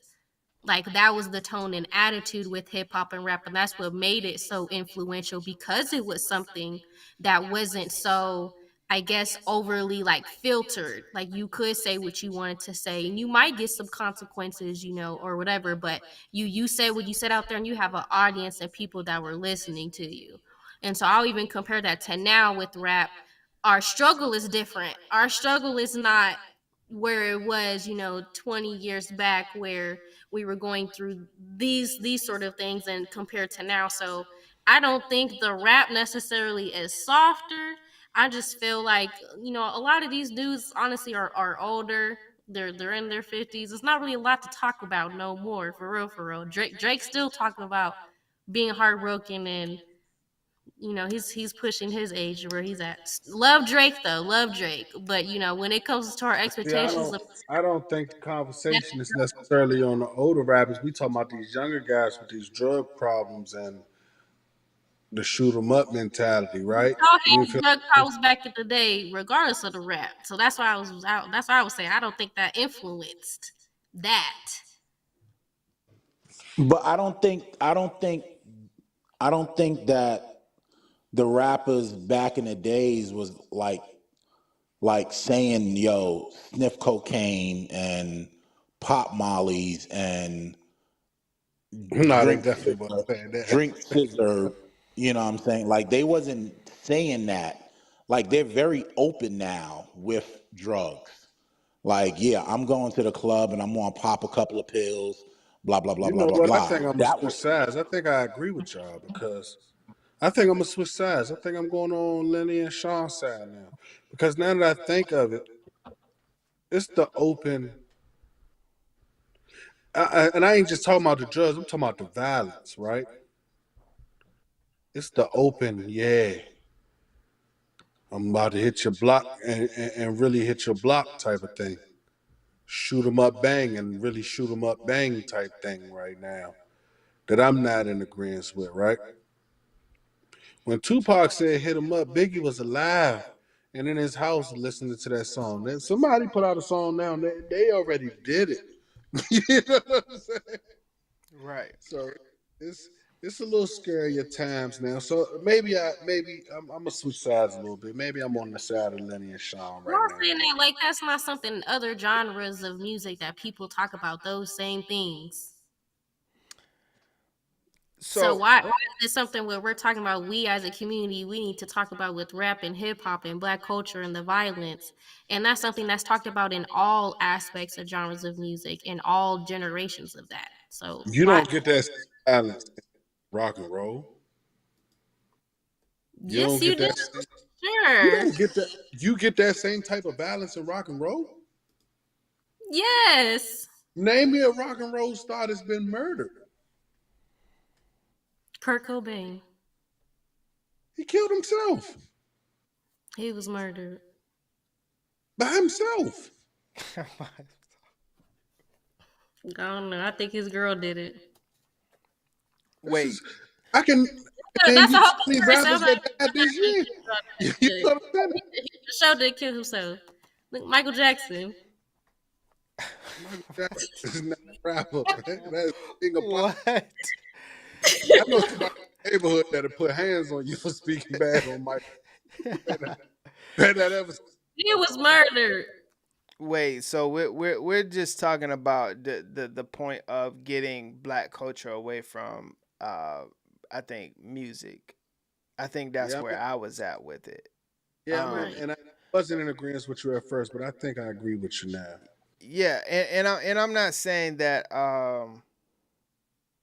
black culture is the music or music is black culture, but music does influence the culture, like the same way that the culture influenced music. Like depending on what we hear in music depends on how we're gonna dress.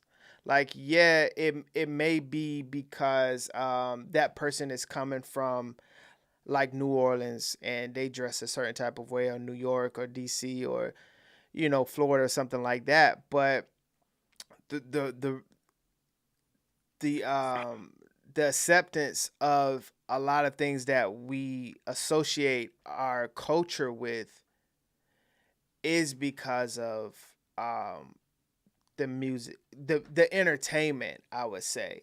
And like yeah, the other genres may have it as well, but like when we speak on it just from the black influence, you know, it has a chokehold over us, I As think. well as television. Yeah, entertainment for sure. Yeah, Because it's just entertainment, period, man. And yeah, I'm in agreement, man. I think you got me on that We one. I say think that I'm in. that's black people because a lot of those portrayals in black entertainment are run by white CEOs and yes, companies.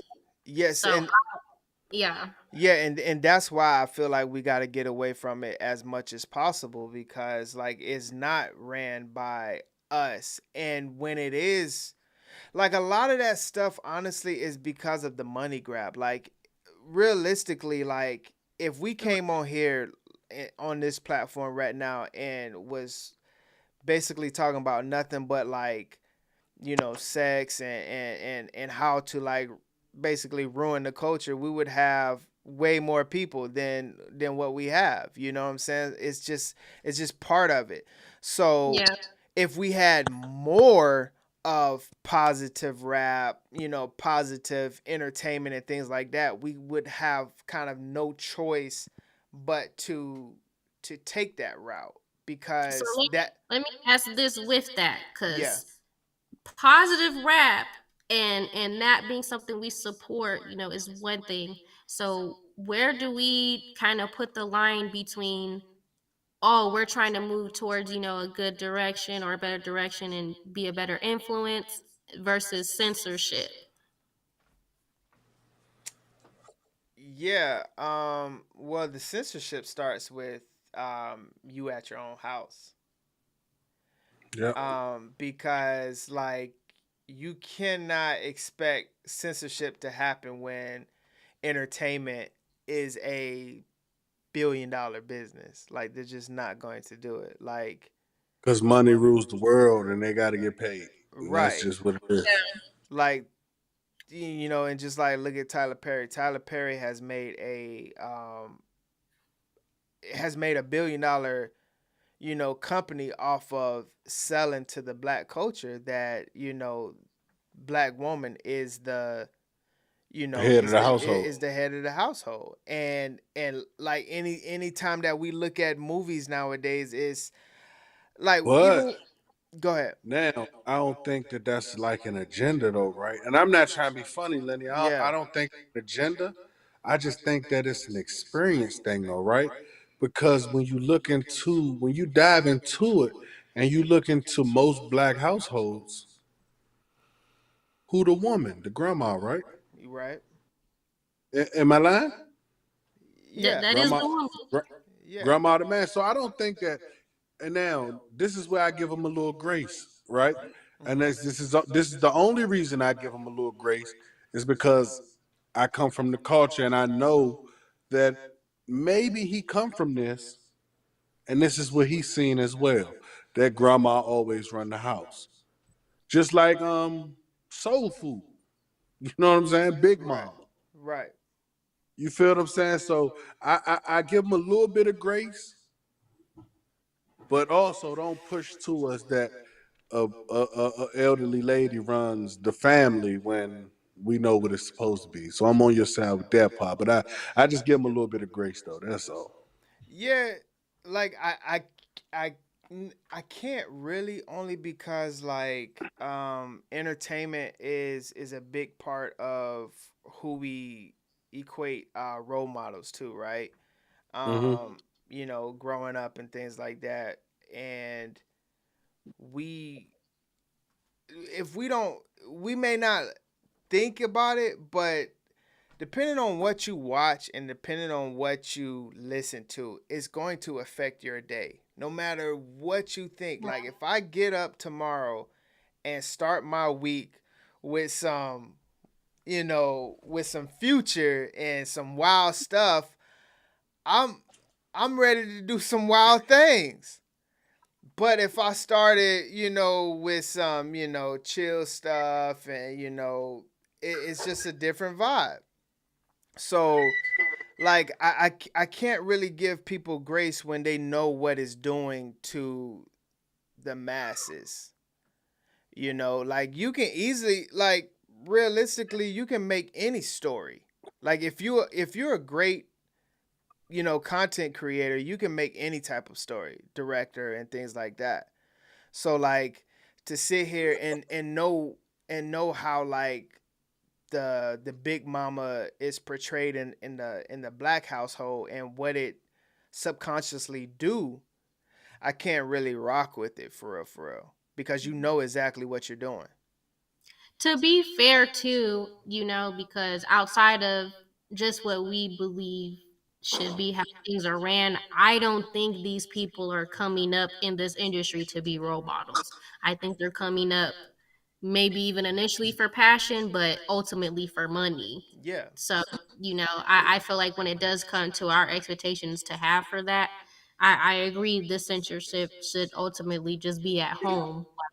There's some things that I wasn't allowed to listen to or watch just growing up, just because of the message that maybe I couldn't understand or perceive as a younger kid. And now that I'm older, I'm like, oh, that's why I can watch that. Right. So I definitely think it starts kind of in the home with that. I think just my concern with, as far as, being the bad influence, that looks differently through the perspective of right and wrong. Like, F the police, that started or that wasn't starting a movement, but that definitely helped push the movement, at least towards getting that eye in on police brutality and what that was looking like for people. So apply that to now and us making music like that. I would just hope that would be something we could continue within our culture, to be able to do that, because honestly there's not a lot of spaces for us as Black people to voice our concerns in such a way that people listen, really. Hey, quick question. What happened to Sean, man? I was interested in his take, man. He started talking and he got out of there. What happened to Sean? He's still here. Yeah, I was interested in hearing what he was talking about. You know what I'm saying? Finish. Sean, you wanna continue on your take? I think he probably at work or something like that. Okay. Yeah, but yeah, I mean it. I think it's just an individual thing. Like, I don't think we can't really extend grace when people know what they're doing when it comes to the entertainment, because yeah. But can you agree that just like a rapper or a singer or anything else of that sort, you kind of just tell your story though, right? Or you tell what you seen, or you go off of what you seen and what you know, right? We not trying to make nothing up. You feel what I'm saying? Like we ain't trying to really make But too much of your nothing up. story could be used to push something too, though. It may be, and that's a maybe. But the reason that I say I give grace is because growing up in households, all my friends, the big mama was the leader of the family. My Right. grandmother, my great grandmother is the matriarch of my family. She passed, but she was the matriarch of my family. You understand what I'm saying? There was no man, and I ain't trying to be funny, but there was no man. There Right. was no great granddad. You feel what I'm saying? Great Yeah. grandma ran the house, and everybody family I go to, or any house that I go to, it's always the grandma. Except for now that I'm married, I deal with my wife now, where their granddad actually was the patriarch of their family. We actually got to see something different. You feel what I'm saying? Right. My friends, my brother.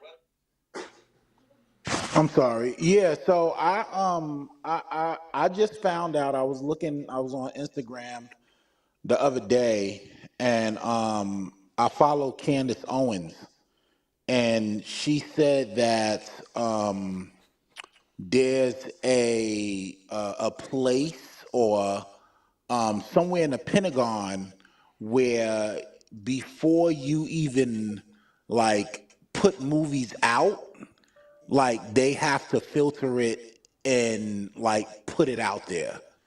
Mm. Meaning that like uh they have influence on the movies that's coming out. So I do think that it's some type of a agenda when you have Tyler Perry as a man playing a woman, Now because that that part I can't get with, Sean, and that's why I'm gonna have to agree with you. I can't get with that part.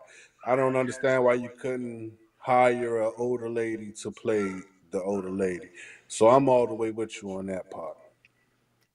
yeah, I mean, I just, like why do a man have to play a woman? You know what I'm When saying? there's a And it's million women in this world, yeah, I got you. right. So I mean, like everything we see, it affects us. Like I remember, I was listening to I was listening to the 6 hour podcast the other day, right, with you and and I said to myself, I talked to Lenny for a quick minute today, and I was like, yo, what happened if we had a whole bunch of people that didn't say, oh, you not smashing nothing, you not doing nothing, like, what I'm saying? What if you had somebody be like, yo, stay on the right track, don't mess with these girls, whatever, whatever, and you had a whole bunch of people saying that to you. You know what I'm saying? I don't think that we would have moved as fast when it comes to women and doing things that we're not supposed to do spiritually. And I say I'm not spiritually, sexually, but I say that because it's the same thing with music.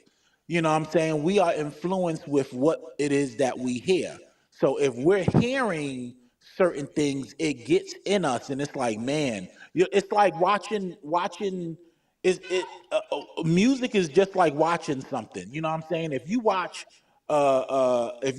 something like a movie, okay, and you watch this movie can get you hype, and it's like you watch Creed, man, you get out the box and you get out and you want to box somebody in their face. You're not even a boxer. You know what I'm saying? Because it has an influence on you, just like music do. You know what I'm saying? So that's all I gotta say in reference to the music. The music is very impactful and it has a large influence. And I remember this Christian rapping, this Christian rapper, he approached Jim Jones and Meek Mills. I don't know if y'all saw that. Um, but like he was telling them, like, your rap is negative. You know what I'm saying? Jim Jones said, I'm gonna get my boy to beat you up in Louisiana. You know what I'm saying? But anyway, like they're doing it like Naya, So, I believe her and that's name is, another question that I have, right? Why isn't the Christian rap as influential? You because feel what I'm because saying? I'm Like if the yo music, if the music is influential, why isn't Christian rap sticking and being as influential? Because the music's good. You know what I'm saying? My It's wife not plays it. pushed. It's Yo, not. listen, it's not even it's not even that it's not push. Check this out. You can go, you got your phone, you got a laptop, whatever.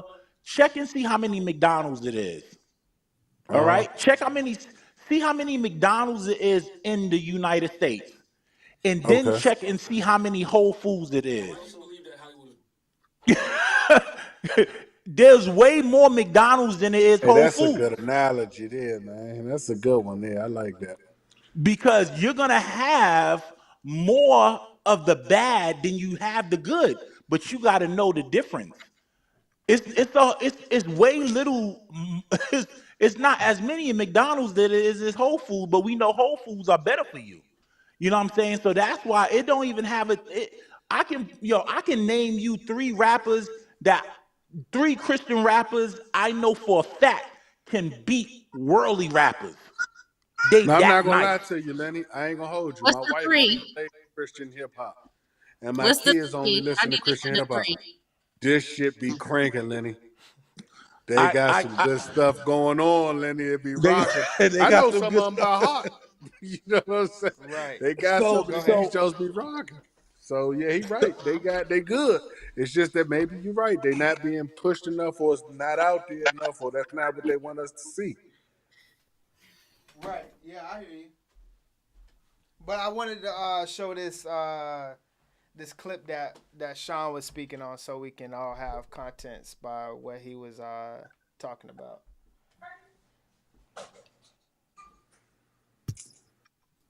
Because I did see this interview. It was created by the CIA. Well, before we say Hollywood was created by the CIA, I guess I should clarify because, first off, you guys do know the Pentagon has a budget for film. Like, there's a whole department. That's a fact. That's all you need to know. There's an entire department in the Pentagon. They get involved with films, and they get involved with films for the purpose of propaganda. They always have. I should have said Pentagon instead of CIA. Tons of Can't them. hear it, You Lenny. should pull it up. This was wild. Yeah, Pentagon Department for Hollywood, tons of them. Even Transformers.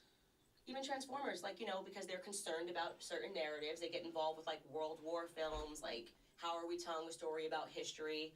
Usually it's because we're lying about what we did or trying not to make Americans aware of the crimes against humanity that we commit overseas, Yeah, the Pentagon just funded some films. Black Hawk Down, Red Dawn, The more you know. So now you understand your experience in theaters is what your government wants you to think. They want you to think that this is how things happen, and it's usually not at all how things have actually happened.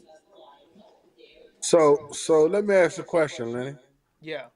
How do you win when it's not just Hollywood, it's not just entertainment, when it's your government pushing the negative? You see what I'm saying? Yeah. How do you win? Because it's not just entertainment. It's not just the world. It's the government pushing this out to you. I meant to send you the clip, man, and I ain't never sent it to you. They were selling the guns in D.C. The police department in D.C. was selling the guns back to the streets. Right. Man, I meant to send that to you, man. Yeah. I don't doubt it, but what do you do? I think it's about, like we said, man, just completely separating yourself from the culture and really raising your household on positive influences and really so it is a tough, walking, that narrow path that we always talk about. It is tough because you do find yourself not being able to listen to certain things and watch certain movies and things like that. But it kind of goes back to what's good for you then. Do you want to be better and raise your house better, or do you want to be weak and, the new Transformer is out and I really want to watch it? Or But it also depends on the individual as well, though, right? Yeah. Because I could watch BMF and not want to get up and go sell kilos. You know what I'm saying? Yeah. I was just gonna say that, and I'm glad that we're bringing it to a spiritual thing too, because that's really what it is. It's not going to awaken something in you that's not already somewhat present. And the more that you work on your self awareness and knowing where your weaknesses are, you won't even walk into those spaces to where you can be easily tempted or persuaded and ultimately fall from that. I haven't eaten at a McDonald's in a couple years now. So even the analogy that you guys use, that's something you have to train. Essentially, what is just your flesh? You have to train that. And if it's something you're so easily swayed as something as like your music or in a movie to where you're going out and doing stuff, that has more to do with you than it even has to do with the music by that point. Mm-hmm. Yeah, That's where good. your I feel self-discipline. like good entertainment is good entertainment, but you got to know how to split the two. You got to kind of know how to differentiate the two. You feel what I'm saying? Yeah. With what? With like what you He watch or was what he you. was saying that good entertainment is good entertainment. Like you gotta be able to kind of differentiate the two. Like if it's go ahead, but I don't think she heard that part. Yeah, you just got to be able to differentiate the two. Like you got to be. I can consume now. I like trap music, right? And that's just me. I like trap music. I like the music that I grew up on, as well as some of the current trap music now. Mm-hmm. Am I going to go shoot somebody up? Absolutely not. You know what I'm saying? I could watch BMF. Why is I'm not that? going to sell cocaine because I know how to differentiate the two. But everybody don't know how to do that, right? Did Some you But people if always are know how to do that? influenced. you were feeding more into that than you were in a because you're feeding either one or the other. Like there's only two sides really. So it's either you're feeding this or you're feeding that. So it may not be something where you go out and you shoot somebody or go out and commit acts of violence, whatever, but you're also not doing anything good either. Like, does that make sense? Like, it's not I'm not necessarily trying to something do nothing good. I'm trying to listen to some good music. What I'm doing that is we're talking trying about. That has to influence in if some I'm type riding to the of stove, I'm too. trying to listen to some good music. I'm not allowing that music to influence me to be a moron, no either, right? Just like I sit right here, one of my favorite movies in the world is Menace to Society. I'm gonna sit right here and watch Menace to Society, but I am not about to allow Menace to Society to make me think You should that be I am aware of what Kanye. that's feeding in you, though. Why is that entertaining to you? Why is that your favorite movie? Why do you like that? Because ultimately, what Menace to Society is about, it's not good. That's a good question. That's a good question. Hey, hey, All I'm saying. It's two hey. questions cause like we just read in the video, I'm not the biggest Candace Owens supporter, so I'm gonna leave with that right now. But what she said was alluding to the fact that everything that you're being fed. Oh, I'm about to mute my mic and think about this. I'll be back. But what she said, it does allude to a greater thing where because it's He said he got to mute his mic and think about that one. yeah, right. Hey, get a moment. But Yeah. it's ultimately lands down to those two questions. It's why do I like what I like, and how do I know what I know? Because ultimately, if once you find the answer to those two questions, you will understand what the agenda is with that. So that's And why I'm saying, no pay ignorance, not trying attention. to be ignorant, Like, but the go ahead. reason that I like the type of music that I like, or I like the type of music that I like, is because I can relate to it. If that makes sense, I can relate to a Boys in the Hood or a Menace to Society, right? I can relate to it, and it's relatable. So when I watch it, I see the things that I've seen on a daily, and it's entertaining to me to see it projected on the big screen, right? Mhm. And that That can be don't mean something that that don't now mean that I'm is going to go something that shoot no you've seen. neighborhood up You're, though. you're desensitizing yourself to things like that now. Now you can view it as entertainment. You got me again. I'm muting again. I'll be back. Yo, I just wanted to say this. I totally agree with you. Because what you're feeding is what you're making the strongest. So just like you go to the gym and you lift weights, you are training your muscles to get bigger. You're putting the right things in your body to make your body better. So whatever you're feeding it, that's what's going to be the strongest. You have the flesh and you have the spirit man. And whatever you feed the most, that's what's going to be the strongest. So if you're feeding your flesh man, boys in the hood, you're feeding your flesh man menace to society. You're feeding, just because you relate to something, it doesn't mean that it's good for you.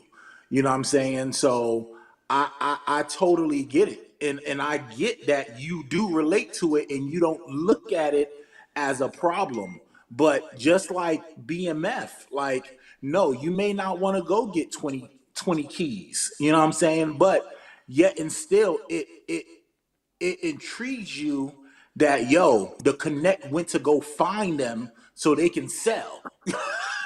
You know what I'm saying? So it's like, wow, that's crazy. What if I had this? Or what if I can do this? Or what if? You know what I'm saying? So I do agree with that. You know what I'm saying? I definitely do. Because everything is spiritual. Even if we don't know it, it's spiritual. Every single thing we do is spiritual. Right. Yeah, and it kind of went back to like how to separate ourselves and things like that. And it's just like you may not at your present, form right now, want to go out and, mimic what you see, but at one point maybe you did. And who knows, whoever is in your house watching it, or the next man in the other house sees that and wants to, emulate what they see, as that entertainment. And that's why I feel like it's a detriment to our culture. It bleeds in because those are, our role models that we see most of the time. So Naya, is it Naya? Yeah. Okay, so Naya, Gemstones. You ever heard of gemstones? Like gemstones or gemstones, like a name, like the person? Like a like a name. Oh He's a no. rap. All right. So gemstones. Look him up. He's from Chicago. He used to be in a camp with Lupe Fiasco. He had an experience. He moved. He started rapping for Christ. Check him out. Then it's a guy named William. I don't know how to pronounce his last name. It's Cata. He used to run with Corey Guns. He had an experience with Christ, and he ran away from that business. Okay. And mind you, all of these people used to be in the regular world of hip hop, but they have transformed over because something got their attention and they understand that it's not about that old lifestyle. And the last one, his name is Young C. Young C, I don't know too much of his story, but he's dope. I think he's from, I don't know where he's from, but he's fire. So those are my top three that I think is fire. And I think that if we can shift our ears to listen to something that's not so violent and not Christ, you know what I'm saying? You'll be surprised. Like, I have picked people up and they bumping, they jam into the music and they're like, yo, this is fire. Who is this? And I tell them and they like, who? And I'm like, yo, that's such and such. And they're like, wow, I gotta get the album. And it's like, Yeah, because you didn't hear any curse words, you didn't hear any violence, and this is what we need. We need more of that. And then I believe that you'll graduate from that to other things. You might listen to instrumentals, or you might listen to worship music. You know what I'm saying? But I think that it's a graduate it's a graduation thing. Like, you graduate from levels to levels to levels to levels, when it comes to the whole music thing. Because I used to be one of my favorite rappers is Jadakiss. You know what I'm saying? I think Kiss is one of the best rappers ever. But I don't listen to him. I don't Go ahead, listen to Sean. him. You still bump that Kiss on the way home sometimes.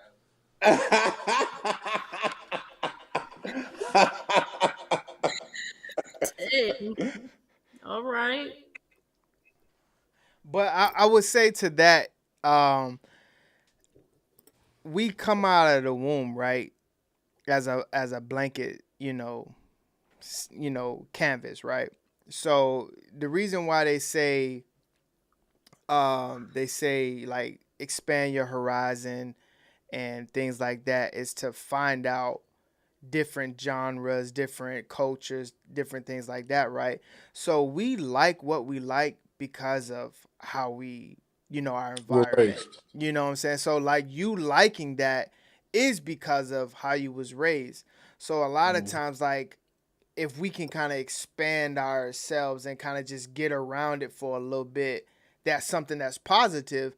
Like, yeah, of course you're not gonna like jazz right off the bat or whatever that may be, but eventually as you start listening to it every day, or different artists and things like that, you find yourself like, dang, I actually like this. The same as like, you know uh food wise, like you may not like something growing up, but eventually you start liking it because you then expand your horizon a little bit. And I'm Right. all for growth, man. And I'm all with that, Lenny. I'm all for growth. When I came to you in Cali in 2012, I wouldn't touch no sushi. I'm a sushi lover now. You know what I'm saying?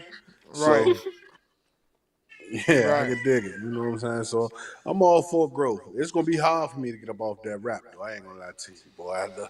I love me some good Rick Ross, some good old Meek Mill, boy. I love some Kevin Yeah. Gates. It's going to be Yeah. hard, boy. Yeah, Kevin Gates is a wild boy. I got something on. I was No, gonna I don't want no, Lenny. I I don't was want gonna no. I was gonna play it today, but my boy Reebok Rob got triggered on the single parent thing, and we went on child support for 2 hours. So I'll play it Thursday. But Kevin Gates, that's a wild boy, and kind of just going back to like why I say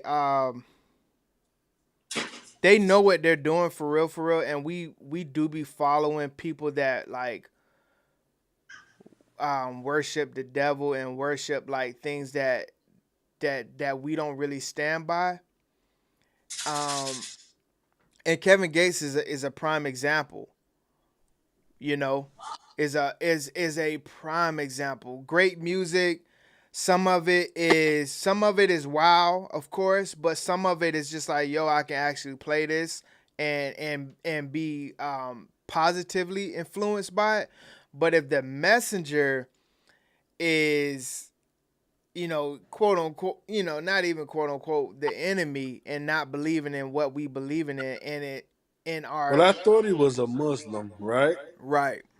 I thought he was a Muslim, and it always seems like he's always giving praise to God or whatever they believe in. I don't really know the Muslim religion, but Right. giving praise to God or whoever it is that they really.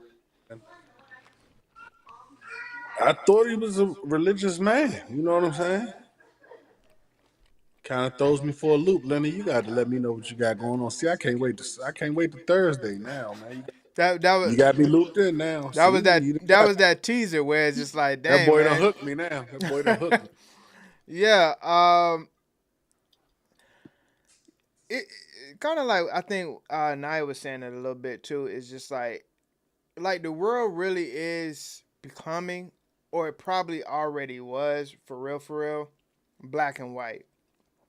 You either stand on this side or you stand on, the other side. Can't be lukewarm. Say again. Can't be lukewarm. You can't. You really can't. And like and I struggle with it too, bro. Like, trying to get life together and things like that. And honestly, I had to just get rid of Apple Music for that reason. And I used to kind of talk to my brother all the time. It's like, man, I can't imagine a day that goes by that I don't listen to music, right? And because I love it. I love music. And I love all genres of music, And so but majority of it is I wouldn't say majority of it, but like, I just like music. And I haven't listened to music in a while just because like, my library, yeah, it had the, the neo soul type of music and things like that. But I did have some of that Ross in there, that that wild stuff, and occasionally, like especially like detoxing yourself, I didn't want to have the drugs like in my book bag, so I just threw the book Trying to bag get off away. the drugs and got the drugs right in your pocket. Right, exactly. Like, yeah, I may have a couple nicotine patches in the book bag, but it's a whole bunch of crack in here too. It's like, shoot, occasionally I'm gonna try some of that. So, yeah, like I think it comes a time where you just gotta like stand with like, dang, like, am I really trying to be better, get my life together, and be a like what we talked about beforehand, the positive influence. And on top of that too, like the more of the positive influence that you put around, it becomes like your vocabulary, it becomes like your mindset. So like when you kind of like what we talked about, when you are out there, ministering and whatever that may look like, you are equipped with what you need, instead of, hey, Ross said this. Now, like eventually it would be like, hey, if you go down this route, or like a positive influence, like whenever that person is ready to hear a Bible verse, you can actually shoot that to them. And obviously that's when that person is ready to receive it, of course. But like, yeah, that's kind of like what I say when it comes to like the entertainment world. It's just like, yeah, it may be, you may look at it as harmful, but it actually is harmful because, yeah, because you don't know, who that message is. Well, a lot of times we do know where that message is coming from, and Right. and exactly how much of a distraction that message really is. Because yeah, you may not go out and kill someone, but it really does alter, But you don't have to go out and kill someone for it to have an influence on you too. That's And that's right. why I'm Yeah. glad that you even talked about your own personal conviction that you had with that, because I think, especially, going into your relationship with God, I feel like we will pray, especially when it comes to temptation, and it's like we want God to just take it away. Right. But that's not how you build up or fortify yourself spiritually. It's you may listen to it, but it's just not the same. You don't enjoy it as much. You may have a little more conviction with it. It's like more that's what kind of it looks like more spiritually as you grow. So I think having realistic expectations too when it comes down to things like that, and just where you're going, just being real with yourself. Don't sit there and be delusional, be like, oh, I don't like it, or like whatever, or it's not doing nothing. Like, have that real moment with yourself, because God can only meet you where you're at too, as well. That's how you're gonna experience that spiritual insight or that wisdom. It is gonna be from that honesty and transparency. You are what you eat. You are what you eat. You are what you eat. Like, so it's multiple forms of entertainment and just influence that you can get from multiple things. It's having that awareness and that discernment within yourself to realize, what is this? So I think if there's any agenda going on, it's to make you numb. I don't think that it's necessarily to super duper sway you in this way. I don't think that that's what it is. I feel like it's to desensitize you. It is to make you numb. It is to make you feel like this is normal. Everybody's doing it, you know, in this way. And it's up to you to fortify yourself to where you become more sensitive to things. Yeah. Let's go, Minister Naya. That's what I'm talking about. Yo, listen, I can yo. This gonna yo. I gotta let me breathe. I gotta Breathe. make sure. I gotta make sure I choose my words correctly because they played me today. So yo, Lenny, Right.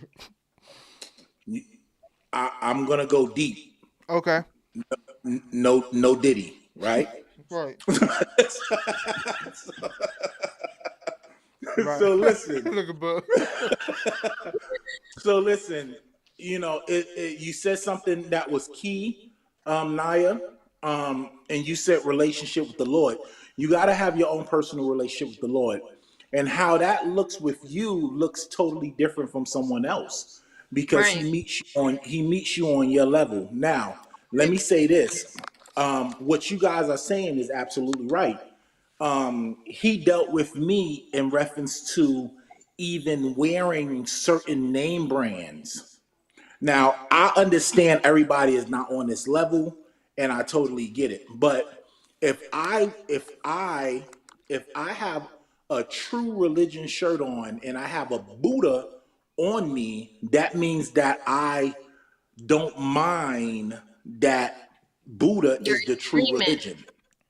So I can't, he dealt with me in reference to certain name brands. I can't wear true religion. Son, there you go. That's deep, brother. I can't wear that. Now, that may not be the case for you. You're not there yet. Right. So you can wear that and not be convicted and it's not a problem. But I can't wear skeletons on my shirt because guess what? That's death. So he dealt with me in reference to that. I can't wear it. Now, I'm not saying that you can't wear it, but what I'm saying is what he told me is I can't wear it. Now, eventually you will grow to that level where he say, yo, Lenny, I don't really want you to wear this. But we have free will. We can do whatever we want.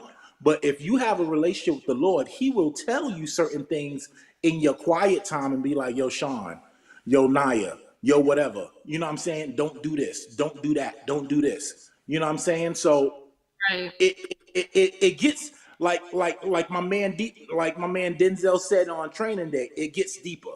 You know what I'm saying? So like Right. it gets deeper than just rap. It gets deeper than just the music. You got to be mindful of what you're putting on your body. You know what I'm saying? Because what you're putting on your body that can represent death. You know what I'm saying? And so forth. And I have to, now that I know that, because the Bible says once you know a thing, you are now responsible for that thing. So now I have to train my kids and say, we can't wear this skeleton. I know it Right. look cute, it got an ice cream on it, but we can't do it. You know what I'm saying? So it's certain things like that. Kids can't understand, you know, even, and I know I'm kind of, going sideways, but like even Christmas, you know what I'm saying? The Lord dealt with me in reference to Christmas. And I told my girls, I was talking to my wife and I was like, yo, look up where Christmas come from. Because we got the internet. Look up where Christmas came from. And she was like, man, we can't celebrate Christmas? I said, no. She was like, what about the kids? I was like, What about let's him? pray. I said, let's pray about it. So I prayed about it, and the Lord just told me, like, take it away slowly. Like, explain to them what happened, but still take it away slowly because they need to know, like, they're not celebrating Christmas. They're not celebrating so much Christ. They're celebrating a pagan holiday, you know, Valentine's Day. You know what I'm saying? Easter. You know what I'm saying? Yes. Easter itself, like the whole bunny rabbit and AIDS and stuff, that's not what it is. You know what I'm saying? So I don't want to make another conversation, but this is like, it gets so much deeper than what the eyes, see. So I just wanted to say that. Right. Yeah, no, 100%, bro. I feel you. I feel you. I feel you 100%, especially when it comes to that's what I told that's what I told Dell. Reebok Rob. Where it's just like, dude, like forget Christmas. What does that mean? You know? But I think it's just all on like walks and things like that. So, yeah.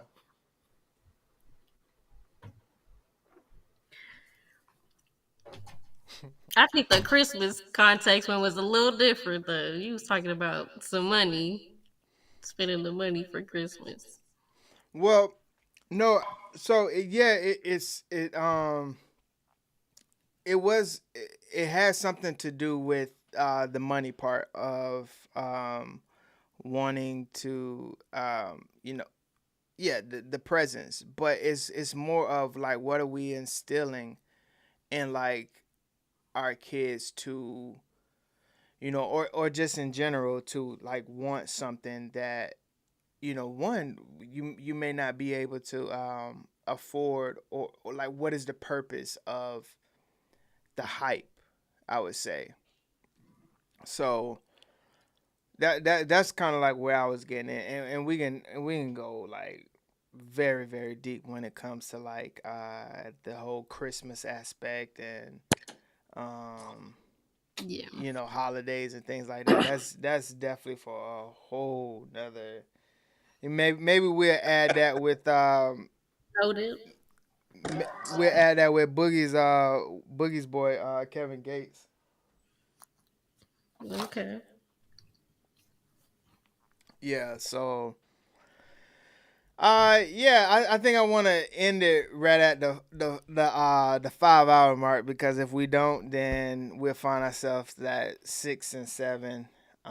So I want to thank everyone that was on the sideline in the chat and even in the bleachers that just came in for the conversation and was just listening in. I want to thank everyone on the panel. I appreciate y'all very much and kind of giving your thoughts on the topics, and it definitely kind of helps. But I kind of wanted to. It's funny that I was trying to figure out, like, dang, like where am I being led, far as my words at the end and scripture and stuff like that, right? And like this is what I had in the middle of the episode. Let me pull that.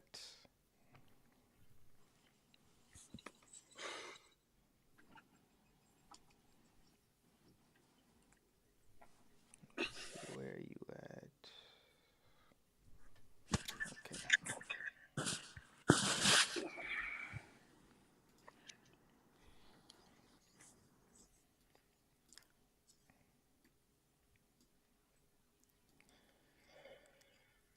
So I kind of just wanted to highlight Proverbs 25 verse 28. And it says, a person without self-control is like a city with broken down walls.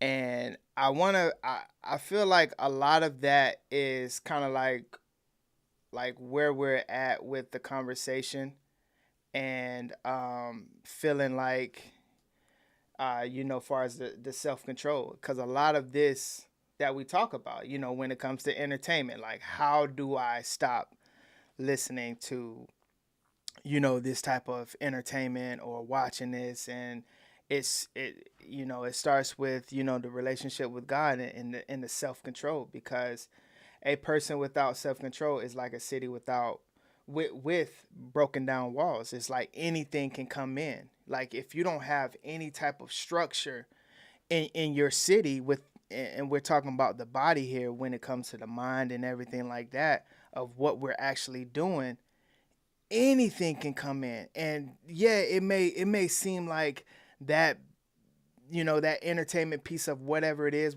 if we're watching it or if we're listening to it, it may seem like it's not affecting us negatively, but most likely it's going to have some type of effect to us.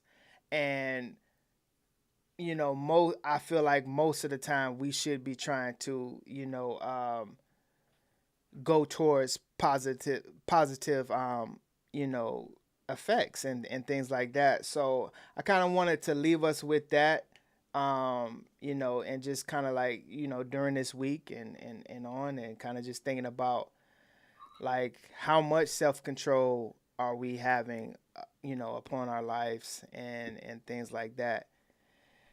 And yeah, so I just want to, you know, hope that y'all stay encouraged for this week. And if you need anything from me, I think most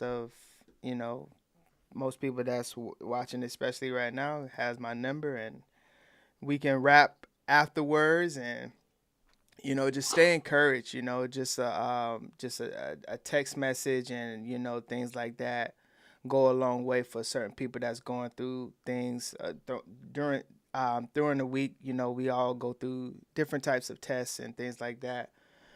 But, you know, discipline and self-control, you know, is a good start. So stay encouraged, and I will see y'all Thursday. Peace. Love y'all. Peace. No